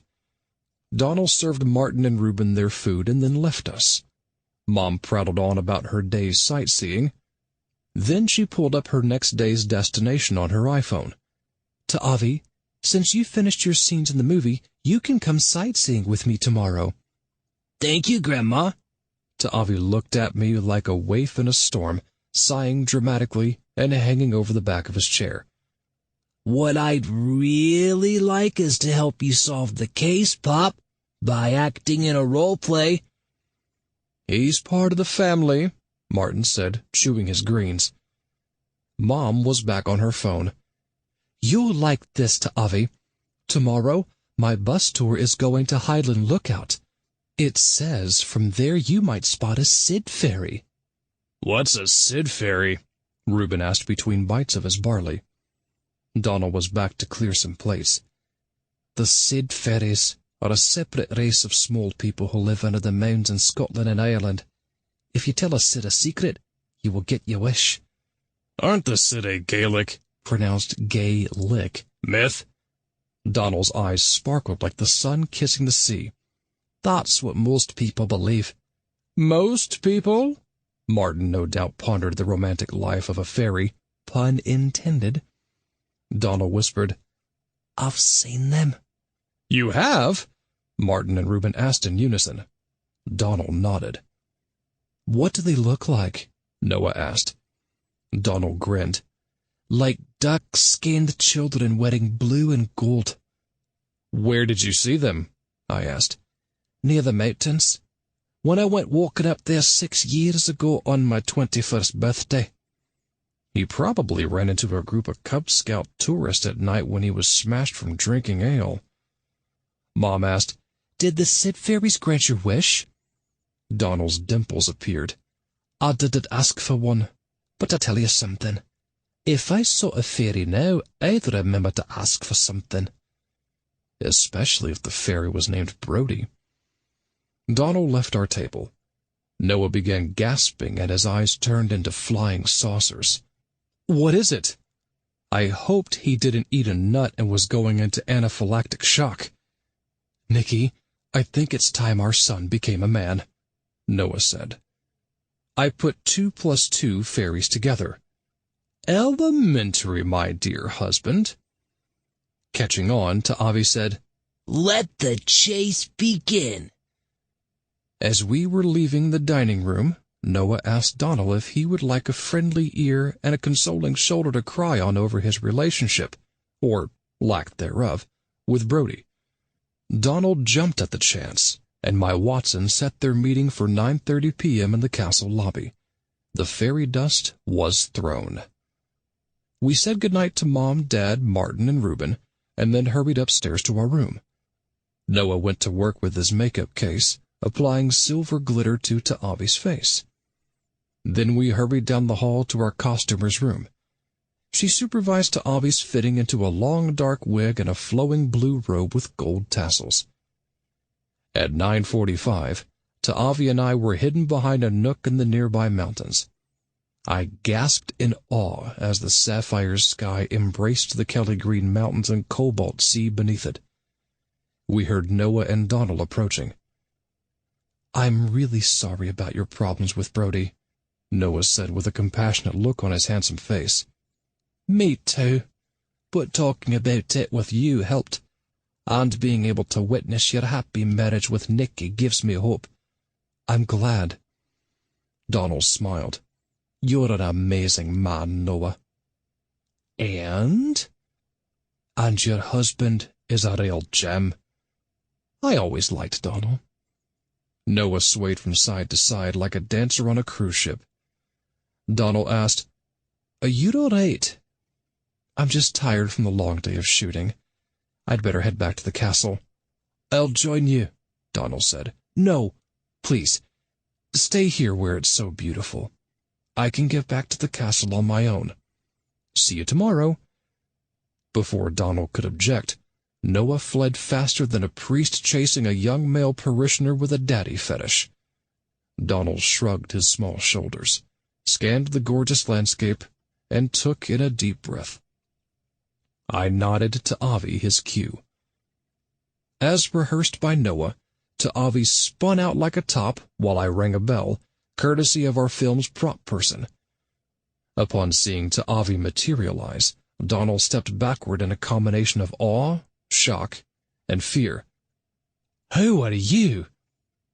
Ta'avi replied in a high, piercing voice. "I am Vieta, a seed fairy." Donald pinched his own arm. "I must be dreaming." "You seem very much awake to me," Ta'avi replied. "Why are you here?" Donald asked in wonderment. "I come to serve my fairy queen Titania." "A Midsummer Night's Dream?" "But I'm not a fairy," Donald said. "Debatable." "I'm a mortal," Donald added. "Are you a good mortal or a bad mortal?" "Is Ta'avi doing Glinda the Good Witch?" Donald replied, "I try to be good, but it isn't always easy." "Ho, ho, ho, ho!" Ta'avi sat on a rock. "Have you been a bad boy this year?" "Santa Claus?" Donald's sweet face turned sour. "I've been far better than some other people on Cornwall Castle." Ta'avi sang a bit of When You Wish Upon a Star. "That's Cinderella's castle," Donald explained. "I'm referring to Cornwall Castle." He pointed. "Down there, past the moors and mist." Ta'avi said, "Yes, we fairies fly over that castle and throw fairy dust." "Peter Pan?" "Then you know what's going on in there?" Donald asked. "They are making a movie." "Yes." "Starring that little boy who is a very good actor." "Ta'avi," "I appealed to you so I can help you," Ta'avi said. Donald asked, "Why you?" "The fairies drew straws. I was the only one who didn't cheat." "Why appear to me?" "You need help, and helping is my specialty." Ta'avi rose and did an interpretive dance, summoning the powers of the moon, sky, and stars. When he was through, he turned to Donald and cleared his throat. "The Sid fairies like applause after we dance." Donald applauded. "Cheap shot, Ta'avi. Get to the questions." "And the Sid fairies like to grant mortals a wish." He giggled more like a demon than a fairy. "If mortals tell us their secrets." "I don't have any secrets." Ta'avi leapt off the rock and landed in front of Donald. "The stars tell me you have a very big secret in your heart, and it is weighing you down." Donald nodded. "That's true. I'm in love with a man named Brody, who won't love me back, but that's no secret to anyone at Cornwall Castle." Ta'avi ran his toes through the grass. "You work with this Brody?" Donald replied. "Brody works in housekeeping. I'm a waiter in the restaurant." "You do not seem very happy about that." "That's because I'm not." Ta'avi beckoned toward the sea. "The waves are pounding against the shore. They feel your pain and your desires. I feel your pain, too." "A political slogan?" Donald rested his head in his hands. "I want to manage a restaurant. That's no secret either." He let out a pathetic laugh. "But the Connells made sure that will never happen." Donald's jaw stiffened. "They put me in my place at Cornwall Castle, which is lower than where you live under the mound." "How did they do that?" "I've never told that to anyone." "If you tell me, you will get your wish for Brody to love you, and one of the guests at the hotel, Martin, will want to hear all about it." "Really, Ta'avi?" Donald pondered Ta'avi's offer. He seemed to realize he had nothing to lose and potentially everything to gain. "A few months ago, late one night, Fergus, the past owner of Cornwall Castle, came home drunk. He let himself into my room with a passkey from the office, and then he entered my bed and put his hand over my mouth." "Did he hurt you?" Donald's eyes filled with tears. "Yeah, he hurt me." Poor Donald. Did you tell anyone? I threatened to the next day, but Fergus said he'd fire me if I did. So, I told his fiancée Hamish, who didn't believe me. Now Hamish, the current owner, hates me too. And I hate him, just like I hated Fergus. So, I guess I'm a bad mortal after all, Donald added. If you can make Brodie love someone like me, you're a finer fairy than I am. He walked away. When Donald was a speck in the distance, Noah came out of hiding behind a nearby tree. Noah, Ta'avi, and I quietly snuck back to the castle, ran softly up the stairs, and quickly entered our room. After we each showered and got into our t-shirts and boxers, Noah and I sat on either side of Ta'avi's bed and placed the satin sheet over him. Broaching the subject carefully, I said, Ta'avi, Donald told you something very personal tonight. That means you shouldn't mention it to anyone. I know, Ta'avi replied. especially Martin. Noah and I shared a smile. Do you understand why Donald is upset at Fergus and Hamish? Noah asked. Ta'avi nodded. Sometimes people do mean things to other people. I think Fergus was pretty mean to Donald. I think he was too, I said.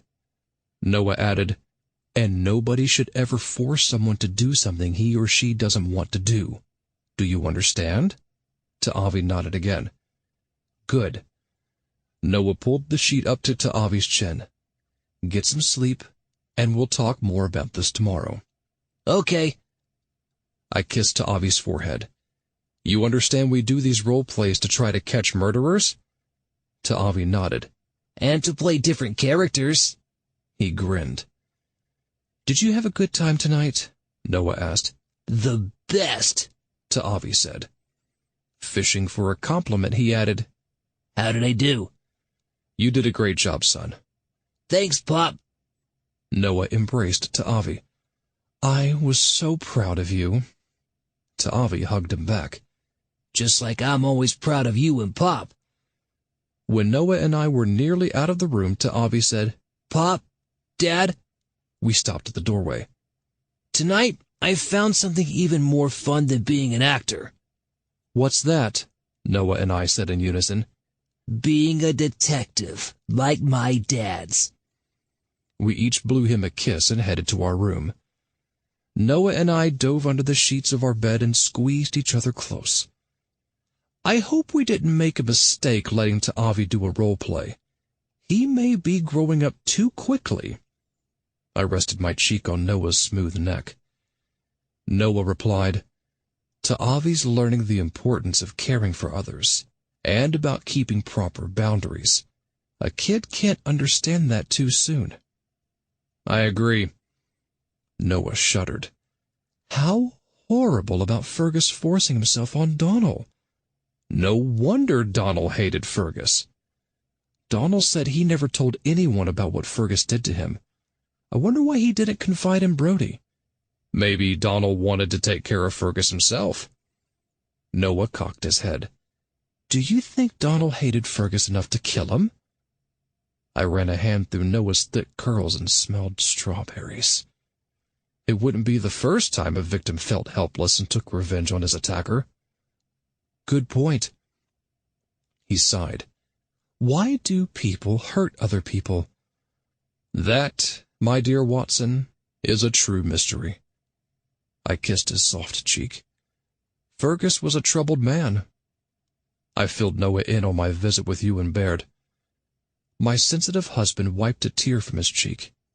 How horrible for a son not to accept his own father, and for a father not to be able to love his son. Agreed. I lay back and Noah rested his head on my chest. Nicky, I'm so glad I met you. You'll always be the love of my life. I reached down to kiss Noah and received a light snore instead. Resting my head on the soft, thick pillow, I decided to ponder the suspects in the murders. However, sleep, rather than suspects, overtook me. I woke to an empty bed 2 hours later, feeling Pangs of deja vu. I got out of bed, put on my robe and slippers, and headed into the hallway. When I arrived at Brody's door, I heard voices. So, I again ducked behind the wooden column. A few minutes later, Noah exited Brody's room in his robe and slippers. As before, Brody stood in the doorway in his t-shirt and boxers. Brody scratched at his thick neck, and his shoulders and biceps expanded like melons. "What do you think about the love letters?" Noah smiled. "I think they're beautiful." "What do you think they mean?" "They're your letters. You tell me." Brody tugged at his red beard. "I think it's pretty obvious." "What are you feeling, Brody?" "I'm feeling like I don't hate you anymore." "I'm feeling like I don't hate you anymore either." Brody's pectoral muscles expanded under his t-shirt. "Are you going to tell Nicky?" Noah shook his head. "Not yet. I want to be completely sure before I change all of our lives." Brody nodded. "Then let's meet again privately and see where this goes." "I'd like that." Brody smiled. "I think I'd like that too." Noah hugged Brody, and Brody returned the hug. I raced back to our room, opened the door, and dove into bed. Minutes later, Noah returned and joined me. As I pretended to sleep, I heard him softly whimpering. Chapter 8. I woke early the next morning, showered and dressed, and then sat in the tall, wide leather and metal, not what you're thinking, chair opposite our bed. Noah awoke to my questioning stare. "Nicky," he yawned, rubbed his eyes, and scratched his hair. "Why are you looking at me like I'm a suspect in the Castle murders?" I slid to the edge of the chair and got leather burn. "What's going on between you and Brody Naughton?" He swallowed hard. "What did you overhear last night?" "We taught to Avi not to answer a question with a question. So how about you answer mine?" He sat up and rubbed his forehead. "I can't talk about this right now, Nicky." "Why not?" "Because I don't fully understand it myself." "What don't you understand? How you changed from hating Brody to desiring him as a lover?" Noah burst out laughing. "Nicky, that is so sweet." I felt like I was living in an alternate universe. "After all our years together, you're still jealous?" I rose and sat at the edge of the bed. "Noah, you're my husband, the love of my life. Of course I'm jealous of you in the arms of another man talking about his love letters in the middle of the night." Noah giggled. "Why won't you tell me what's going on between you and Brody?"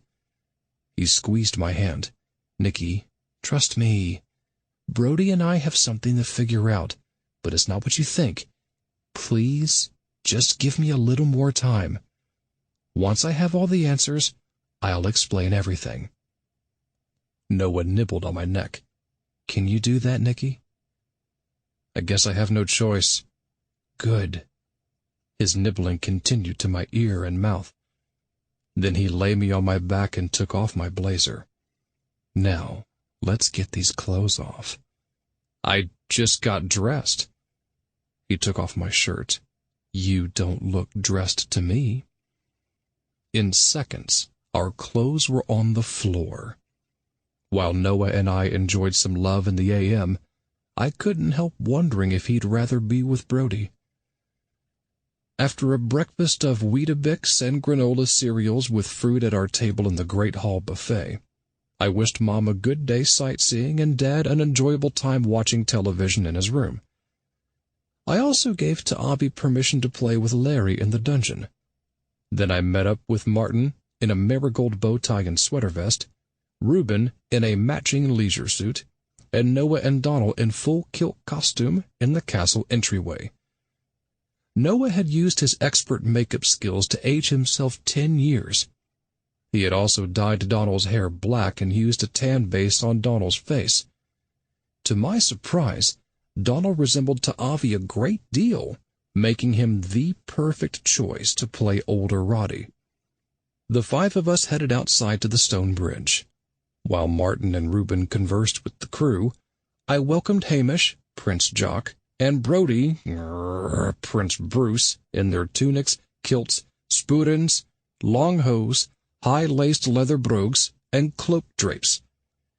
It was no secret that Hamish, Brody, and Donal had never acted before.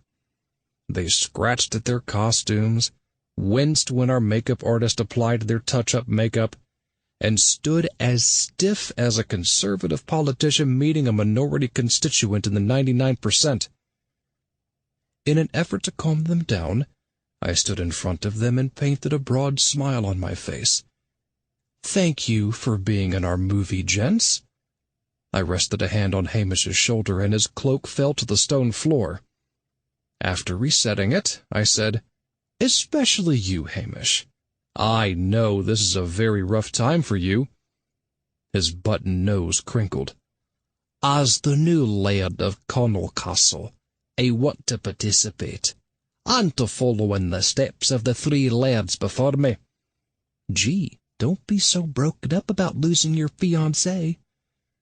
A crocodile peeked out from the moat below and seemed to nod his agreement with me. "Don't be nervous, everyone. Just listen to your director." I patted my chest. "That's me. Do everything I say, and it will all be over before you know it. Like a digital rectal exam." Moving near me, Noah added, "What Nicky means is that acting is fun. Think back to when you were a child playing pretend. Did you ever play Prince or King?" "I played the princess," Donal said. "I played the disturbed cousin locked away in the tower," Hamish said. Martin was at my side. "I played the evil queen." "Played?" Reuben appeared at my other side. Undaunted, Noah said, "Imagine you really are your character in the movie. Think about how you would act and react to what is going on around you if you were him." Did Noah and Brody just share a smile? Donal gazed at Brody. "I'm not the new laird of the manor, but I don't have to imagine what it would be like falling in love with Brody, even if he weren't a prince." Brody melted and rested a strong arm around Donal's small shoulders. "I'm certainly no prince, but I wouldn't have any problem being partnered with you." "Oh!" Martin and Reuben wept and applauded. Brody instantly released Donal and slapped Donal on the back. "It's all make-believe. So, let's make believe, Donal." Tears filled Donal's true blue eyes. Noah pulled Brody near the ledge of the bridge, and they whispered back and forth. Sweet nothings in each other's ears? Then Brody walked over to Donal. "I'm sorry." "You didn't do anything," Donal replied. "That's the point. And you keep letting me get away with it." Brody ran a hand through his blond beard. "You're a wonderful person. I know that better than anyone. You need to stick up for yourself, Donal." Standing nearby, Hamish raised his brown eyes to the azure sky. "Poor Donal, always the victim." Donal seemed ready to give the alligators an early lunch. "Nobody was talking to you, Hamish." Hamish stomped over to Donal and glared down at him. "And nobody was messing with you that night either." Brody asked, "What night?" "It doesn't matter," Donal said. Hamish chuckled. "That's because it never happened." "What never happened?" Brody asked. Hamish replied, "My lazy little waiter fabricated a tall tale that Fergus burst into his room one night and took advantage of him. Donal must have fantasized about Fergus so many times, he stopped being able to tell fantasy from reality." Brody seemed ready to explode. "Is that true, Donal?" Donal's cheeks reddened. "Fergus was drunk. The next day he told me not to tell anyone." Tears came quickly. "Or I'd lose my job." "Why didn't you tell me, Donal?" "It happened a long time ago. It's over, Brody." Brody sneered at Hamish. It's a good thing your boyfriend is dead, or I'd kill him. Hamish crinkled his button nose. Fergus may be gone, but I'm not. And don't you both forget I'm Laird of Cornwall Castle now. Brodie grabbed Hamish by the throat. I don't care if you're Laird, King, or God. If you ever touch Donal or push him around, you'll answer to me. You'll regret that, Brodie. Noah came between Brodie and Hamish. Our goal is to make a movie, not a war. Brodie said to Donal, We'll talk about this later. Noah gave the cast acting notes about their individual action, motivation, and intention. Then we rehearsed the epilogue scene in the film. Flashing forward 10 years, Donal, older Roddy, and Noah, his mentor Oliver, stood in front of the castle welcoming 2 new visitors. Brodie said, Hello, I am Prince Bruce. This is my brother, Prince Jock. We hail from the Hebride Islands. Martin whispered to me, Brilliant dialogue.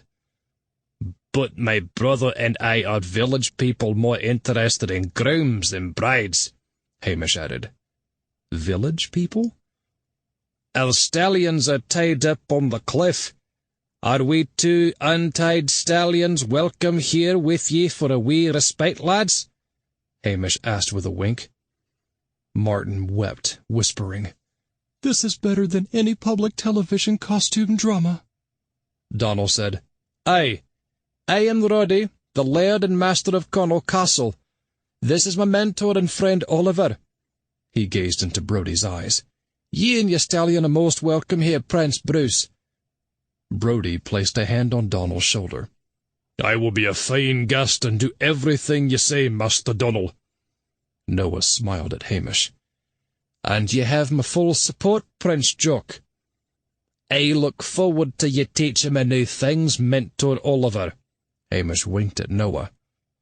Reuben whispered to Martin, Watch many porn films, do you, Martin? When the rehearsal ended, Noah gave acting notes. After I went over the shots with the DP, we filmed the long shot. Since we were working with first-time actors, a few takes were required before they felt comfortable and were believable in their roles. Then we moved on to the 4 close-ups. Finally, we broke for a lunch of haddock, potato, and leek stew at the Great Hall's buffet.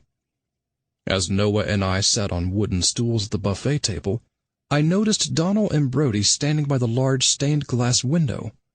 I, accidentally on purpose, dropped my fork and then kicked it across the stone floor. After retrieving it under a table at the other end of the room, I stayed hidden, watching Donal and Brodie. Wasn't there anything you could do? Brodie asked. Fergus's hand covered my mouth, and his body was so heavy on top of me. Tears slid down Donal's cheeks. I tried to scream and get free, but I couldn't. Poor little guy. Brodie looked as if he was going to be sick. Fergus was worse than Buckley. I'm glad he's with Black Donald now. Why didn't you tell me about this, Donal? I didn't think you would believe me. Am I that much of an insensitive brute to you? You're not a brute to me, Brodie. Brodie ran a thick hand through his hair. Noah and Larry disagree with you. That's because they don't know you like I do. Brodie laughed ironically. Aye, you know my temper. He looked away. And how I'm afraid to face who I am. Brodie, I like who you are, and I want you to like him too. Donal placed his hand over Brodie's heart. Deep inside, the Brodie I know is a good man. They shared a kiss, then another. I don't deserve you, Brodie said. And you don't deserve Noah either. But I deserve you, Brodie. Donal smiled. A Sid fairy told me so. Brodie laughed. A Sid fairy, eh? Donal nodded. Up on the mountain. Brodie wrapped his arms around Donal. Did this fairy happen to tell you if I'd wise up and realize you're the best thing that ever happened to me? Something like that. Good job to Avi. They kissed again. Hamish appeared next to them. Brodie pulled away as if Donal were on fire. "Please, Brodie, don't be afraid." Donal held on to Brodie. Brodie glanced from Hamish to Donal and back. After a few moments, he scooped Donal up into his arms and covered his mouth with kisses. "You go, boys." Hamish rested a hand on his hip. Donal, now are you going to proclaim that Brodie forced himself on you too? I guess you'll say anything to get out of doing your work. Brodie lifted Hamish into the air. "Take that back, Hamish." "I'll do no such thing." "Do it, Hamish," Brodie said. "Put me down, or you're fired, Brodie." "Don't do this for me, Brodie," Donal said at Brodie's side. Brodie placed Hamish back onto his feet. Hamish pulled back his shoulders. "You're fired anyway, both of you, and your little Larry too." He rushed off. "Isn't that, and your little dog too?" Donald placed his head in his hands. "I'm so sorry, Brodie." "Don't be. I'm not." "What are we going to do about work?" "I'll figure something out," Brodie said. I heard a familiar throat clearing and looked up at Martin and Reuben. "What are you doing on your knees?" Martin asked, clearly excited by the prospects. Before I could reply, Reuben said, "More importantly, why aren't you calling an end to lunch? We aren't opening a restaurant. We're shooting a movie." I ad-libbed, "I was just searching for my contact lens." "You don't wear contact lenses," Martin answered. "That's probably why I couldn't find it." I rose and followed Martin and Reuben out of the great hall. When we got outside, the van took us again to the outer parameters of the Connell Castle property. For the rest of the afternoon, we shot a montage of scenes on the emerald green mountain where Noah, Oliver, and Hamish, Prince Jock, enjoyed spending time together riding horseback and engaging in archery. All went well, except for Noah's horse suddenly lying down on the cliff, causing his trainer to literally beat a dead horse. A replacement horse was brought in quickly. The expression "hung like a horse" certainly was true with the understudy horse. I had a hard time keeping the cast focused on each other. However, we finally finished the scene. There was also the little mishap where Noah's arrow, set by Martin, accidentally hit Reuben's waving watch. We saved it for the blooper reel. We moved on to the lake for the nude scene. That caught your attention. Noah lay seductively on the large rock with a towel draped over his private area. Hamish exited the lake buck naked, dripping water onto the grass. His tall, muscular body glowed like a Scottish god's in the golden afternoon sunlight. Fortunately, or unfortunately, a large piece of seaweed had wrapped itself around Hamish's torso, providing the scene with an R rating. Where's a seaweed-loving sea turtle when you need one? Even though I kept reminding myself that Noah was playing a character in a film, I felt a pang of jealousy as Noah and Hamish kissed. However, I was thankful that it wasn't Brodie that Noah was kissing. At least not in the movie. Next, we shot Donal, older Roddy, and Brodie, Prince Bruce, walking together on the violet moor. They grew tired and lay on the amber heather. I couldn't help thinking of the poppy fields in The Wizard of Oz. With the cerulean sky blanketing them, Brodie leaned over and planted a sweet kiss on Donal's lips.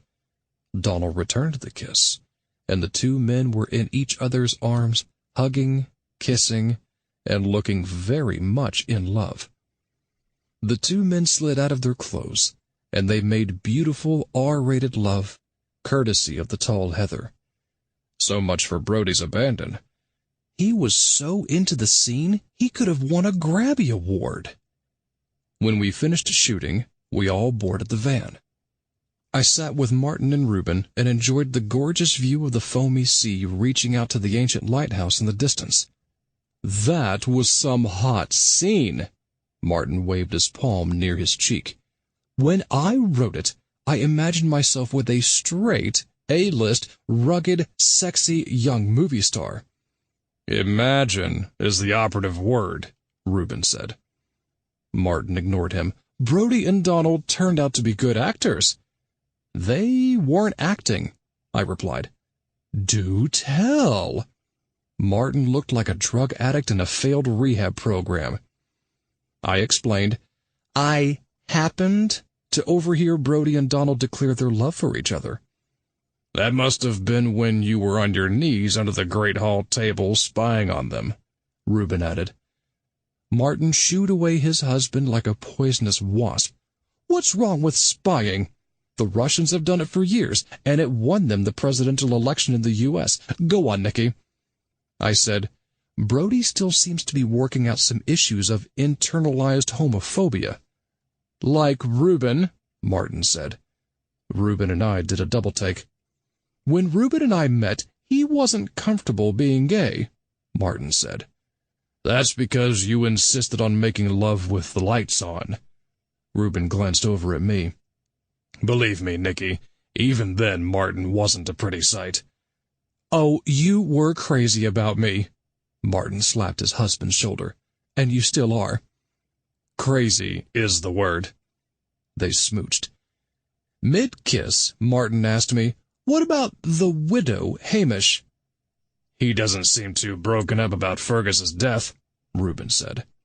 Especially since Hamish is now laird of the castle and can fire whomever he chooses, I said.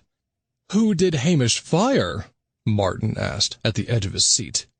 Brody, Donald, and Larry, I replied.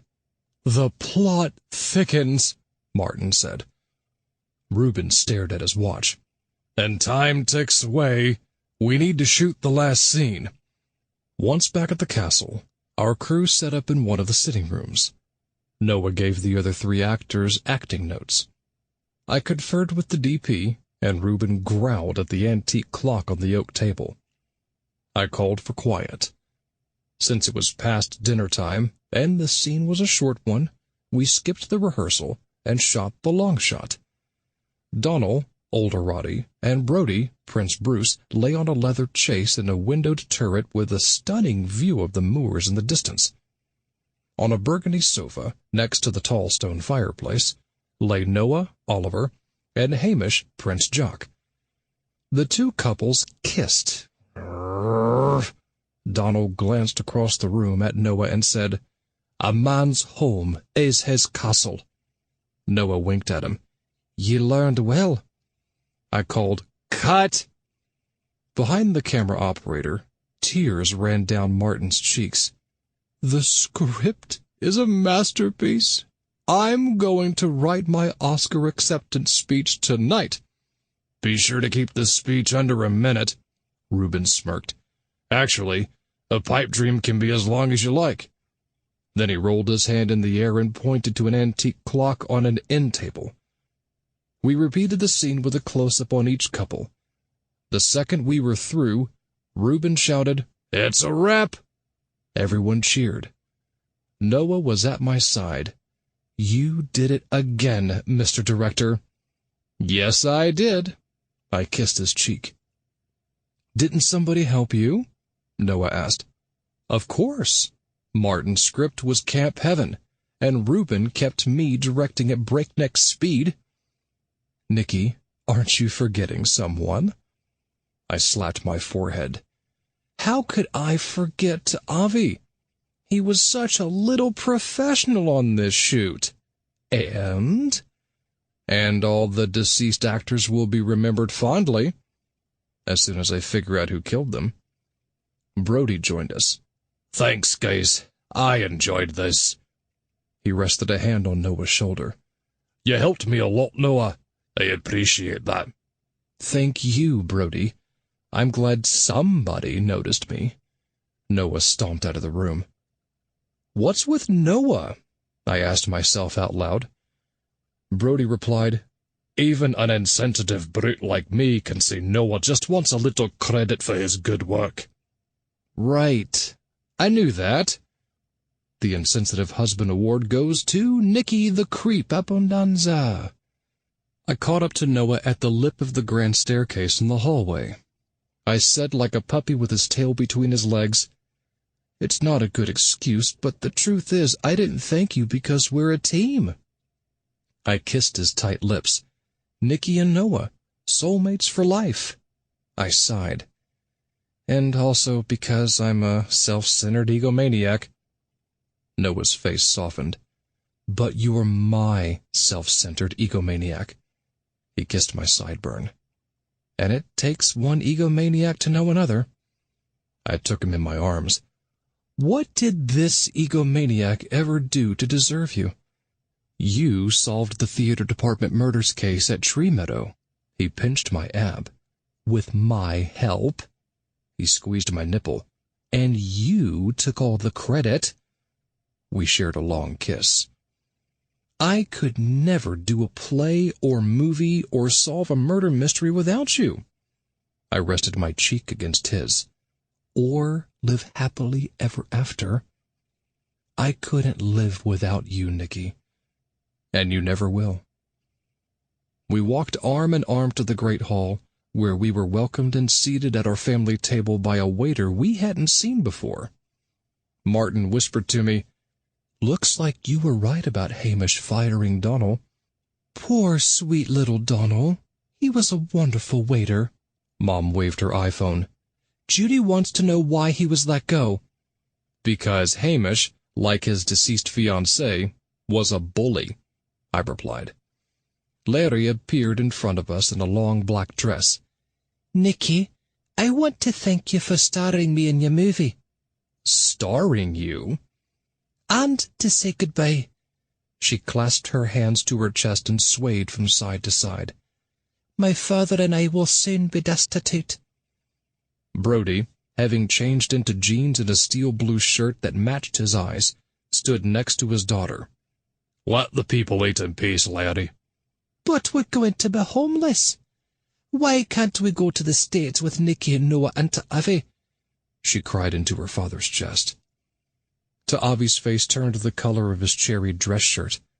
"My dads will help you and your father, Larry." Dad glanced at Noah. "Brody and Larry were fired too?" Noah nodded. "Hamish told them earlier today." Rising, Dad said, "I'm sorry to hear that, Brody." Brody looked down at his beard. "Thank you." "Hamish did a terrible thing," Dad added. "We'll be all right," Brody said. "After our movie releases, my fans will demand to see more of me." Larry took my hand. "And you'll have to star me in your next movie." "We need to edit this film first and see about distribution," I explained. Noah said, "Brody, you have my number if you need anything." Grrr. "Hey!" Brody pulled Larry away. "We need to get back upstairs and finish packing. Donald will have my head for leaving him to do all of it." They left. Our waiter served us mince, tatties, Kedgeree, Crowdy, and honeycomb toffee with tea. Translated into Americanese, that's beef and carrots, potato, a casserole of fish, rice, egg, and curry, cream cheese, and honeycomb toffee with tea. Dad sat back down and dove into the mince. It tastes just like my favorite dish, meatloaf." Not exactly a sophisticated palate. As Mom offered us an iPhone slideshow of her day's sightseeing, and Ta'avi reenacted the fun he'd had playing in the dungeon with Larry, I wondered why Hamish wasn't in the Great Hall. Surely the ex-host and current Laird of Connell Castle would want to greet his guests at dinner. I finished eating and swallowing my vitamins and milk thistle capsules, and led my group up the long staircase to our rooms. After we said goodnight to Mom and Dad and Martin and Reuben in the hallway, Noah and I tucked into Avi.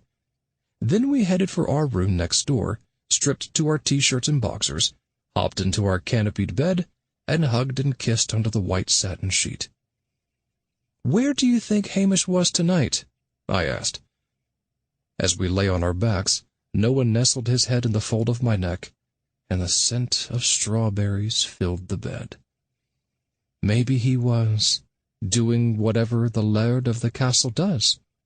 Noah slid onto his side. Do you think Hamish is our murderer, and he was off planning how to kill his next victim?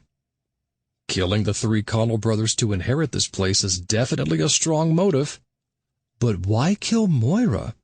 Perhaps Moira knew what Hamish was up to. As we fell asleep in each other's arms, I thought about the missing piece of the puzzle. I woke up an hour later to an empty bed. Really, Noah?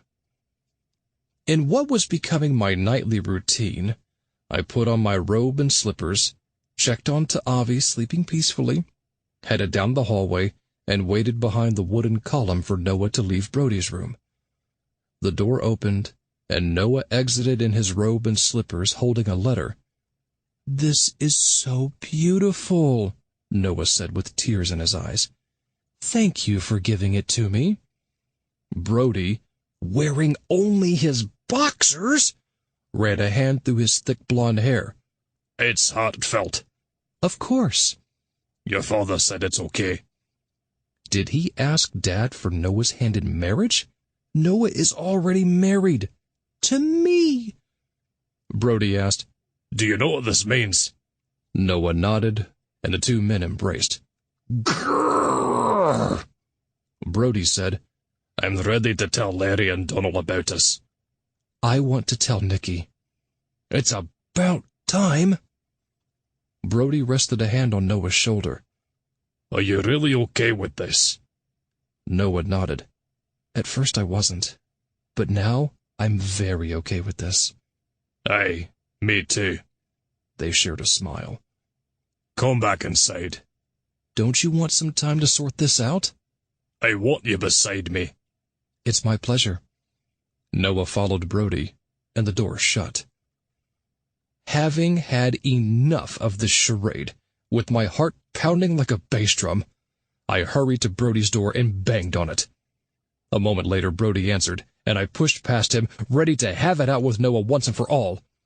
To my surprise, I found Noah and Dad sitting on the sofa with a pile of old letters and a half 4-leaf clover necklace between them. "Nicky, what are you doing here?" Noah asked. As if watching flashbacks in a movie, I recalled snippets of events over the week.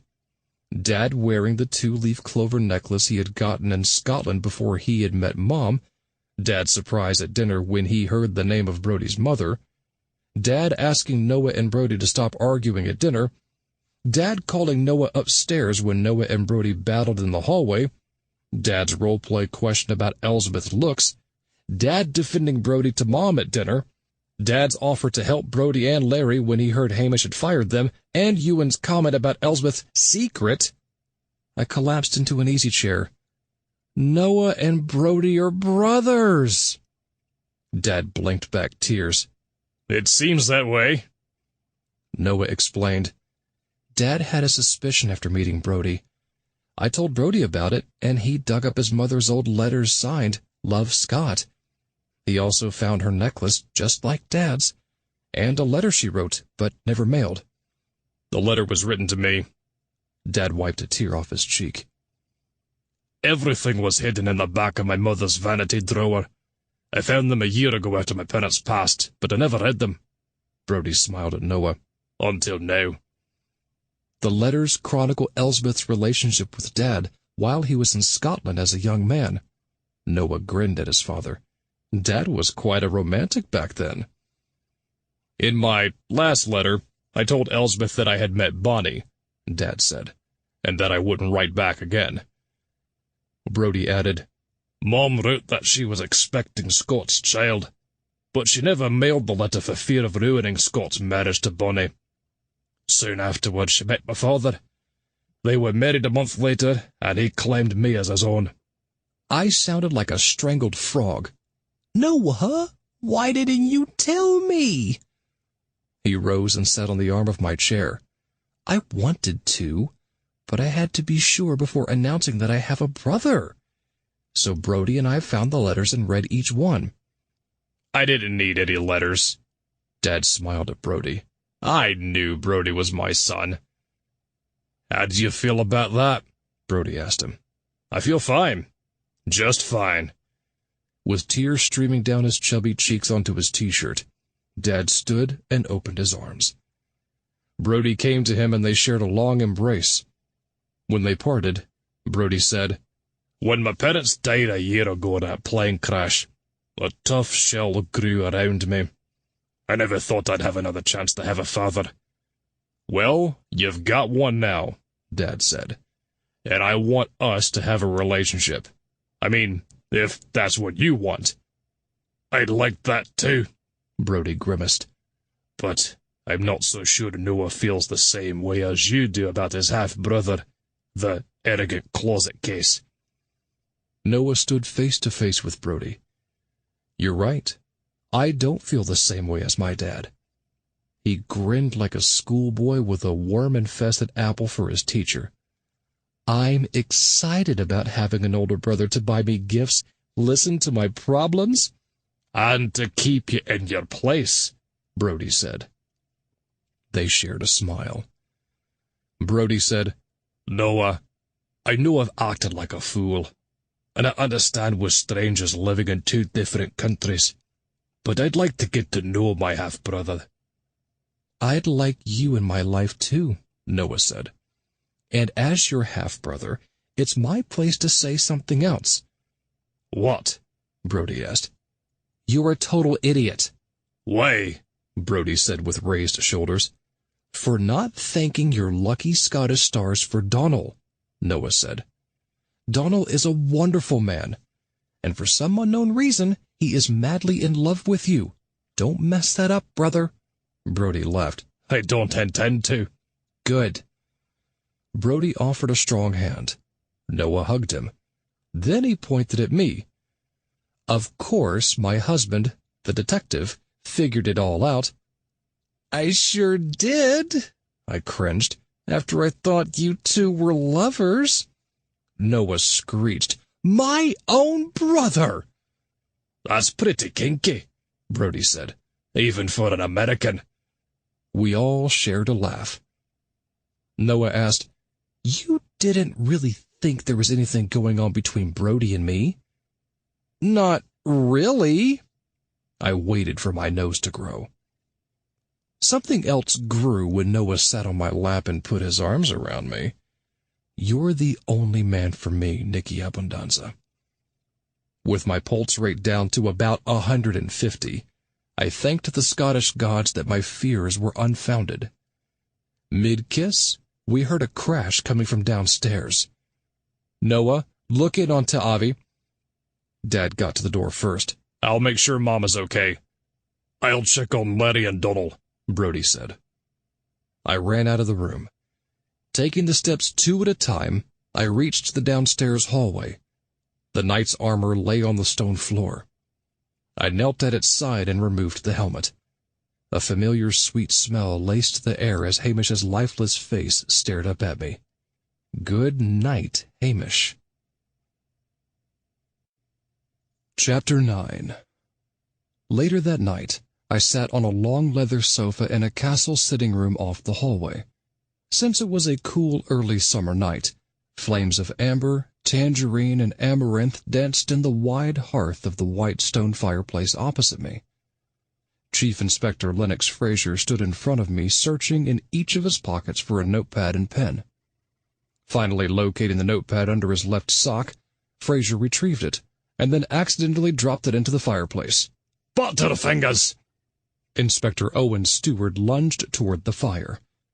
In an effort to save the younger inspector from burning his hands, Fraser reached out to him, thereby poking his fingers in the young man's eyes. Sorry.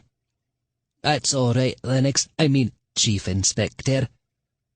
Tearing and blinking, Owen got down on all fours like a nearsighted dog and felt his way around the burning embers. When his fingers were dustier than a crematory operator's, he said, I don't want you to lose your brilliant notes on the case, sir. No need, Owen. Inspector. Fraser pointed to his temple.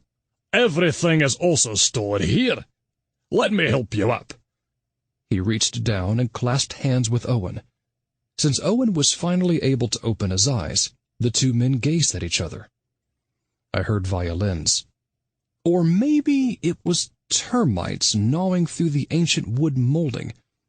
As Fraser assisted Owen to his feet, the chief inspector lost his balance, and the two men toppled over at my feet, knocking over the fireplace poker. Did Owen wrap his arms around Fraser's stocky back a bit too tightly? And did Fraser remain on top of Owen a tad too long? After a number of apologies, the two men were on their feet, for the moment. Fraser rested a hand on his hip that slid down to his knee. "I'm glad you called us, Nicky." He searched his pockets. "Oh, my notepad is burnt to bits in the fireplace, isn't it?" "I'll remember anything you need to write, sir." Owen offered Fraser a warm smile atop the younger man's bouncing Adam's apple. "Thank you, Owen. Inspector." Fraser sat next to me on the sofa. Feeling it about to topple over, I steadied the sofa in the upright position. "Please, tell me again what you found, Nicky." Hamish McAllister was lodged inside the knight's armor in the entryway of the castle. Fraser nodded. "Death, no doubt, by suffocation."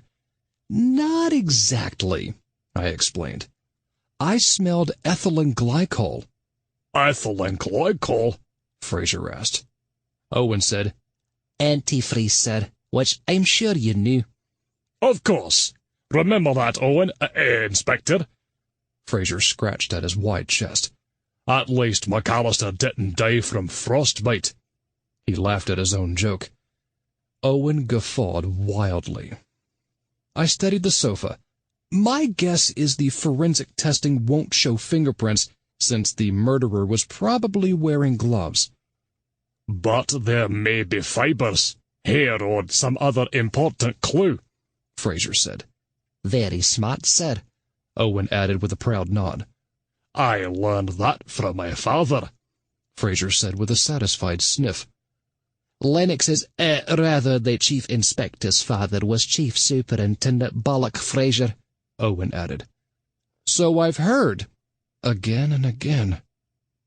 Fraser crossed one leg over the other, leaned his elbow on it, and slid down, banging his nose on his knee. "Sorry." "It can happen to anyone." Owen stood over him. "The material in the suits nowadays are quite tapered and slippery, particularly when a man fills his suit so fully." Is he gaping at Fraser? "Yes, well," Fraser rubbed his thick neck. "we definitely have a mass murderer here in Connell Castle." No shit, Sherlock. It seems pretty clear that someone is killing the owners of Connell Castle. "I don't follow," Fraser said. Owen interceded with, "The chief inspector understands your theory, Professor. He means that he would like you to elaborate on it, so he can tell you where you are correct and where you are misguided." I explained. Kendrick and Amelia Connell died in a car accident off a cliff a year ago. This week, Barclay, Magnus, Moira, and Fergus Connell were all murdered here on the castle grounds or at the castle itself. "But Moira Connell never inherited Connell Castle," Owen said. "True, but the murderer might not have known that," I replied. "How does Hamish McAllister fit into this?" Fraser asked. Owen replied, "The chief inspector is testing you, Professor.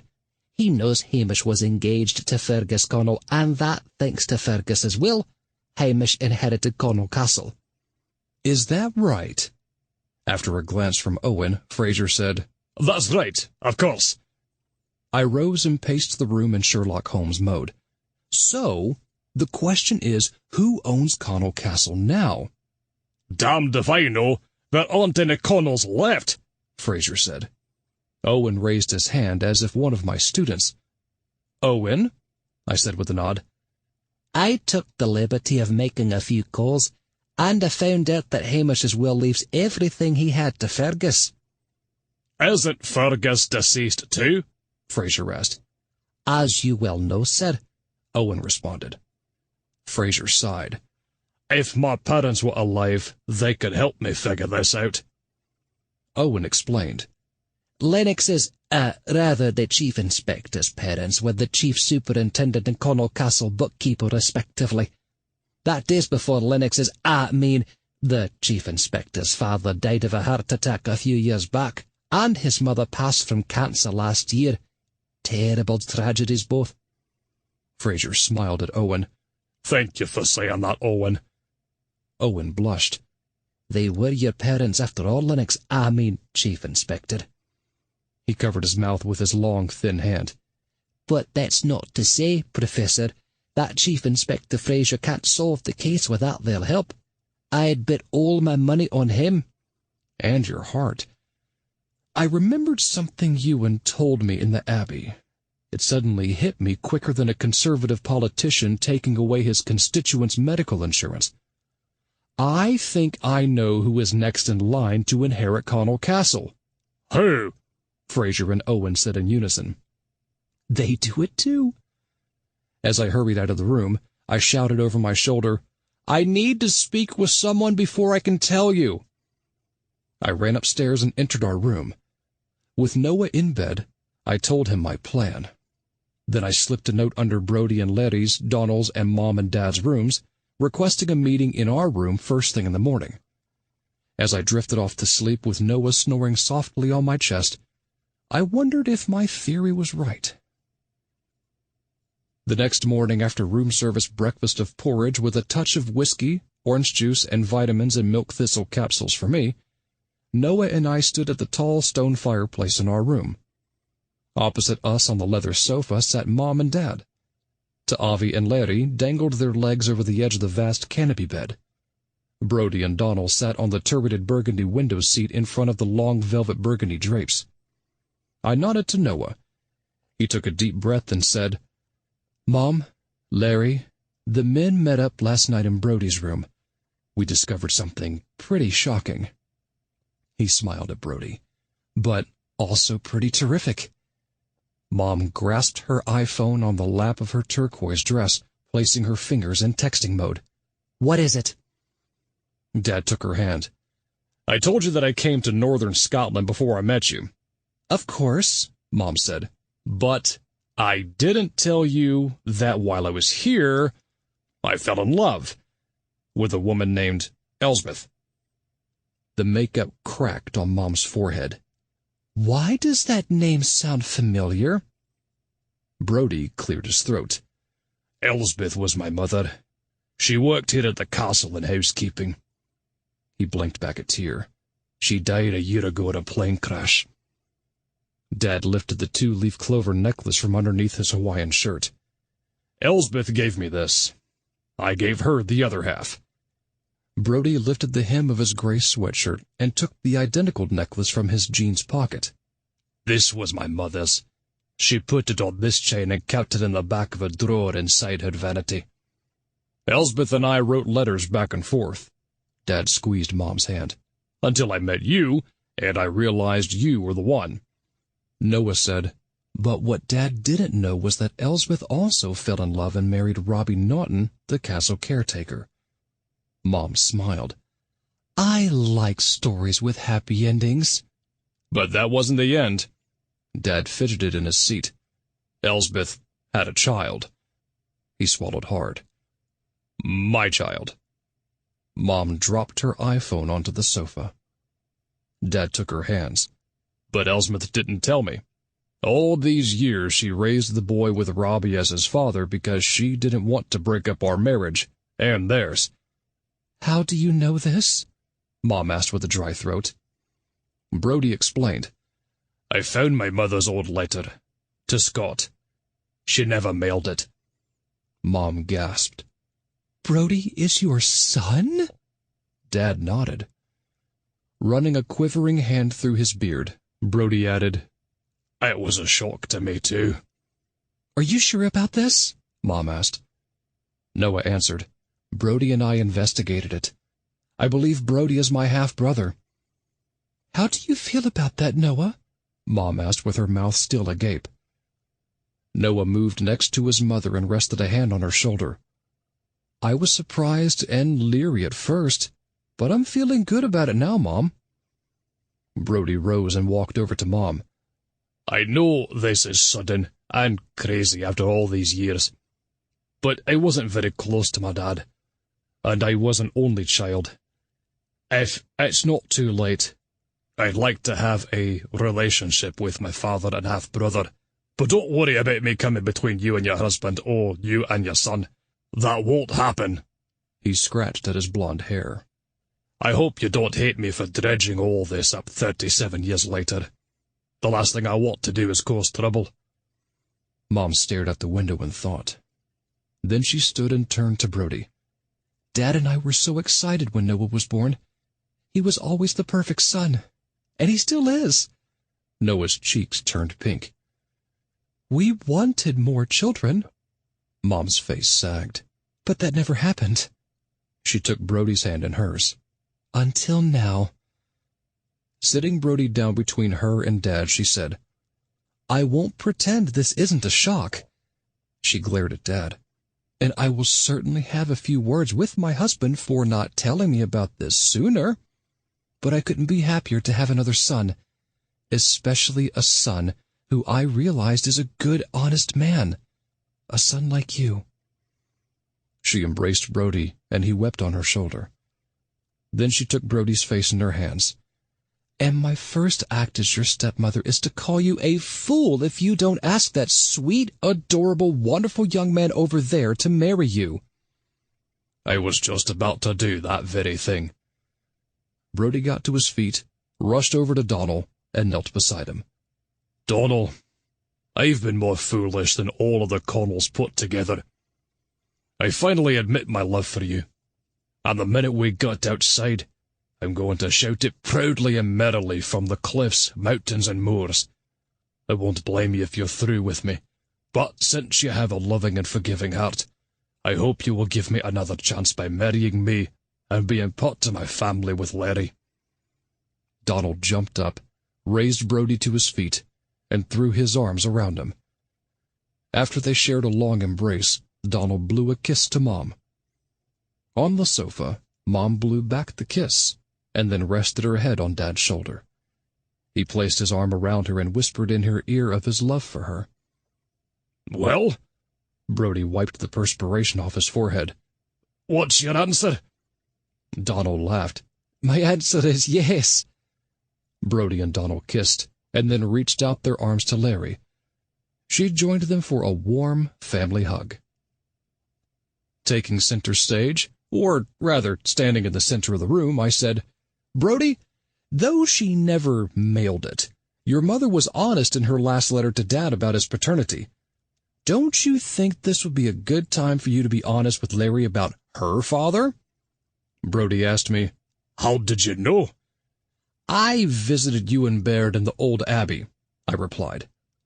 Who's Ewan Baird? Mom asked. Your leprechaun, I said. He was caretaker of the abbey many years ago, and he remained there as a fixture. Feeling like the host of a television reality show, I said, Ewan mentioned the waitress Fenella and Magnus Connell were once lovers. Due to class differences and pressure from Magnus's father Kendrick, Fenella and Magnus didn't marry. After some prodding from Brody's father Robbie, Brody and Fenella married instead. But shortly after giving birth to Larry, Fenella ran off with Balfour, the bartender. I walked over and rested a hand on Brody's shoulder. I'm guessing you raised Fenella and Magnus's child as your own. Brody replied.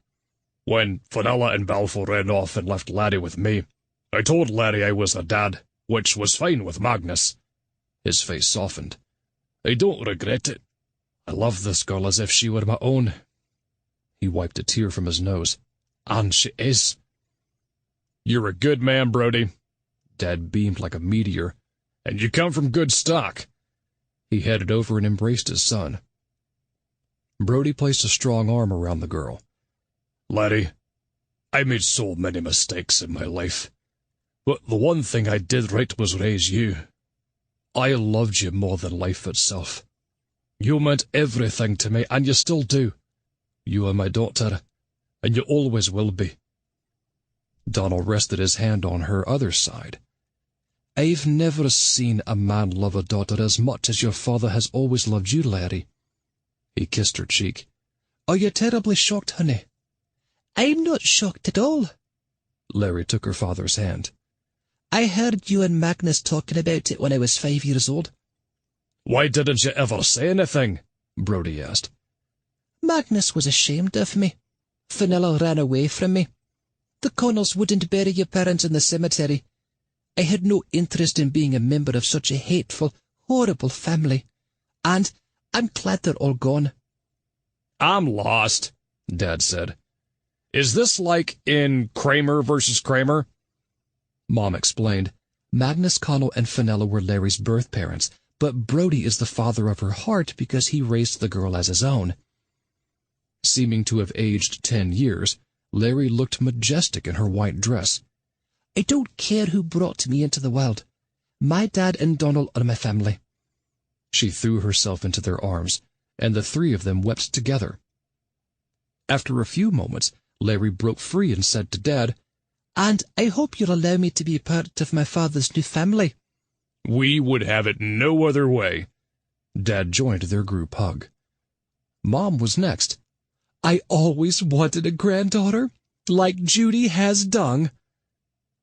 "And I'm excited to have a niece," Noah joined the huddle.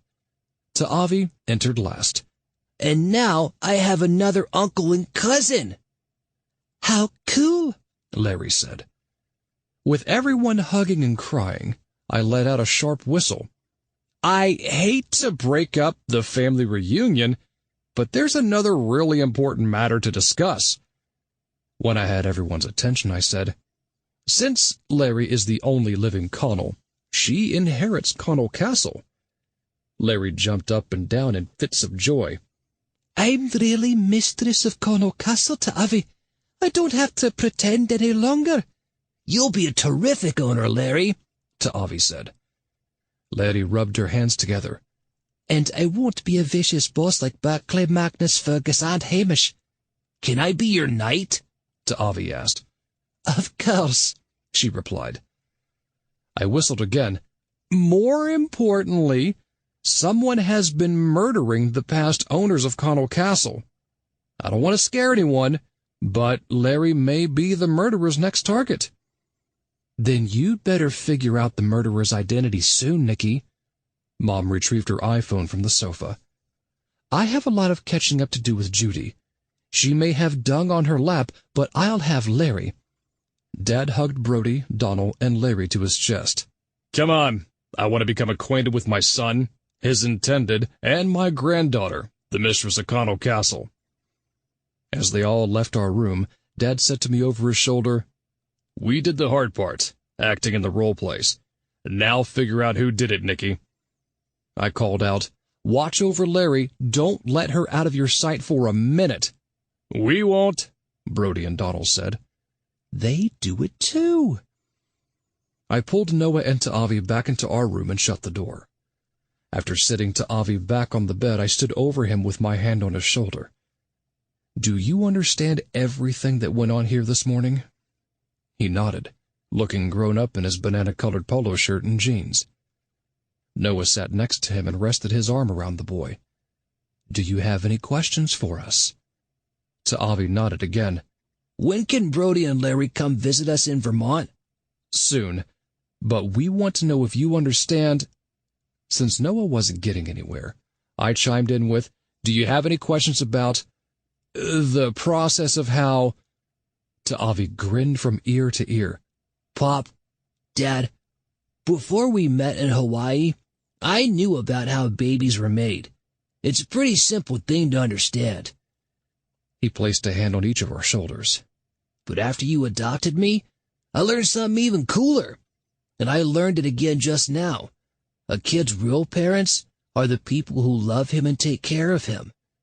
He gave us the hang loose sign. The three of us shared a long hug. Then Ta'avi reached inside the night table and handed me my laptop. "It's time for you to make your list, Pop." "We know you can do it, Nicky," Noah said with a wink. Then he lifted Ta'avi from the bed. "Come on, let's go make sure Larry is all right." "Dad, what should we call Larry now that she's the mistress of Connell Castle?" I think Larry is just fine, Noah replied. He mouthed good luck to me and then led to Avi out of the room. Sitting on the bed, I phoned Fraser to tell him the latest news. He said he'd send an officer to watch over Larry. Then I sat cross-legged and placed the laptop in front of me on the bed. Instead of making notes about the murders, I Skyped my brother and looked into the computer at myself. If I were younger... Grr. Hi, Tony. Tony's biceps bulged out of his white t-shirt as he ran a strong hand through his thick black hair. Do you know what time it is, bro? Early morning in New York City, but afternoon here in Scotland. How's my brother, the Broadway choreographer? He yawned. Tired? And it's your fault. What did I do? You got me started on the Great White Danceway. He rubbed his sagging eyelids.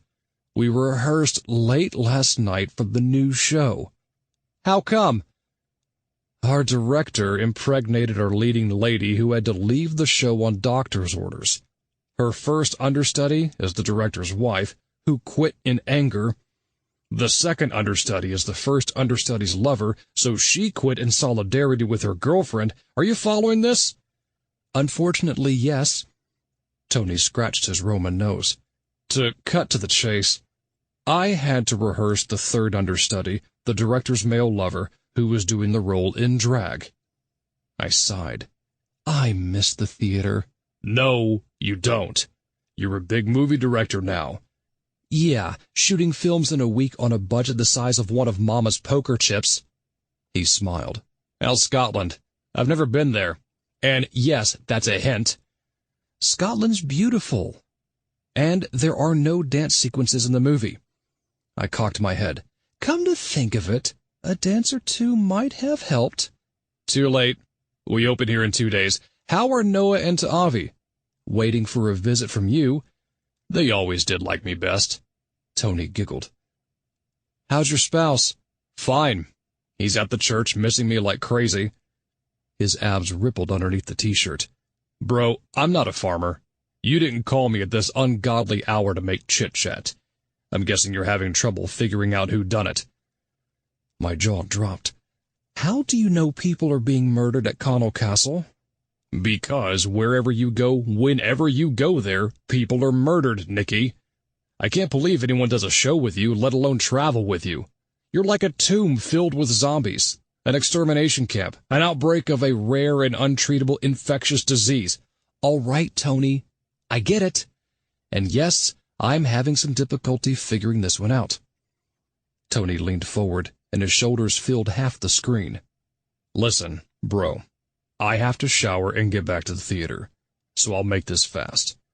Think of your investigation like a dance. Take one step at a time, put one foot in front of the other, keep in time, don't miss any moves, use your mind, body, and spirit, and don't forget a splashy finish.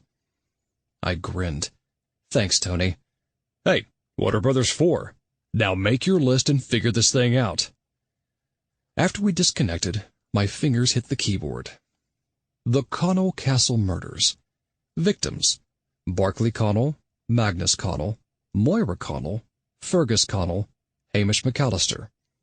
Suspects and motives: Brodie Naughton, angry that the Connells refused to bury his parents in the Connell family cemetery, had a bad breakup with Barclay, jealous that Magnus was Larry's real father, found the Connells to be unreasonably tough bosses, enraged that Fergus raped Donald, angry that Hamish bullied Donald, mad that Hamish fired Donald, Larry, and him.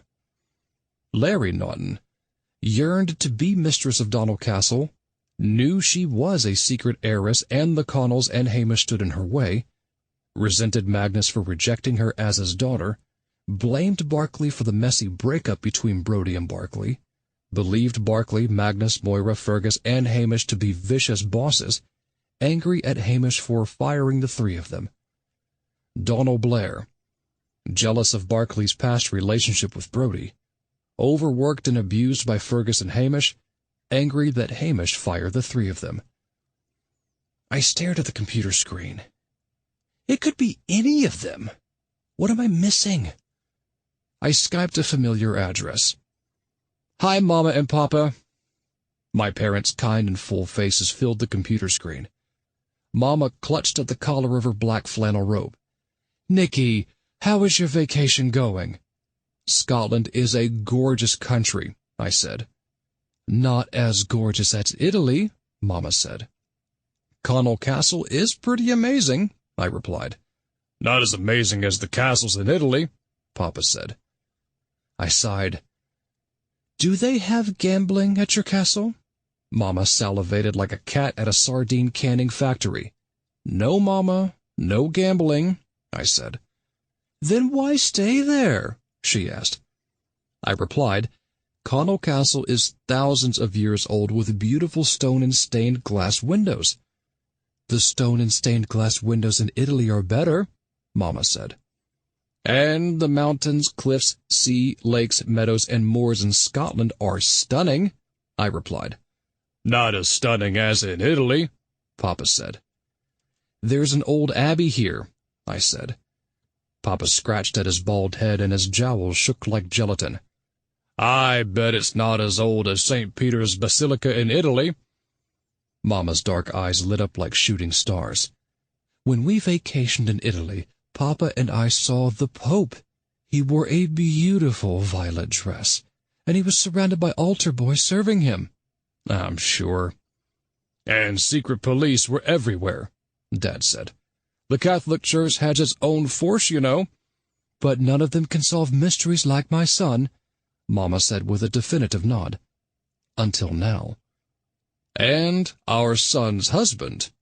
Dad tied the belt of his black robe. How is our wonderful son-in-law? Noah's fine, Papa. Why aren't Noah and Ta'avi with you? Mama asked. They're with Noah's new brother. Bonnie and Scott had a child at their age? Mama clutched at her heart. I explained, no, Brody's older than Noah.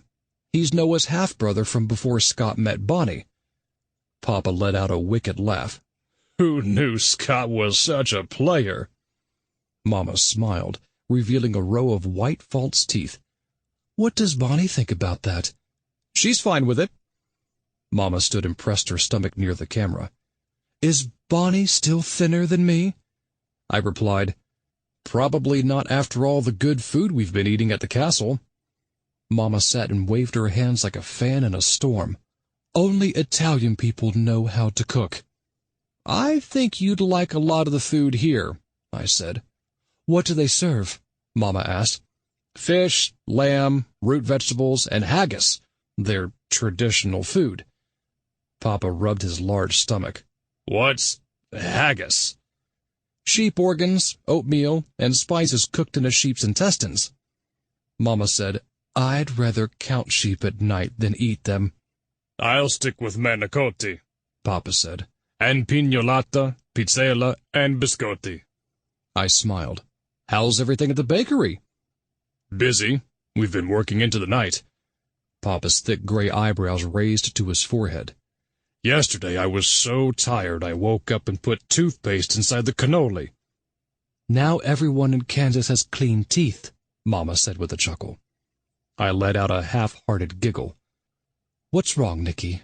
Mama asked. What's wrong, Mama? Dad bit the side of his hand. What do you think is wrong? Our son hasn't solved the murder mystery yet. I did a double-take to my screen. How do you know there's been murders here in Scotland, Papa? How do I know? Papa laughed as if watching a stand-up comic. Murder follows you everywhere. That's what Tony said. And he's right, Papa added. Though he left us to become a Broadway choreographer, which incidentally is your fault. I know. Tony told me. Papa grinned. I also know about the murders because our grandson mentioned them when he Skyped us. Mama beamed like Rudolph the reindeer. Our little Ta'avi was so happy to finally do a role play for your investigation. He's some little actor, my grandson. Papa fastened the belt of his black robe. You should have let him help you on a case sooner. Ta'avi agrees with you. And I can't wait to see Ta'avi in the new movie. When is it coming out? Mama asked. I'm not sure yet, I said with my mind wandering to the murders. Is Marcello Mastriani in it? Mama asked. Mama, he's been dead for centuries. Papa rubbed his Roman nose. Listen, Nicky, when your movie plays in our mall in Kansas, tell them to put it in the theater with the stadium seating. The reclining chairs are so comfortable. Papa nods off at the opening credits, Mama said. While you play in the lobby arcade, Papa replied. Ignoring him, Mama said, Nicky, when you win an Academy Award and thank us, make sure you mention Abundanza Bakery in Kansas. After a pause, she said, Nicky, are you still with us? Sorry, Mama, I was thinking about my case.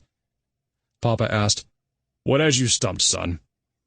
Happy to get it off my chest, I said, Somebody is murdering the members of the Connell family. What are the motives? Papa asked, like Sherlock Holmes's father. I replied, The usual. Greed, revenge, jealousy, resentment. Who are the suspects? Mama asked, like an Italian Miss Marple. That's the point. I don't think any of the suspects did it. Then who did it? Mama and Papa said in unison. Maybe it's a family thing. That's what I can't figure out. I slid to the edge of my seat. I know there is something I'm not seeing, and it's right under my nose. You questioned everyone and pretended to be other people to find out all the clues and suspects? Mama asked. Yes. And you wrote down the suspects and motives? Papa asked. I nodded, but I still came up empty. Then there's only one thing left to do, Papa said like Hercule Poirot. Go over everything in your head that has happened to you this week. Hear every word everyone has said and not said. Of course. How could I have forgotten? And then nab the killer, Mama added with gusto. I kissed the screen. I love you, Mama and Papa. You both helped me. Sure, Mama winked at me. We're the parents of the great detective. Give everyone our love, son, Papa said. Except for the murderer. Love you, Mama signed off. So did I. A loud rumbling sound filled the room. Do they have earthquakes in Scotland? I realized it was my stomach. Salvation came with a knock on my door. After opening it, I found a lunch tray on the floor. My husband is a saint, and room service is a miracle. Scooping it up like a miner finding gold, I hurried back inside my room, placed the tray on my bed, and chowed down the stuffed mushrooms like a prisoner of war. The vegetables, herbs, pine nuts, and cheese melted in my mouth, along with the savory mushroom caps. My vitamins and milk thistle capsules followed, chased down by an apple and yogurt smoothie. Though my stomach was full, my mind was empty. I closed my laptop, put it away, and headed out the door. After making my way down the long staircase, I breezed through the hallway and out the front door. I squinted in the warm sunlight as I crossed the stone bridge and walked on the cobblestone walkway. The gorgeous blue sky was dotted with puffs of white cotton as I continued my hike, passing emerald green meadows and hills in the distance. The fresh air cleared my mind. As Papa reminded me, I played back everything that had happened during our time in Scotland. Each person's voice reverberated in my head, and their words permeated my consciousness. That's it. How could I have not seen it? I know the identity of the murderer. Thank you, Papa. I ran as fast as I could along the road until the old abbey appeared in the distance. After arriving, I hurried up the stone steps, yanked open the door, and entered the hallway. It took a moment for my eyes to adjust to the lack of light. "Ewan!" He appeared before me like an apparition. "What did you bring me, Nicky?" The ancient man smiled at me with devilish eyes. "I think you know why I'm here." "Aye." Approaching me, Ewan said, "You figured it out then, did you?" "I think so." "Stay calm. Keep breathing." I took a step backward. "I had been focusing on your relationship with Emilia years ago." "Aye." But what I should have been asking about was her husband, Kendrick Connell. He were a workaholic. Always in his office, he were. So you said, and that's how I figured it all out. What do you want with me? I need you to answer something for me. Eh? I asked Ewan my question, and he confirmed what I had suspected.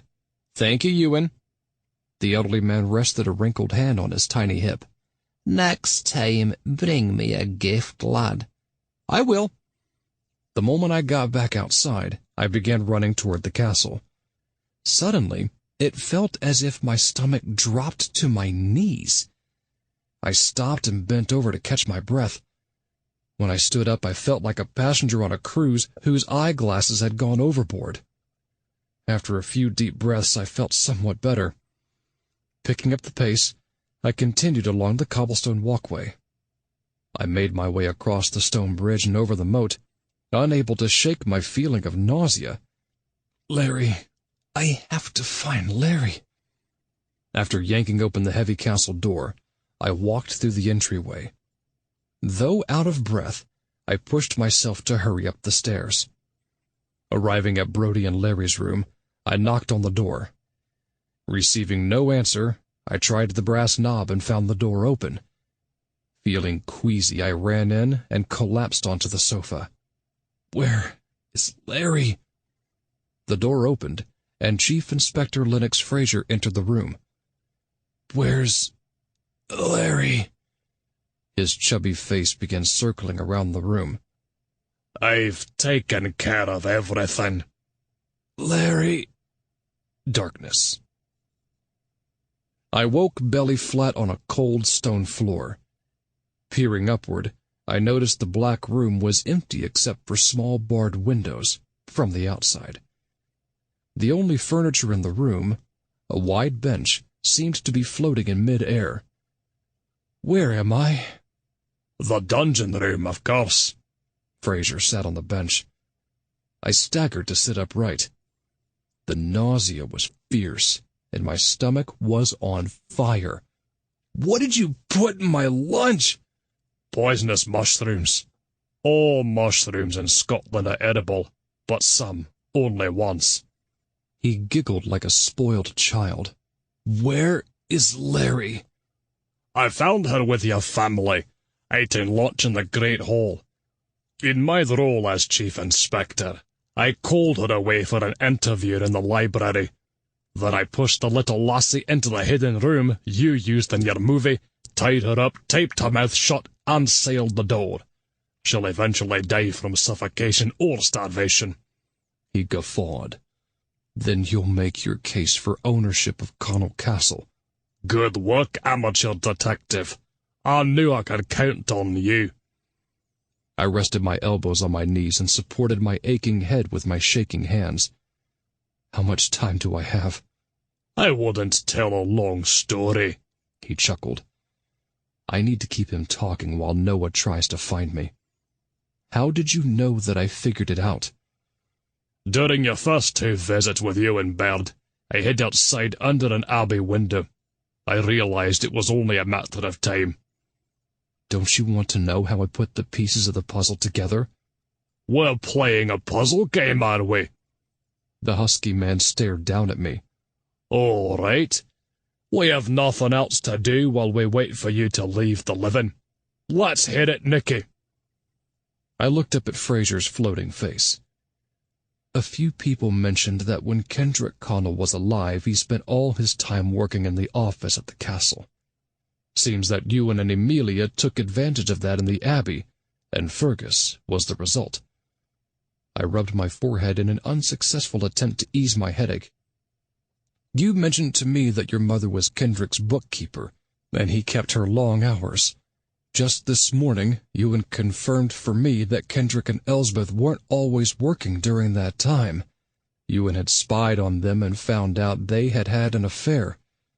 I took the leap that Kendrick was your real father. Correct, Professor. I'm impressed. Go on. Since Kendrick wanted to raise Fergus as his own son to avoid a scandal 3 years earlier, I'm guessing he paid off your mother and father to keep quiet about his paternity of you. Good guess. And I'm also guessing you found out about it somehow. He moved the mop of brown hair off his forehead. On my mother's deathbed, a year ago, she finally spilled the beans like Kendrick had spilled the seed 30 years before. Fraser cackled wildly. He's clearly insane. And that started your plan into action. I took in a few deep breaths so I wouldn't vomit from the nausea. Like Brody and Larry Naughton, you considered the Connells to be bullies and tyrants. Kendrick worked your mother to an early death and kept you a secret bastard, pun intended. You wanted to rip the silver spoons out of their mouths and take your true place as Laird of Connell Castle. So, you killed Kendrick and Amelia, placed them in their car, and drove it off the cliff's edge into the sea. Where is Noah? I'm impressed, Nicky. You really are good at this. Hearing about my movie, I believe you came up with the idea to mimic the murders in the film and then pin them on me, as a deranged movie director unable to tell reality from real. Is his face moving from corner to corner in the room? So, you adapted your bumbling chief inspector act, citing nepotism as how you got your position, thanks to your presumed father, the deceased chief superintendent. He smirked. I am a bit on the clumsy side, actually, but not quite the galoot you witnessed. But it was so much fun to play. He chortled hysterically. You pushed Barkley off that cliff into the sea, stabbed Magnus with the knight's sword, pushed Fergus and Moira off the bridge into the alligator moat, and poisoned Fergus with sweet-smelling antifreeze, and then placed his body inside the armor. Before I had figured it all out, I phoned you about Larry. Instead of sending over an officer as you had promised, you took your cue and sealed her away in the hidden room. I have more tremors than an active volcano during an earthquake. You probably wore gloves or tampered with the DNA testing results so none of your DNA would be found on any of the victims. Even if it were, as chief inspector, you could have claimed you were simply examining the bodies. Aren't I a clever lad? Fraser giggled like a child poisoning a pet frog. Clever? You killed 7 people and locked up 2 more, all out of greed and vengeance. As if transforming into the theater masks, his jovial face instantly switched to one of rage, disgust, and homicidal mania. Kendrick stole my mother away from my father. I kept her locked up in that office until all hours, he groaned, until she let down her guard. Then, when she had his child, he disowned me, and he forced her to keep the secret that I was a Connell with the same birthright as his spoiled, selfish, arrogant, good-for-nothing sons. He darted around the room like a grasshopper. Or am I hallucinating? Barkley couldn't keep it in his pants. Magnus was a thief. Fergus was a drug, a gambler and a rapist. He pounded his hand against his chest. All of them put together weren't half the man I am. Tears filled his wild eyes. Why didn't Kendrick say that? He was my father. Why didn't he realize that I should be his heir? He wept bitterly. The room spun around me like a top on a Ferris wheel. Did the chief superintendent love you? Fraser roared with laughter that turned into tears of sadness running down his cheeks. Balak knew I wasn't his son, so he treated me like a visiting distant relative. Even when I followed in his footsteps and became an inspector, I was never good enough for him. Feeling weaker, I lay on my side in the fetal position. Come fast, Noah. I can't hold on much longer. He didn't die of a heart attack a few years ago, did he? Balak had a heart condition, all right, but I had his medicines. And one night, he didn't. He jumped up and down in erratic laughter. Like a flower in a dark, dry room seeking water or sunlight, I watched Balak die calling for his medicine. Just like I'm watching you die now, Nicky. In my investigation notes, I had planned to write, how could an American be expected to know a safe mushroom from a poisonous one? But it's taking too long, and I'm tired of waiting. Fraser raised the sole of his foot over my face. It's time for your final exit, Nicky, as I enter as Laird of Connell Castle. Get your soul off my husband. The only thing you'll be entering is a prison cell. Noah burst in and pointed to Fraser. Deflower him, Owen. Inspector Owen Stewart yanked Fraser to his feet and applied the handcuffs. I suspected Lennox, the chief inspector, for quite some time. My love-struck act, for the most part, was a way to stay on top of him. He winked. If you know what I mean, Professor. Noah used his cell phone to call for an ambulance. Ta'avi hurried to my side, knelt down, and placed a small hand on my shoulder. When you weren't at lunch, Dad started to worry. We searched all over the castle, then I remember playing in the dungeon with Larry. Nobody else ever comes down here, so I thought the murderer might have thrown you down here to trap you. I somehow managed to get out. Larry's in the hidden room. I know. When we were searching for you, I went to the hallway of the hidden room and heard Larry's moans for help. Dad used a sword to unseal the room and get her out. Ta'avi grinned proudly. She's making me first knight of the castle. Noah kneeled at my other side and supported my head on his chest. Stay with me, honey. Always. You're my savior, Noah. And you're mine. I heard the ambulance as I kissed Noah's neck, and the room went dark. Epilogue. A week later, I stood at the entrance to the shining clean castle ballroom. The crystal chandeliers lined the tall ceiling, and the flowing burgundy velvet curtains flanked the colossal windows towering over window seats positioned all over the enormous room. I admired the white stone fireplaces standing majestically at the center of each of the four walls, and the burgundy velvet sofas, chases, and easy chairs throughout the space. Finally, I smiled at the pink and white Scottish roses filling the chamber, along with various guests dressed in suits and gowns. 4 men in traditional Scottish attire entered through the massive oak doors with bagpipes in hand. The glorious sound filled my ears as the men made their way to an elevated corner of the ballroom. Next, Larry Naughton, the owner of Connell Castle, made her way to the stage area with her white gown flowing behind her as she dropped sweet-smelling flower petals along the way. My son, Ta'avi Kapuli Oliver Abundanza, was next, wearing a black tuxedo with a burgundy ruffled shirt that matched the large pillow he carried to transport 2 golden wedding bands. After Ta'avi walked up the steps to the raised area, best men Noah and yours truly entered arm in arm and took our places on each side of the dais. The bagpipe music heightened, and the crowd cheered as Mom, wearing a gorgeous peach gown, ushered Donald Blair into the room and up the stairs.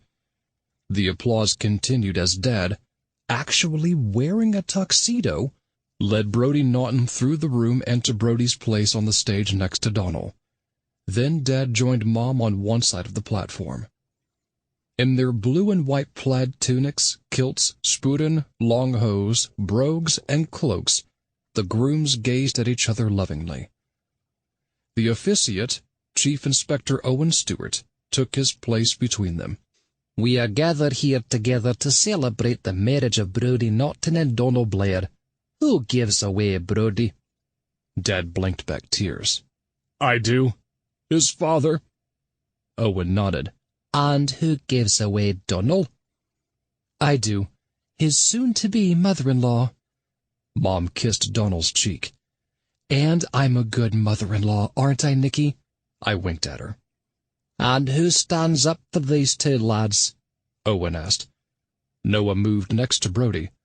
I am Brody's brother, and I am Donald's soon-to-be brother-in-law. I proudly took my place next to Donald.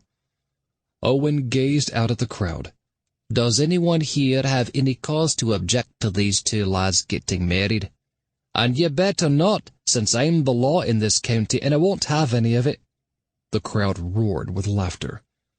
Will the grooms say their piece? Owen nodded to Brodie and Donal. Brodie took Donal's hand. Donal, you turned a brute into a man, a cold hearth into a fiery furnace, and a child into an adult. You are my friend, my love, and my partner forever. Donal wiped the tears from his cheeks. I loved you from the first moment I met you, and I never stopped, and it wasn't always easy. The audience chuckled. But it is incredibly easy and right forming a family with you and Larry, Donal said. Larry blew them a kiss. Donal added, I couldn't ask for a better husband, daughter, and in-laws. Mom took a picture of Brodie and Larry, texted, and whispered to me, Judy wishes Tommy and Timmy's wedding had been in a Scottish castle with dung on the flowers. Now for the ancient Celtic blessing. Owen placed a hand on the groom's shoulders. May you both be blessed with the strength of heaven, the light of the sun, the radiance of the moon, the splendor of fire, the speed of lightning, the depth of the sea, the swiftness of wind, the stability of earth, and the firmness of rock. He handed each of them a Celtic medal. Lads, take strength from the sea, majesty from the mountains, soaring from the cliffs, and tranquility from the moors.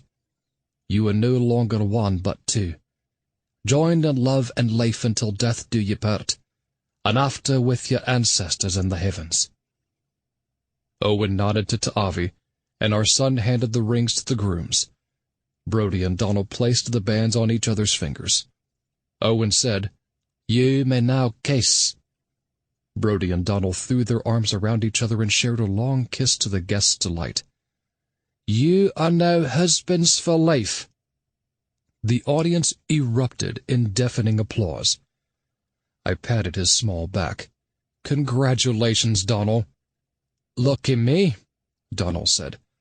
I not only get a terrific husband, amazing daughter, and stunning castle, I'm married into the most wonderful family. I couldn't disagree. Noah bear-hugged Brodie. Congratulations, brother. I really meant that about staying in touch, Brodie said. So did I, Noah replied. Mom and Dad chimed in with, And we'll keep you to it. Larry made her way to the center of the platform and addressed the crowd. As the new mistress of Cornwall Castle, I promise every one of you that my wonderful dads and I will treat every employee, guest, and neighbour with compassion, honour, and welcome. Cornwall Castle is no longer a place of dark clouds, anger, and resentment. This castle, and all the property around it, is now a place of joy, celebration, and love. The giant room filled with rapturous applause. Ewan Baird, in his usual work clothes, stood in a corner of the room. He raised a bottle of whiskey to me and smiled. I nodded back. Larry walked over to Ta'avi. I'm really glad we're cousins, Ta'avi. Me too, Ta'avi replied. But I'm not only your cousin, I'm also the first knight to the mistress of the castle. They shared a conspiratorial giggle. Noah pulled me over to a corner of the room. The newlyweds make me remember our wedding, Nicky. I'll never forget it. I kissed the soft lips of the man of my dreams. And thank you for saving me again, Noah. I'll always have your back. And I'll always have yours. We shared a devilish smile. Ta'avi joined us. I saved you too, Pop. You sure did. You're becoming a regular detective, son, I said. Noah nodded. Looks like we have some competition, Nicky. And some help. Ta'avi offered us the hang loose sign. This was a good Nicky and Noah and Ta'avi mystery.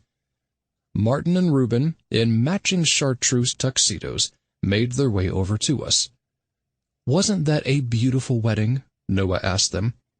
Yes, but not as touching and beautiful as my screenplay, Martin nudged my side.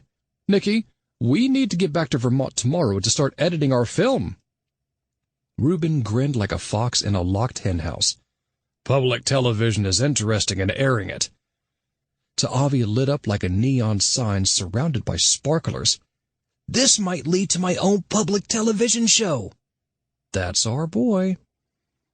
While the orchestra set up for the dancing to come, we all followed the crowd out of the ballroom toward the great hall for a sumptuous buffet. "Come on, Martin." Reuben grabbed his arm. "I want to be first in line at the buffet, so I can eat and go to bed at a decent hour." Martin followed his husband. "I miss the old days when I danced until dawn and then wrote of my suitors in my diary." "Nostalgic for the hieroglyphics, Martin?" said Reuben. As we walked, Noah said, "Nicky, be sure to have your milk thistle capsules after dinner." "Why?" I asked. Noah replied, "The doctor said it helped counteract the effects of the poisonous mushrooms, that and the stomach pump." "The pump, I remember." "You think you'd be accustomed to that by now, Pop." Avi came between us, took our hands,